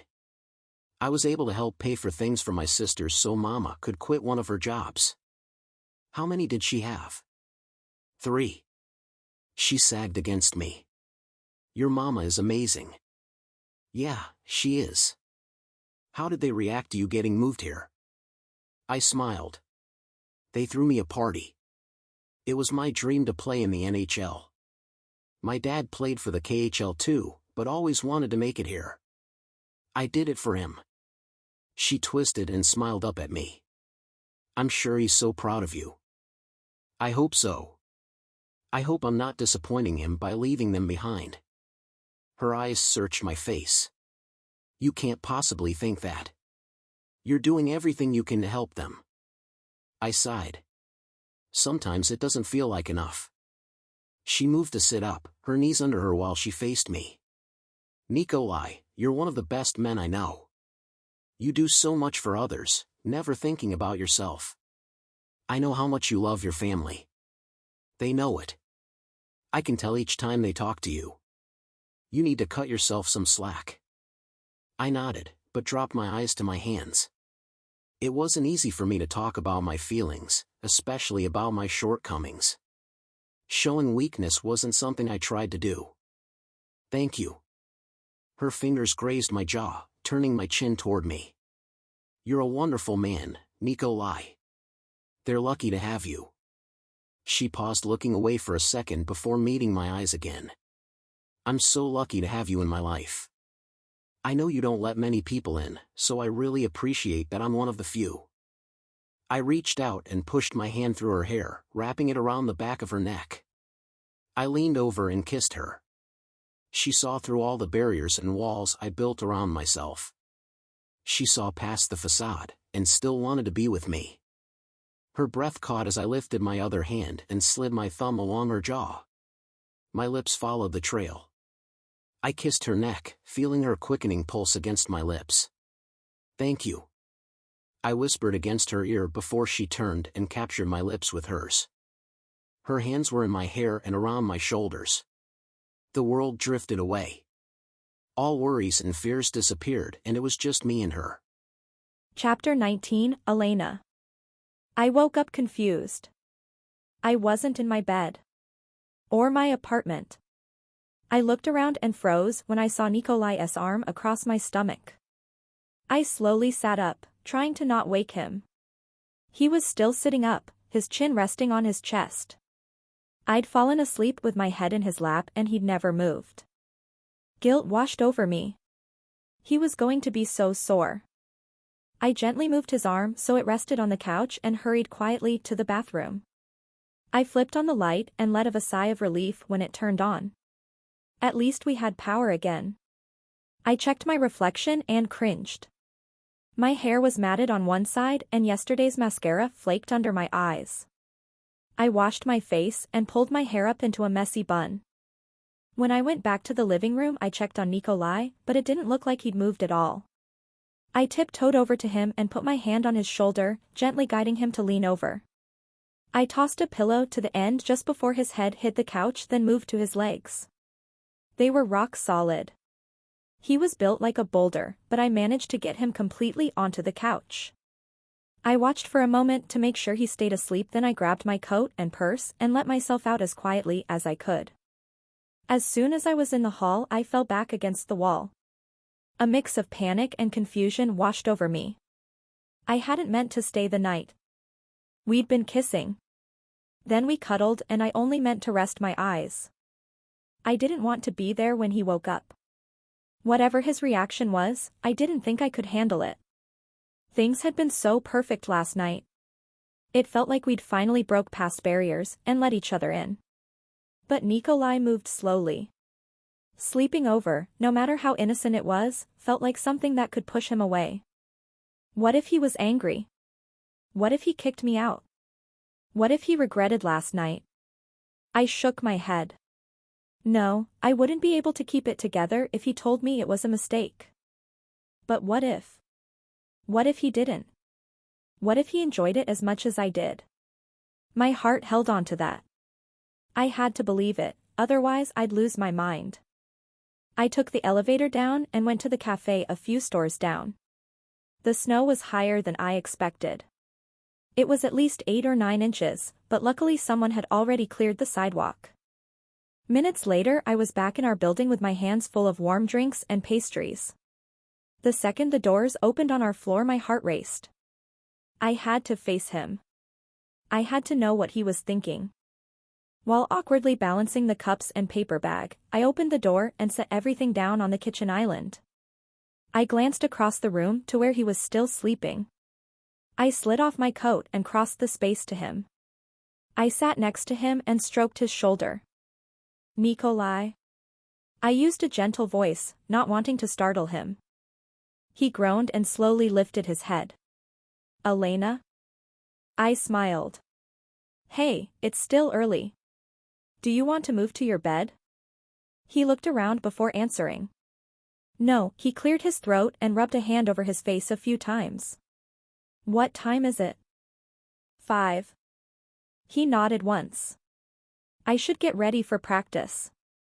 His eyes shut again and I went back to the kitchen to pick up our drinks.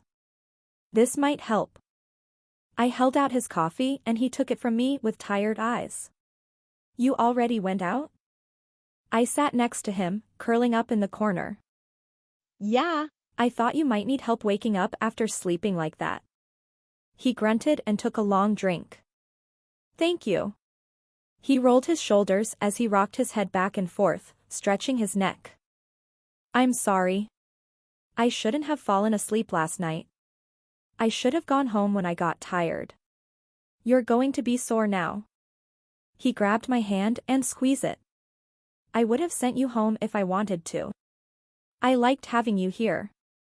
My heart pounded against my chest, threatening to burst. Yeah. My voice was tiny. I hated being insecure, but it was hard to tell with Nikolay. He didn't give much away. Yes. I would have worried about you in your apartment without power. I felt better knowing you were here. I smiled and took a sip to hide my smile. My phone vibrated in my pocket and I pulled it out. The station needed me to come in. Wonderful. I've got to go. He nodded. Go get ready and I'll walk over with you. Really? It's pretty early. Yeah. I'll work out before practice. Okay, give me 20. I moved to stand, but he caught my hand and pulled me toward him. He kissed me gently before letting go. I couldn't hide my grin this time. He leaned back with a smile of his own. See you soon. I nodded and hurried out so I could get ready. I showered, dressed, and did my hair in record time. My makeup could wait until I was at the studio. I pulled on my coat and grabbed my bag before I stepped out to the hall. Nikolay was waiting for me with a small smile. He was wearing a warm-up with the Fury logo and was holding his duffel. Ready? I smiled. Yeah. Thanks for waiting. We rode the elevator in silence, electric tension filled the air. I wondered if he could feel it too. I glanced at him to see him watching me with one side of his mouth pulled up. Yup, he felt it. Once we were out on the sidewalk, he broke the silence. Why are you going in on the weekend? I thought you were done with that. I'm the only one that lives close enough to come in. My producer said people are snowed in and the roads are still too dangerous for those that can get out. Does your producer live close? I nodded. Yeah. Just across that way. I pointed to the far end of the arena to the luxury condos. That's where Grant lives. I didn't know that. He's probably going to be the only other one that makes it if things are really that bad. I nodded. I'll warn people to stay inside. At the light where I needed to cross, Nikolay paused. I'll see you later? Yeah. I should only be there for a few hours. Good. Call me when you're done. I will. I took a step, but he caught me and pulled me back. With another gentle kiss that made my chest swell, he sent me off. I made it across the street without slipping on ice and hurried into the warmth of the building. When I walked into the studio, the quiet surprised me. Normally, people were rushing around and voices came from every direction. I peeked into the newsroom as I passed. There were only a handful of people. We must be working on a skeleton crew. When I got to my desk, I sat down and smiled at Wesley. Just us two? He nodded and passed me a few papers. We're doing a short hour block for the day, then recording the radio bits. We should be done after that. I nodded and pulled out a mirror from my top drawer. I finished my makeup while reading over the report he gave me. I was going to cover the traffic as well as an update on power outages.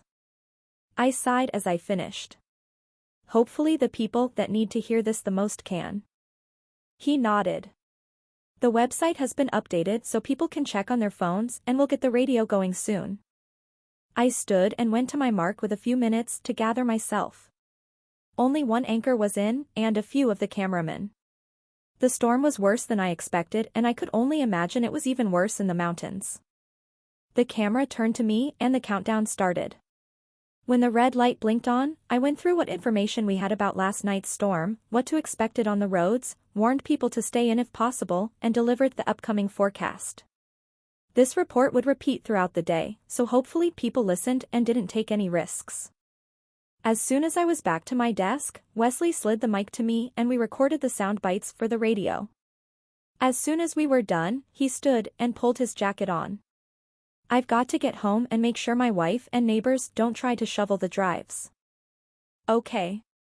Drive safe. He nodded and left without another word. I gathered my things and checked my email, making sure nothing else had come up. It looked like I was good to go, so I pulled my coat on and grabbed my purse.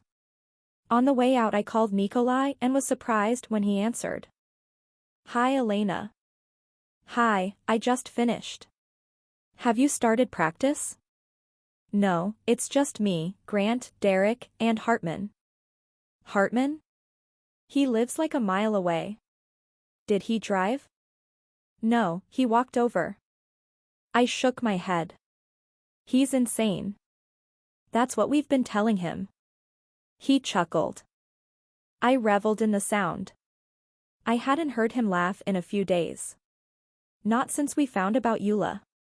I was glad he was at least distracted right now. How are things looking? Do you think the roads will clear up? The freeways and major roads are done. It will take time for the neighborhoods to get plowed though. Do you think stores will be open? If staff can get in, I'm sure they will. There was a pause and I hit the crosswalk button. What are your plans for the rest of the day? The light changed and I walked across the street, careful to avoid any ice patches. I'm free for the rest of the weekend. Would you mind going shopping with me later? I smiled. Not at all. Hopefully the mall would be open. We lived above an outdoor mall, which would be perfect as long as people were able to get to work. I'll be home in about an hour, then we can go. I hurried into our building and sighed at the warmth. Sounds good. Just text me when you're ready. Thanks. I put my phone in my purse and rubbed my gloved hands together, trying to regain feeling in my fingers. If only Nikolay wanted to online shop. I'd be all for that, but there were only 3 days left until Christmas, so we didn't have time. As soon as I walked in, I hurried to change into something warmer and more comfortable. I grabbed jeans and an oversized sweater before sliding on green and red fuzzy socks. I made myself a cup of hot chocolate, then curled up on the couch with a blanket. I pulled out my phone and checked for updates about Eula. We were waiting on approval for her visa, and I thought with it being a medical emergency we'd hear back faster. I sent John an email asking for an update so I could tell Nikolay, and then sent his mom a text asking how things were on her end. With everything going on, I felt a bit guilty about thinking about Nikolay. His family needed help and I should be focusing on that, but I just wanted to cuddle in and remember how his kisses made my heart race. Now that I knew what it was like to have his softer side, I was never letting him go back. I wouldn't let those walls rebuild. I was going to keep him. Chapter 20, Nikolay. I showered and changed at the arena, so when I got back to my apartment all I had to do was drop off my bag before knocking on Elena's door. She opened it while pulling on her coat. "You made it back." Her smile was bright as she looked up to me. "Yeah, and there's more people out, so the roads must be getting cleared." She closed her door and we took the elevator down to the main floor. "I'm just glad we can walk to the stores. I would still hate to drive in this." I nodded and stuffed my hands in my pockets. It was colder than I expected, so I hurried us into the nearest department store. "Hopefully this place will have everything I need." She unbuttoned her coat and looked around at the shoes on display. "What are you looking for?" "I need something for the teen party." Her eyebrows pulled together. "The one at Chloe's house?" I nodded. "I didn't know we were supposed to bring gifts." I smirked. "Then it's a good thing you came with me. We're doing a white elephant game and Chloe said not to bring junk." "Okay then. Let's get looking." We wandered through the departments looking for gifts within the price range Chloe set and came up with a few ideas. "I think either the cashmere scarf or the shaving set," Elena said, looking at the options in her hands. "I'll get this, you get the scarf." I took the box set from her and went to check out. She stood next to me, brushing her hand over the soft fabric, but she looked distracted. "I forgot to check on something for Gavin. I'll be right back." She blinked up at me. "Do you want help?" I shook my head. "No, don't lose your place in line." I hurried away before she could ask more questions and went downstairs to the jewelry section. We'd looked around here for ideas and Elena had stopped to look at a gold bracelet twice. It was a thin band with ruby and opal-colored gems strung together. It sparkled in the case and I knew I had to surprise her with it. The saleswoman that noticed us before walked over. "Back again?" I nodded. "Can I get that bracelet?" She smiled and removed it from the case, wrapping it in a small black box. She scanned the shaving set and put them together in a bag, then I paid. I thanked her and took the bag before rushing up the escalator to meet Elena. I went to the register she'd been waiting at as she finished her transaction. She looked down at the bag and her eyebrows went up. "How did you beat me?" "I was looking at the shoes Grant wanted and someone offered to ring me up." The lie rolled off my tongue without a thought. She nodded and I smiled, grateful she didn't ask more questions. "Do you need to get gifts for your family?" I shook my head. "I ordered those and had them sent a few weeks ago." "Wow, I'm impressed. I thought this was going to be all of your last-minute man shopping." I shrugged. "I don't really have anyone else to shop for. The guys went in on a gift for the coaches and we agreed not to get anything for each other, so this was the only thing I needed."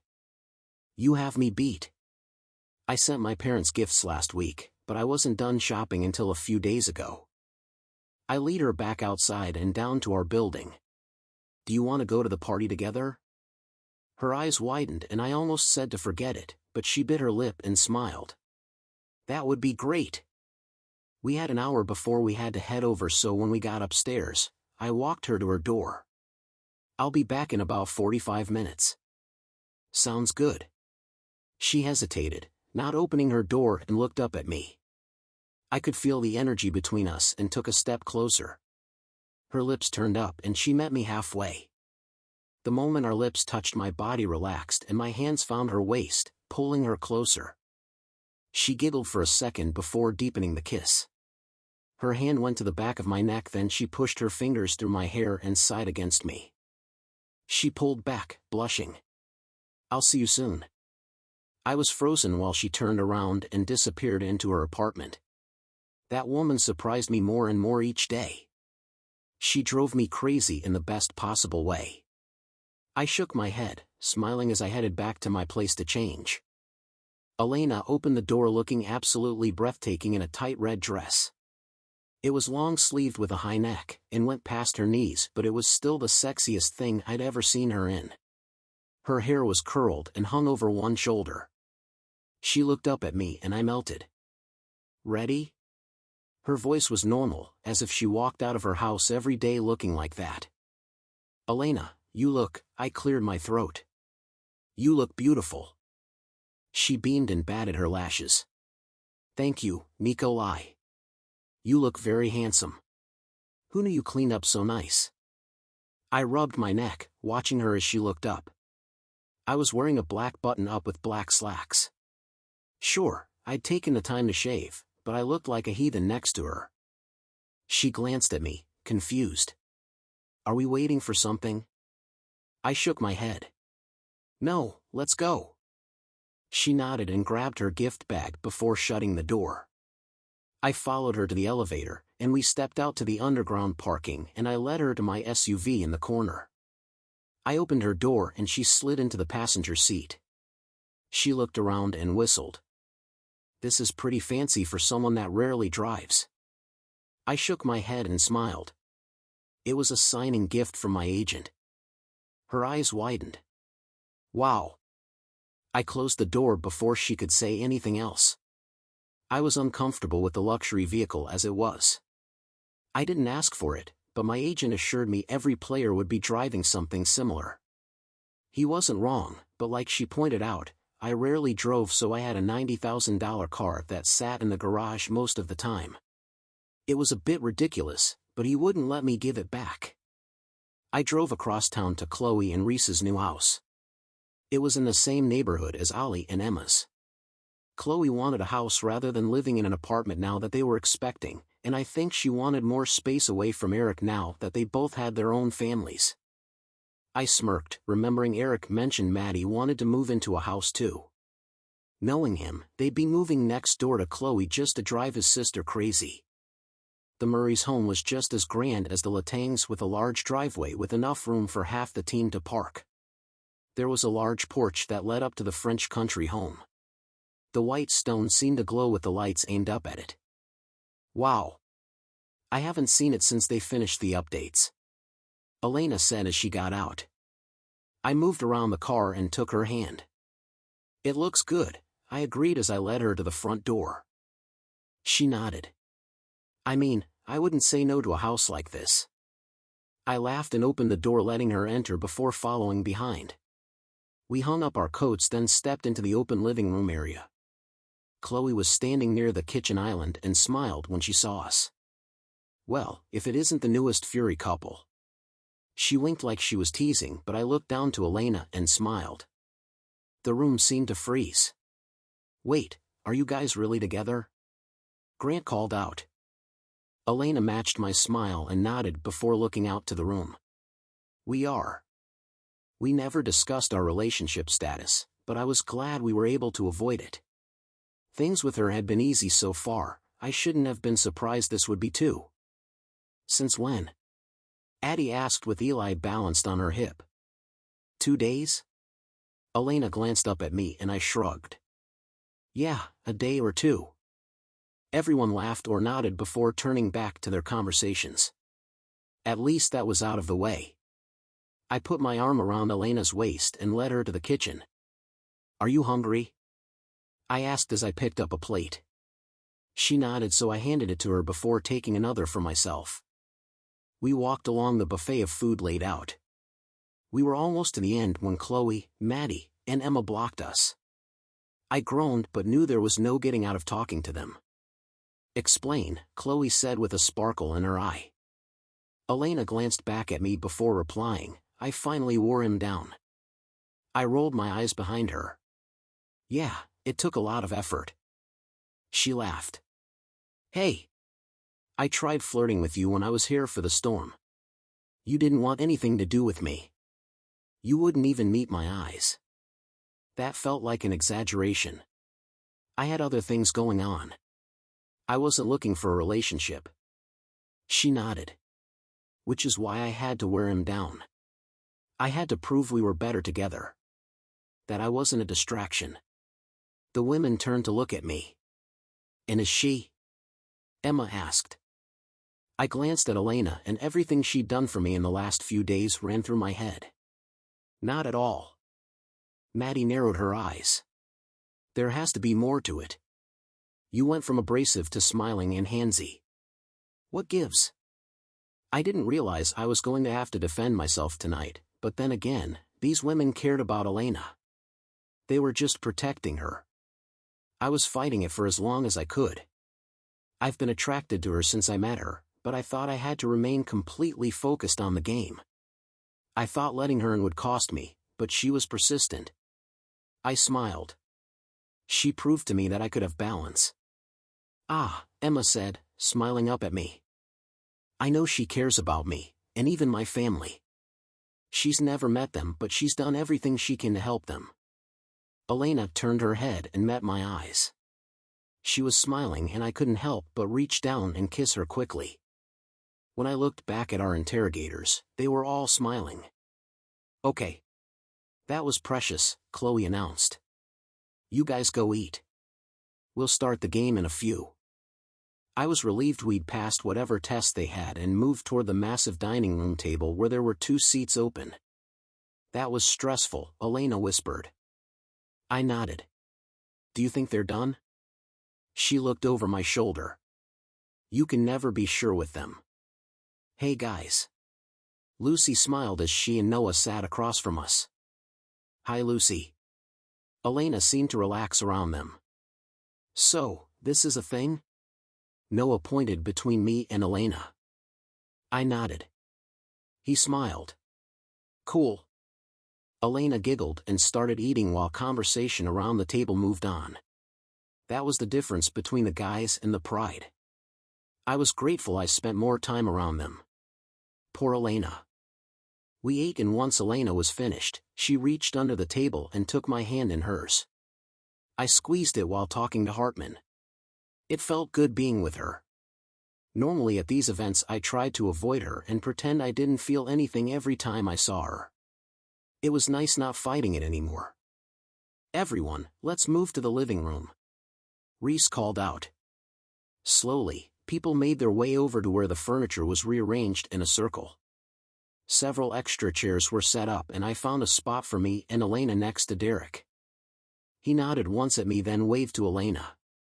Hey, how's it going? She smiled. Good. Are you on your own tonight? He shrugged. Always. I almost felt bad for the kid, but knowing how often he put his foot in his mouth around the guys I figured he was even worse around women. He needed to do a bit more growing up. Okay, here are the rules. All the gifts go in the middle. We'll go around in a circle twice. You can either open a new gift or steal. Each gift can only be stolen twice before it's locked. Got it? Reese explained then looked around the circle for confirmation. Everyone agreed before he sat down. We're going to start with our captain, Chloe said with a wicked grin. Hartman groaned. I always start and end up having everything stolen from me. Chloe shrugged. Toughen up, big guy. Kendall giggled as Hartman stood and grabbed the closest present. He unwrapped it and smiled. Nice. He held up a box of golf balls. I didn't know much about the sport, but Derek whistled next to me. I might have to steal those, he said with a teasing voice. Hartman shot him a glare as Kendall stood. The game continued through the group then my phone vibrated. It was a text from John. I opened it and read through it quickly. I gasped and reread the message to make sure I wasn't going crazy. Elena leaned over. What's wrong? I held the phone so she could read it. Her eyes met mine, shining with unshed tears. Oh, Nikolay. She jumped up and wrapped her arms around my neck. I put my hands on her waist and pulled her to my lap, holding her tight against me. Wetness touched my cheek, but I couldn't tell if they were her tears or mine. Derek looked over with a concerned expression. What's going on? I shook my head, but we had everyone's attention now. I cleared my throat. The visas for Eula and my mama went through. They'll be here in 3 days. The room cheered. Saying the words out loud made them sink in. They were coming. Elena pulled back, wiping her eyes. I can't believe it. I nodded, still in shock. John sent me their flight information. They're really coming. She beamed and Chloe stood up. I'll let the doctors know. Thank you. I looked around the room. Thank you, guys, for all your help. There were nods and shouts of congratulations. I rubbed my face and smiled at Elena. Thank you. I couldn't have done this without you. She smiled and kissed my cheek. We're going to get her better, Nikolay. I promise. And we'll get Tiana and Samara here soon too. I nodded and rested my forehead against hers. The weight that had been crushing my chest for the past few weeks was finally lifting. I could breathe again. Chapter 21, Elena. It was Christmas morning and I woke up like a giddy child. I kicked off my blankets and hurried to the kitchen. Last week, before we decided to give things a try, I decided I was going to make blini, Russian pancakes, for Nikolay. I practiced once, but since I didn't know how they were supposed to taste, I wasn't sure if they were right or not. They tasted good, so hopefully I didn't mess them up. After gathering the ingredients, I made a batch big enough for both of us. I collected the toppings I'd read online, caviar, sour cream, and honey because that sounded best to me. I picked up his present from the counter and carefully made my way to his door. I knocked, hoping he was awake. After knocking again, the door opened. Nikolay was rubbing his eyes and wearing only a pair of black pajama bottoms. My eyes scanned over his defined chest to his rippled stomach. Each muscle was perfectly defined. Elena? I blinked and met his eyes, embarrassed he'd caught me ogling his body. Merry Christmas. I tried to sound normal, but my voice was tight. He smiled and waved me in. Merry Christmas. I hurried past him, hoping he'd let me off the hook. I made breakfast. I set everything out and stepped back to watch his expression. He took in each topping, his smile growing. You made blini? I nodded. I really hope you like it. His eyes met mine. It looks perfect. I let out a sigh and moved to get plates out. I wasn't sure how they're supposed to taste, but hopefully they're good. I also read that they're served with sour cream or caviar, but that sounded weird to me, so I brought honey too. He waited for me to finish then smirked. I've had them served sweet and savory. He took a step closer and I forced myself not to look down, keeping my eyes on his. Thank you. I nodded, my heart moving to my throat as he bent down and kissed me. It was gentle but sent a shock down to my toes. He stepped back with a smile. I watched as he made up a plate using all 3 toppings and followed his lead. I wasn't very excited about the traditional options, but if an entire country liked it, there had to be something I was missing. We sat at his table and he cut in. After one bite, he was smiling with his eyes closed. Are they good? He nodded while chewing. It tastes like home. I beamed, there was nothing better he could have said. I tried a bit of each and decided I'd been right. Honey was the way to go. Once we were finished, he stood and took our plates. I'll be right back. He came back from his room holding a small wrapped box. I smiled and hurried to the counter to grab his. He waited for me at the couch where we exchanged gifts. I didn't expect you to get me anything, I said as I looked down at the wrapping. He had obviously tried to do it on his own. I smiled and glanced up. Me either. He held up his present with a smirk. Open yours first. He nodded and gently tore the paper along the seam. He pulled it back and stared down at the packaging. He blinked then looked up at me. Thank you, Elena. I smiled. I wasn't sure if you needed one, but I saw it and thought of you. It's really helpful with tracking workouts and controlling your music. There's a ton you can do with it. He let out a deep breath and gave me a small smile. It's perfect. My chest swelled. I hadn't known if he even wanted a smartwatch since he didn't already have one, but most of the other guys did and it was so helpful I decided to take a chance. Now open yours. I smiled and tore into the paper. A small box sat on my lap and I slowly lifted the lid. Inside was the bracelet I'd been eyeing when we went shopping for our white elephant gifts. I lifted it, in shock. How? I gently touched the ruby gems as the opal sparkled. When I said I was looking at something for Grant, I went back and got it. I smiled. You sneaky guy. He beamed. Do you like it? I love it. I held out my wrist. Will you put it on? He undid the clasp and wrapped it around before closing it. I held up my hand and smiled. It's perfect. Rubies are your birthstone, right? I was shocked. Yeah. How'd you know? He shrugged. You mentioned it a few weeks ago. Huh. I didn't remember that. July 20th. He nodded and seemed to think about it for a moment. When's yours? October 3rd. I laughed. No way. His eyebrow raised. What? Opal is October's gemstone. His eyes went to the bracelet and he grinned. It was meant to be. I nodded and looked down at his gift. It was even more perfect now. Spending the day lounging with Nikolay had been the perfect Christmas. We watched movies and snacked on cookies and caramel popcorn until we were sick. It was the perfect break from the chaos of the last week, but now things were back to going 100 miles an hour. I finished my reports and left work an hour early so I could go to the airport with Nikolay. He was anxious even though his mom checked in with him before they left their layover in Paris. They were on the plane and it wasn't delayed. All we could do was wait. What's taking so long? Nikolay grumbled at the traffic in front of us. We were almost to the airport but the freeway was moving slowly. It's right after the holidays, I'm sure it's just busy. He mumbled in Russian under his breath and inched forward.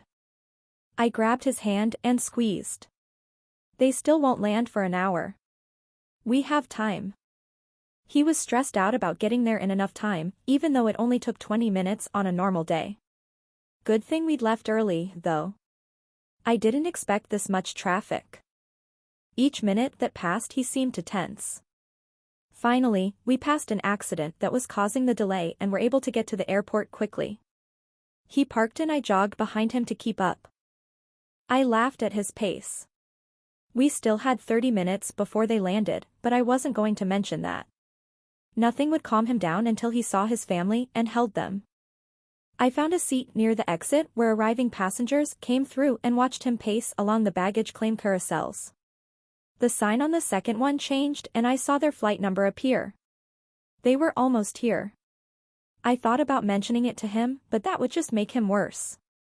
I was worried he'd start yelling at the airport staff demanding updates if he thought we were waiting too long. I just sat back and hoped no one recognized him storming around like a madman. A new group of people exited and he paused to scan their faces. When he didn't see them, he resumed his path. I hoped no one around him understood Russian. I doubted he was saying nice things. A young boy came down the escalator wearing a Utah Fury jersey and I smiled. I waited until he got closer to check the number. The second I saw 71 I cringed. It was Nikolay's jersey and there was no way the kid or his parents wouldn't see Nikolay stomping around. I stood to intercept him.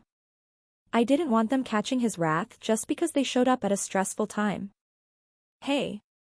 He paused and looked up at me. I nodded in the direction of his fan. That little boy might want a signature and I don't want you to bite his head off.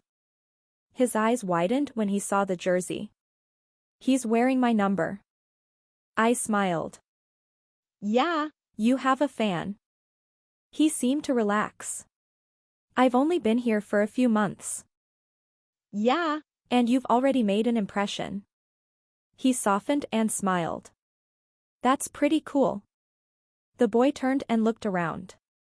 His eyes passed over us, then he froze and turned back. His jaw dropped and he tugged on the coat of the man next to him. His dad turned and bent down to hear what the boy was saying.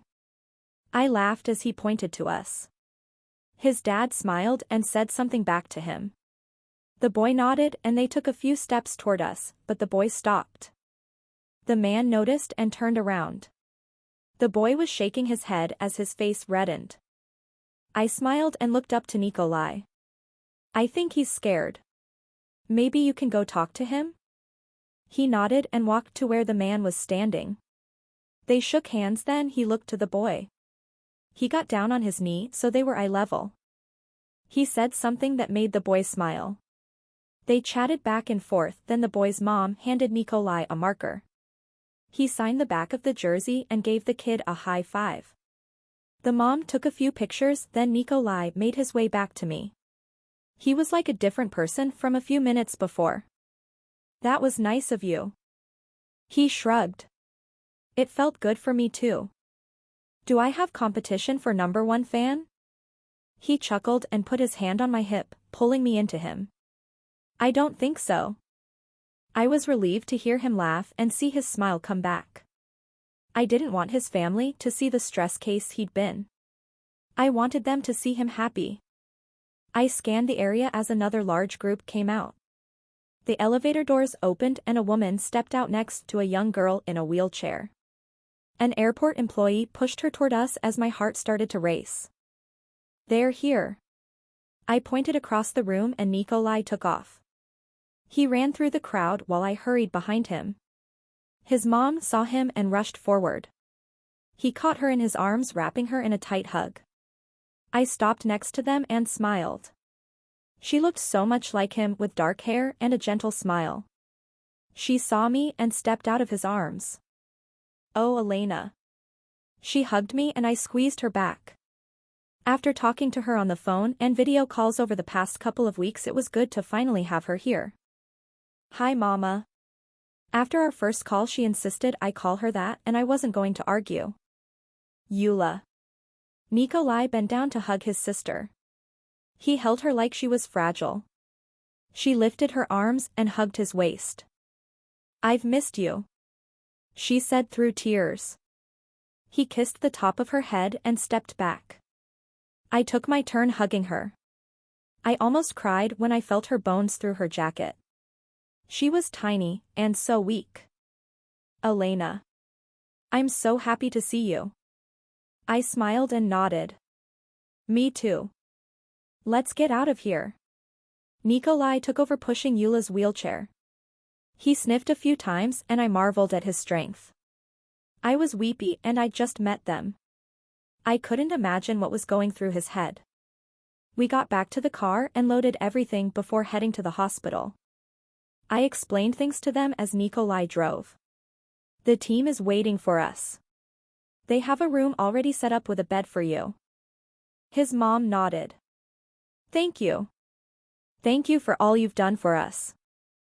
I smiled. It took the entire team. We're just glad you guys are here. Eula gave a weak smile, looking out the window as we drove. It's pretty here. I looked out at the snow-covered mountains. Yeah, it is. We arrived at the hospital a few minutes later, and the team took over. I stepped back, giving the family space while they filled out forms and asked the doctors questions. They were going to run some tests, then start Eula on treatment. They seemed hopeful that things hadn't progressed too far. Nikolay found me as soon as Eula was situated in her room. He hugged me and buried his face in my hair. Thank you. I squeezed him. Of course. I couldn't have done this without you. We make a good team. He nodded against me. Yeah, we do. I stepped back and gazed up at him. You've done everything you can. Now we have to let them take over. He nodded once before kissing me. Chapter 22, Nikolay. I hated leaving. I didn't want to. I asked coach if I could stay back, but we had too many guys injured. They needed me to play. My knee bounced the entire flight to San Francisco. Luckily, we weren't very far away. If something happened, I could be back home in a couple of hours. That wasn't enough, though. I wanted to be at the hospital with Eula. Hey man. You okay? Hartman leaned across the aisle to talk to me. I shook my head. No. He gave me a sympathetic smile. I know it's hard, but she has a team of doctors watching over her. Plus, the pride is there. She's going to be smothered with attention. I smirked for a second before going back to scowling. We'll be back tomorrow morning. Just focus on the game for the next 12 hours, then you have a few days off. I nodded. He was right. It wasn't like Eula was alone. Mama and Elena were with her, plus the Pride had set up a schedule to rotate so they had breaks. Elena only left for a few hours in the early morning to work, then she was right back to Eula's bedside. Those two had grown close with just a few hours together. They talked about everything from books to clothes and nail polish to boys.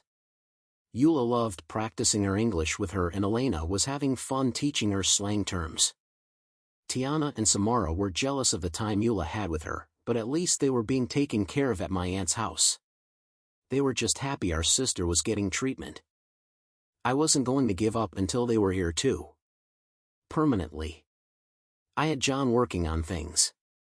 I didn't know what the odds were, but I wasn't willing to accept anything else. We landed soon after and headed straight to the arena for our morning skate.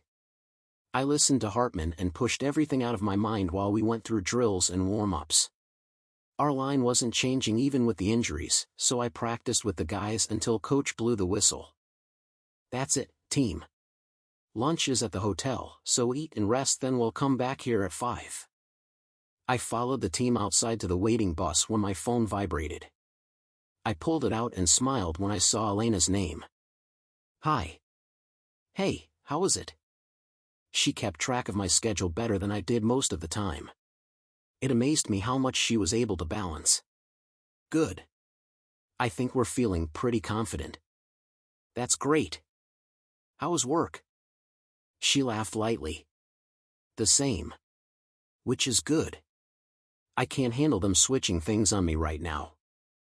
I felt a bit guilty that my baggage was on her shoulders too. If you need a break, I understand. Oh no. It's fine, Nikolay. I just don't want them to try to give me sports or another shift. Things here are fine. I had to trust her. Every time I brought up her not going to the hospital, she glared at me and told me that she cared about my family, too. I couldn't argue with that. They loved her, and after watching her with them I knew she loved them too. If only I was as confident in her feelings about me. I shook my head. Now wasn't the time to worry about that. How is everyone? Your mom is loving the tablet Emma bought her. She's been reading and playing games with Eula. I smiled. I was grateful the women had been bringing distractions so time didn't pass quite as slowly for them. How's she feeling? There was a pause, and I instantly worried. What is it? Is Eula okay? Yeah, she's good. She's just tired. They didn't think the first round would be this hard on her, but her body's tired. My heart sank. Do they think that's a bad sign? Is her body giving up? No, no one has said that. Eula's a fighter. You've seen how stubborn she is. She's going to beat this. I needed to hear someone say that. I had to believe my sister was going to be okay. The alternative was too much to consider. Thank you for being there for them. I wouldn't be anywhere else. I smiled. I'll talk to you after the game. Good luck. I'll be watching.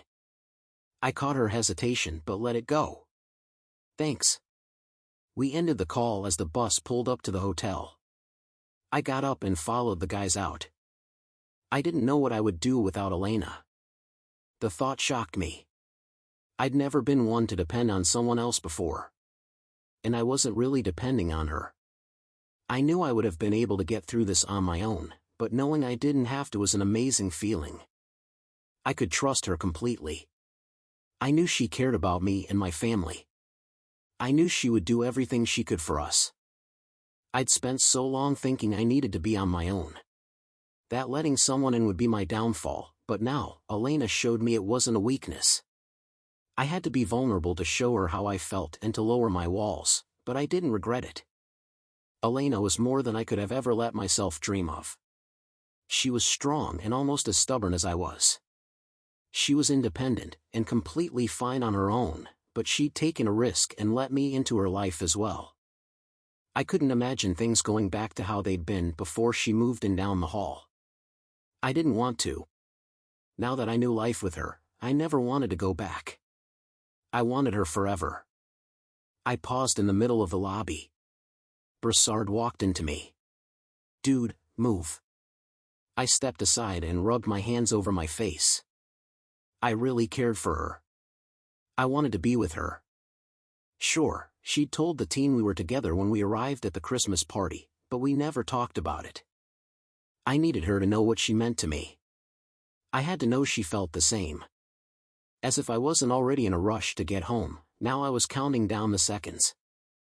I stepped into the room and Mama squealed as she got up from a chair next to Eula's bed and gave me a hug. "You're back." I squeezed her back before moving to Eula's side. She gave me a small smile. "How are you?" "I'm on level 12. She rotated the tablet in her hands. "Lucy said she hasn't been able to get past 7. Her giggle helped me relax. I looked around the room. There were board games, magazines, and DVD cases on every surface. "Have you guys been having fun?" Mama laughed. "Those women won't stop bring things in. Every time they visit, they have something else." That made me feel better.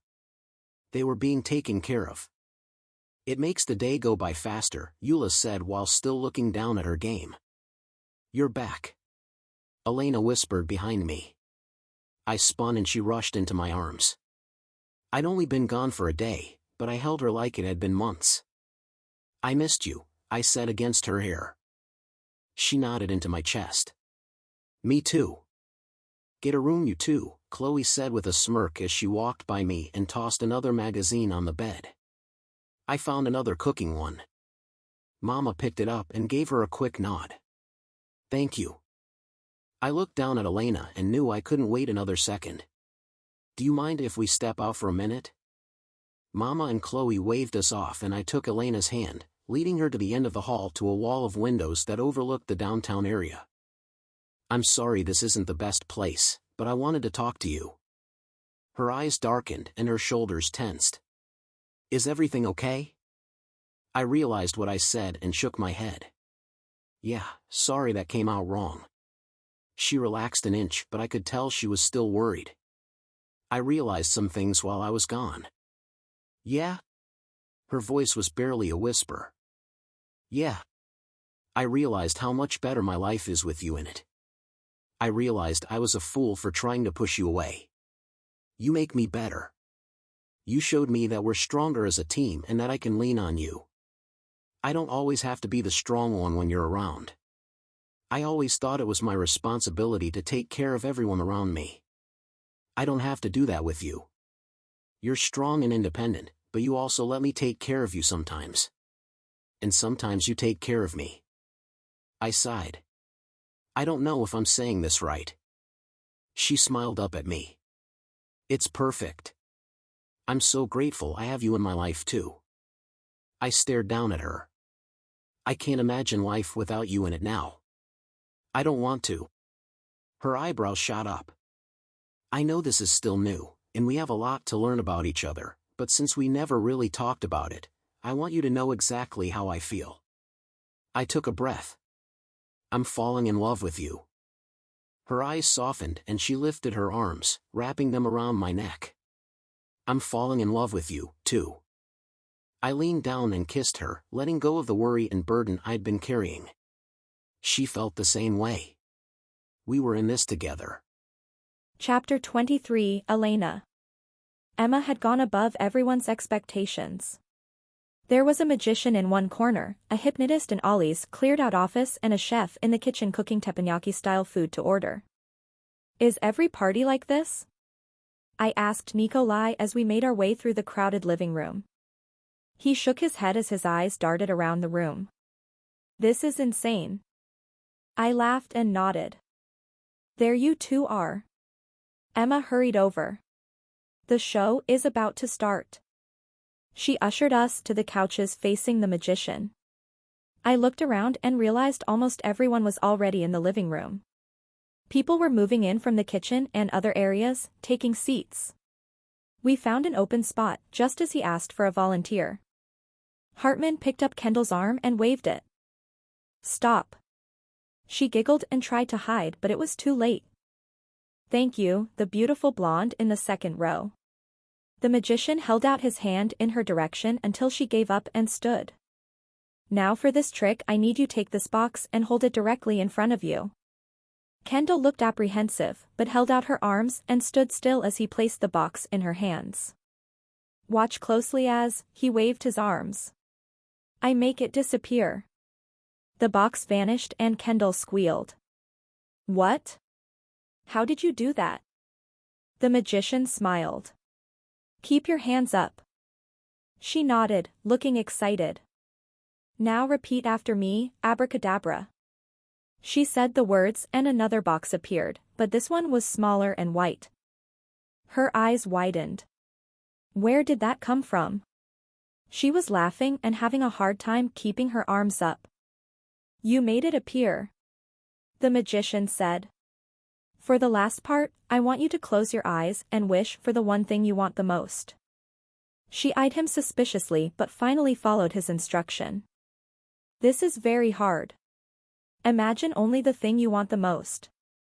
As he was talking, Hartman made his way to the front and got on his knee. The room gasped, making Kendall jump. What? Did he pull out a snake? She kept her eyes closed as everyone reassured her there was nothing dangerous. Okay, on the count of 3 open your eyes. 1, 2, 3. On 3 the white box changed into a light blue ring box. She looked down and gasped. She realized Hartman was on his knee and she burst into tears. Hartman took the ring box and opened it. Kendall, I love you more than anything in the world. I want to spend our lives together, forever. Will you make my wish come true and be my wife? She sniffed and wiped her cheek before nodding. Yes. Yes.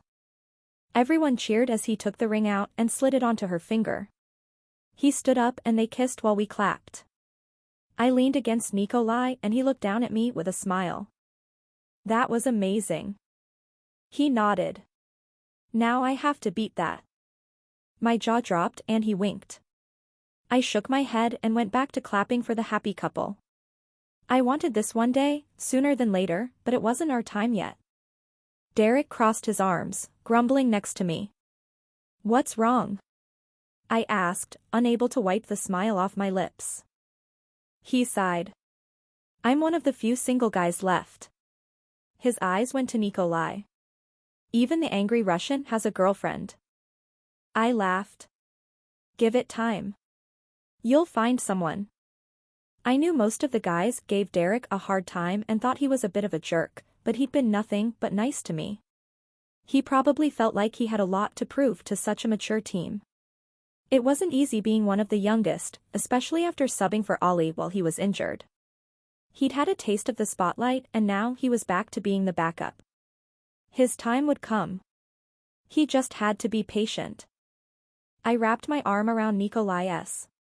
It had taken years for me to find my person, but now that I had him, all the years of mistakes and waiting were worth it. He looked down and kissed me briefly. Yeah. He was worth it. Want more hockey romance with an office romance? In scoring chance, Derek's career and heart are in Amelia's hands. You'll also get more of Nikolay and Elena's story as the Utah Fury hockey series continues.